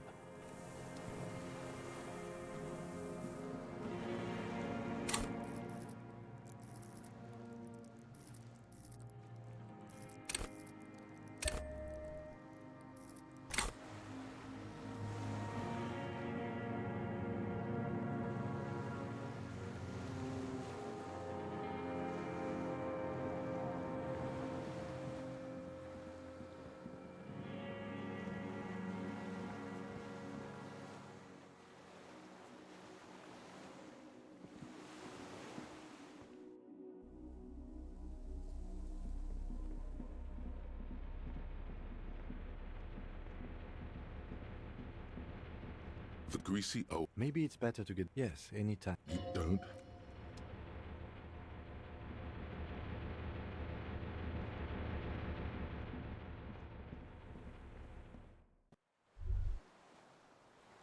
ICM? This...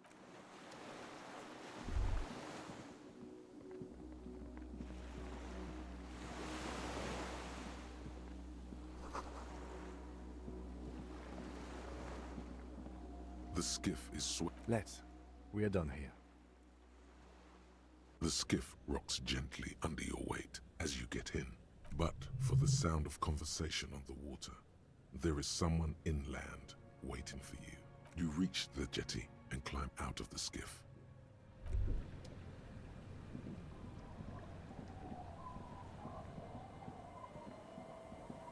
Look what the tide brought him. Harry, you're bleeding all over the place. You're half dead. Whatever this is, it is completely unimportant compared to what you've just seen. This is the man with sunglasses from the Whirling in Rags. But where are his sunglasses? That's right. And you're bleeding. We're not forgetting about anything. Look at you. Bothered by it. Harry, you look like you need a fucking organ transplant. Oh, fuck it. Let's not get into that. Hello, I'm Trent Heilerstein. I believe we've met on several occasions. I'm your goddamn partner, Jean Vicomar, and this is your special task force. Or what's left of it. Special Consultant Trent Heilerstein, Patrol Officer Judith Minot. Hi. We've come to scrape what's left of you off the pavement. Lieutenant Kim Kisuragi, Prison 57. We've just come from the island. where our investigation led us. The scene is making even him feel as though he has to justify your actions. We might need your help with something later. As if he recalled that he's in fact a decorated police lieutenant and not a naughty boy. But this is clearly a departmental matter, so I'm going to leave you to discuss it among yourselves. It's good to meet you, Lieutenant Kitsuhagi. Letting the lieutenant know he shouldn't feel embarrassed over the shitstorm that's about to befall you. Ari, we want to help you. Trant, I believe this is where you come in? I don't quite know what I'm doing here. I was asked to participate as an expert. I think I need to manage your expectations a little. I'm at best an enthusiast in cognitive science. My background is in something else entirely. I engage in neurology on a merely theoretical level. In fact, I should probably get going. No, Trant, it's too late. You're part of this shit now. What have you got to say for yourself, shit kid? What does he have to say for himself? He left you to catch the bullets. Shit kid. What an interesting moniker.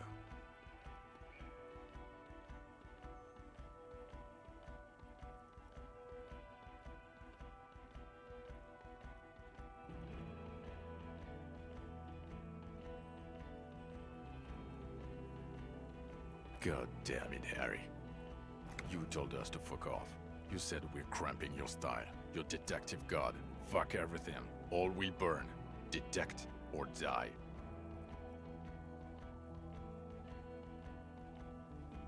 Yes, you're sorry. You're the sorriest cop who ever lived. Nothing has changed, Harry. I've heard this repentant shit a million times over. You. Shit kid, that's you. Despite all that you've done, the deserter, the Phasmid, the case? No, because of all that you've done. The cafeteria manager you fucked over told us where you went. And people on the street helped us too, with your whereabouts. You're a legend among the drunks, Harry. A legendary local drunk. Yeah, Major Crimes Unit, under Lieutenant Dubois and Vicomar. Ring any bells? Refresh your memory? It's a goddamn Major Crimes Unit. There's you, me, Jude, Trant fucking Heidelstown, and Guillaume Baby. I'm technically just a civilian advisor. Oh, fuck you. You're part of this shit show. Oh, that's an interesting story, actually. Guillaume Baby is a police reporter who joined our team. He was really good. Then he left because he lost faith in your ability to lead the unit. Other people have left too. Good, smart people. People we won't get back. Only me and this really patient patrol officer are still here. And Trant because I'm forcing him to stay. Is this Guillaume Bevy blonde and partial to sunglasses? See? There. He's getting it. I was impersonating him. Look at me, I'm G. Bevy. It was going to be funny, but then you really did have brain damage. So not so much anymore. Do? It's a Major Crimes Unit. We clear the desk of cases so Precinct 41 doesn't look like the worst station in town. We are shit tier now, Harry. Because of you. The 41st isn't...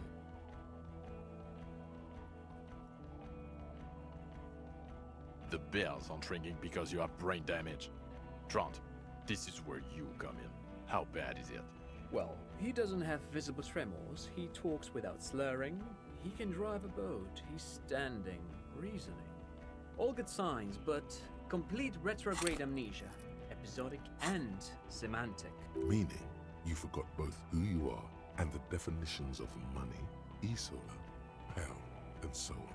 As displayed in the station call, our interactions with him, and I don't want to be a snitch, but also mine with him before when Harry did not seem to know who I was.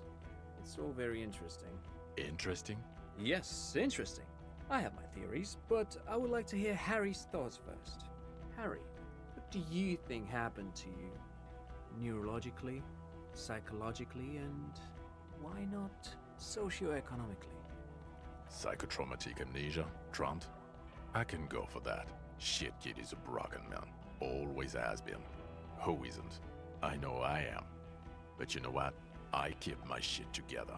Also, I know a person can't wipe their own mind, however traumatic it gets. That doesn't happen. You're lying, or insane, or both. But Detective Vigmer, he has blanked out before. Yes, a couple of times. After some of the more serious benders. One was after the two drunks case, the other when we looked into that mural. So you don't remember not remembering. Beautiful. Interesting. So at first he dipped his toes into it, prepared. That's where he would have gotten the idea, yes. Practice. And then he used alcohol to get there, so to speak. What do you mean? Well, here's my theory. What if this is an absolutely normal reaction to the world we're living in? What if this is not a significant anomaly at all? Something to be explained, approached as a defect? Look at the sensory input here. Look at the ruins, the neon. Listen to the radio, the multitudes, the people. Live here for 40 years. As a police detective, he's like a magnetic reader on the world team, to borrow a known metaphor. Harry's been pushed flat against it. Total input. Hardwired to the free market. He just needed for it to end. Okay, Trent, thank you. That's absolutely meaningless. I'm glad we brought you. Will he or will he not be able to work in the major crimes unit? Is he a cretin now? I want to know that. He's not a cretin, and he is able to do work. If not in his previous leadership role, then as a line detective. For now, I misphrased my question. It should have been, is he able to put his clothes on and use the body? Or do we need to get him on a disability pension? Now nothing. Now we're just going to stand here. No, now we discuss that. What the fuck did you do to a motor carriage? Why is it there, Harry?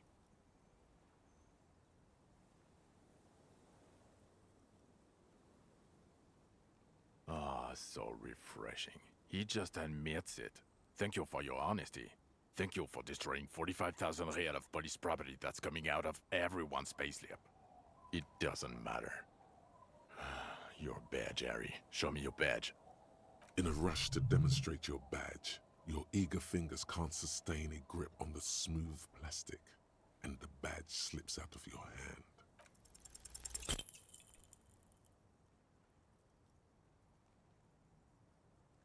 You juggle the badge for a second, unsuccessfully, and it lands on the ground, some 2 meters away. Ouch!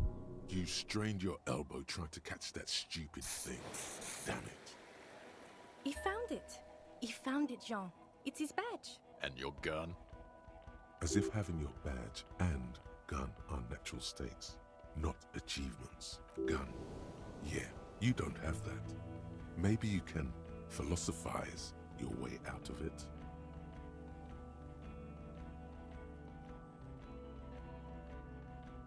You're drunk, aren't you?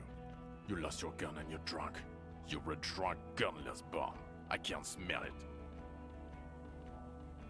Well, you let the suspect escape, classy as something, because you were too drunk to assess a flight risk. We've read the reports. Lieutenant Kitsuhagi's. We know.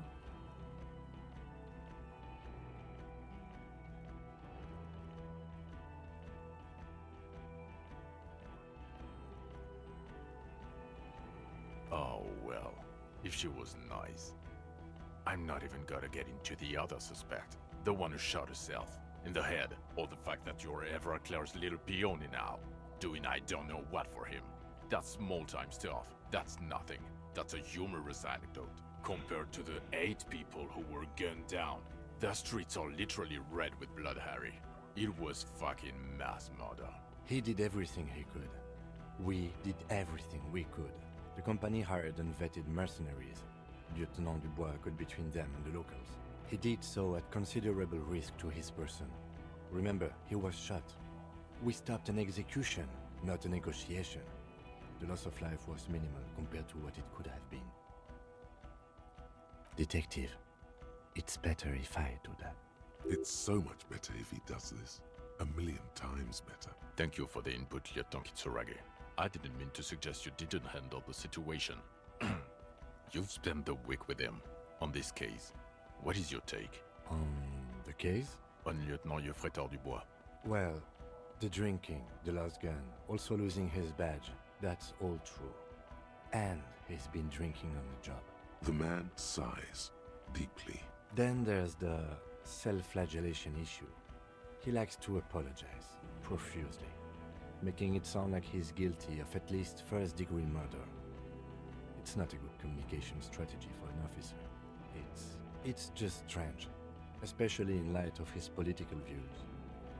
Detective Dubois is, as you may know, a true blue moralist, a man of the center, not prone to political outbursts, which is commendable, but also at odds with his behavior.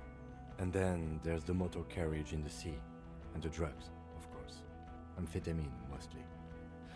But despite all this, he is a great detective, one of the best I have seen, in fact. He can talk human beings into telling him anything, and he doesn't stop. In all the time I've spent with him, he has not once stopped working on the case. He is tireless, madly driven. Well, except that one time when he stopped to sing karaoke, which by the way was a valiant effort. He really sang his heart out. Yeah, it was what it was. Other than that one time, he has tirelessly worked on the case, and he solved it. We have a confession, a murder weapon, and the perpetrator, locked on the island right now, awaiting transportation. He apprehended a straggler who stayed hidden for 50 years, ever since the revolution, who's probably committed other murders over those years. Oh, and he also discovered a new species. A new species? A colossal stick insect. It was on the island, camouflaged as the reeds. It unfolded from the reeds. I think we may be dealing with the Insulindian phasmid. He takes out the photo and shows it to the officers across the yard. Rain comes down. He covers the glossy photo of the phasmid with his hand. You hear gasps beneath the howling of the wind. As you can see, it's about 3 meters tall. In fact, we think it may be the largest land invertebrate ever discovered. Fucking hell is that? Is this somehow connected to the case? The killer did not seem to be aware of the phasmid's presence. Exhibiting a strange, atypical dementia, he fell into a stupor after its appearance. He became near catatonic. So it is connected. I must say, this is absolutely extraordinary. I don't even have words for it. Yes, it really does make it hard to fire the drunk. Now you make your case. Now is the time. Now or never. Lilianovich. A revolutionary matronym. The custom started in Grad, where they have patronyms. Krasovich, Lasovich, etc. The revolutionaries saw this as a chauvinist atavism, so they used matronyms, derived from the mother's name instead. This man's mother was Lilian. His Lilian's son, Lilianovich. The custom was overturned after the revolution failed, but not before it made it to Revachol. So, it is what a soldier of the ICM would be called. Thank you, Trant. Thank you for that piece of cultural theory. You said you have a motive? Of course, excuse me, I just thought it was noteworthy. He wasn't quite sure about the straggler before he heard this detail. It must have convinced him. Jealousy. I thought this Lilianovich was an old man, to have been hiding for 50 years, like 70-something. A strange psychosexual fascination, the result of spending all this time in solitude on the islands of this bay, and trauma too. He himself gave a political reason. In his mind, he had killed an enemy combatant. Also, we have a sniper's nest with full view of the room in which the mercenary died, right on the island, and 2 officers on the scene that Mr. Dross confessed to. It's a clean win. Oh, it's way more than that.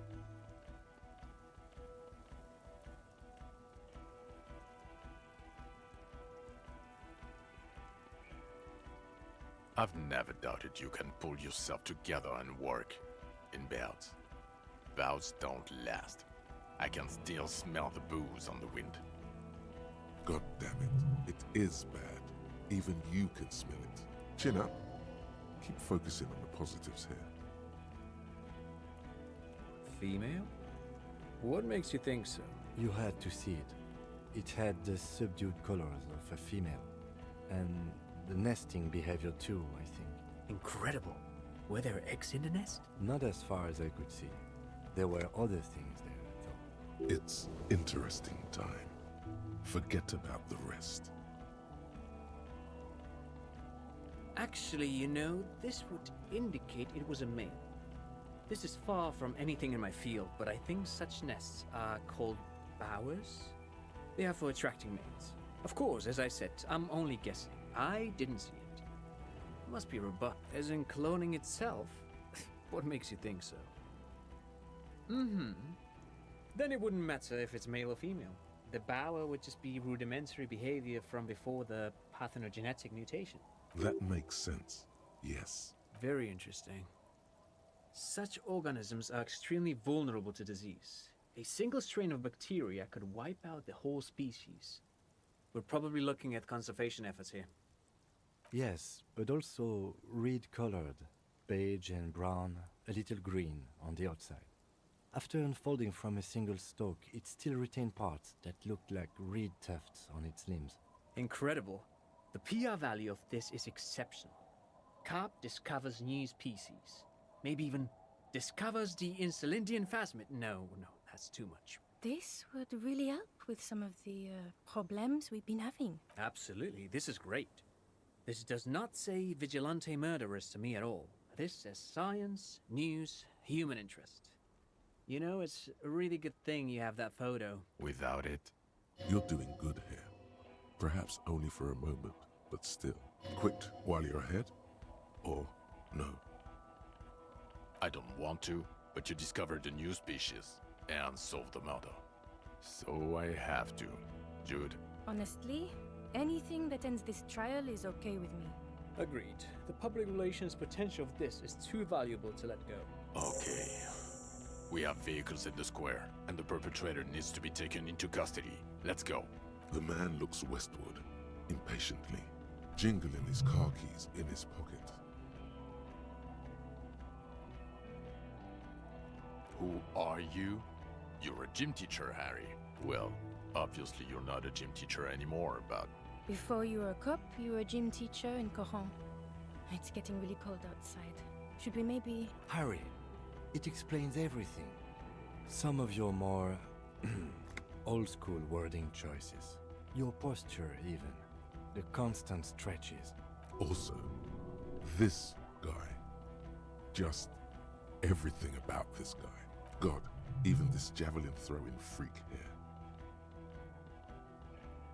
The regular. You found some chick. She inspired you to fight the big fight. Be more than you are. All that. You, every morning, walking from Voyager Road to teach gym.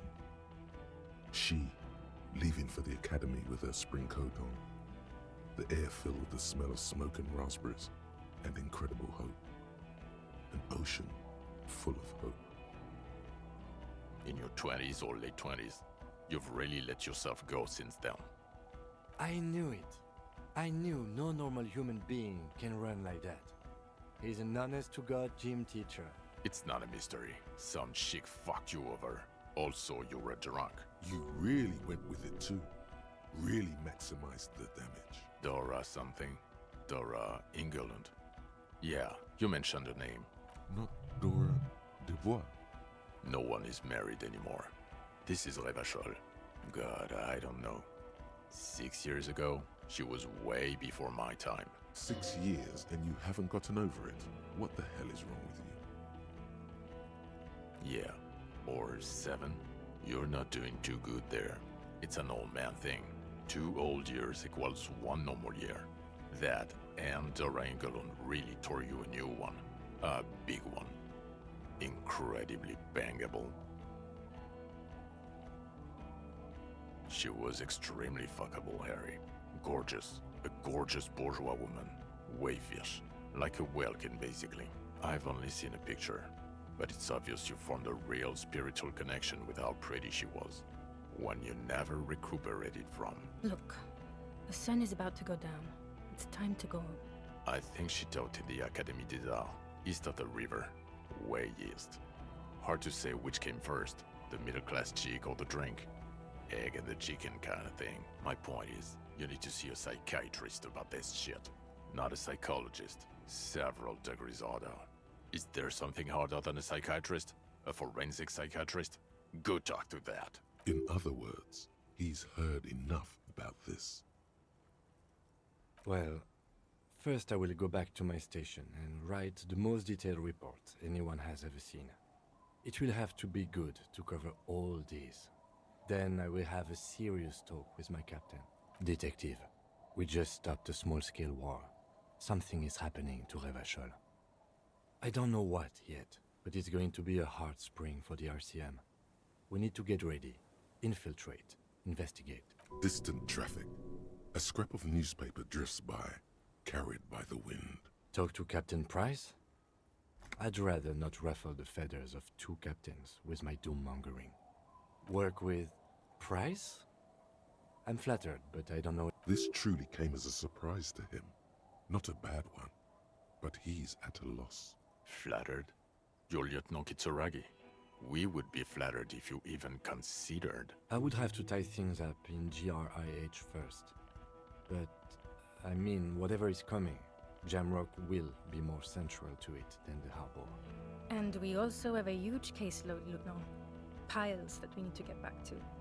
Mountains, even. I do like the sound of that. He's really considering it. Who is Lena? Well, good luck finding her once we get back. She and her husband were conducting the search for the Phasmid. It's their discovery, in part. I'm sure we'll find them.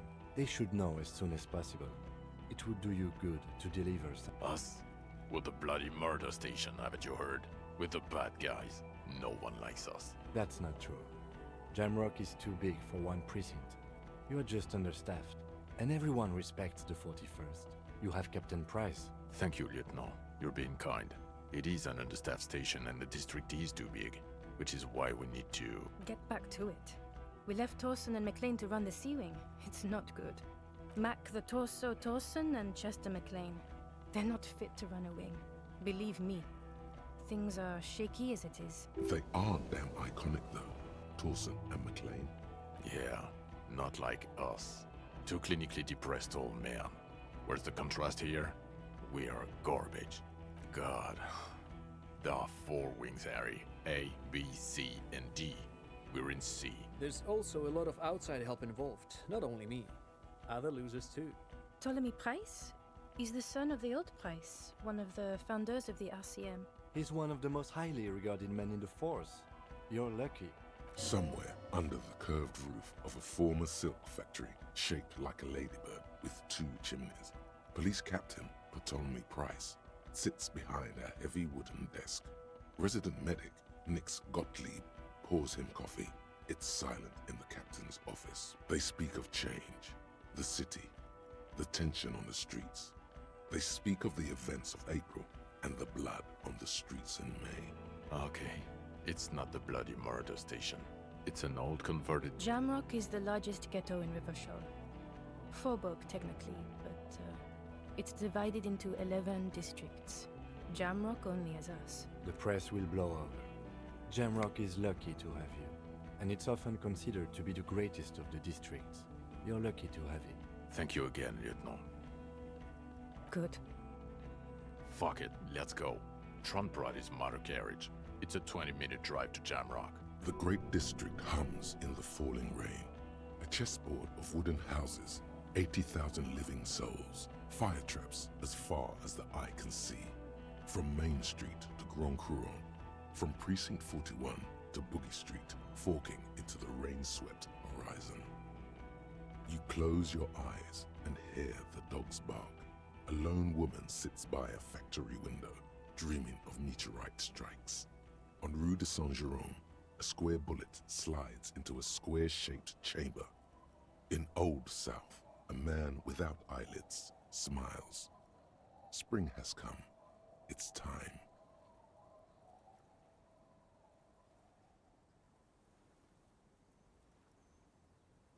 Torsen? Yes. McLean? Yes. Heidelstein? No. Vicmere? Yes. Dubois? Yes. Really? Nix Gottlieb looks up from the list. I hear he's unstable. You say that like it's a bad thing. Captain Potomley Price gestures with a ballpoint pen. It's dim in the office, and the curtains are drawn. Harry's our man. He'll pull through. When he does, he'll side with the RCM. Understood. Gottlieb returns to the list. Minnow, of course. Wonderful. Then can we please just go back to Jamrock now?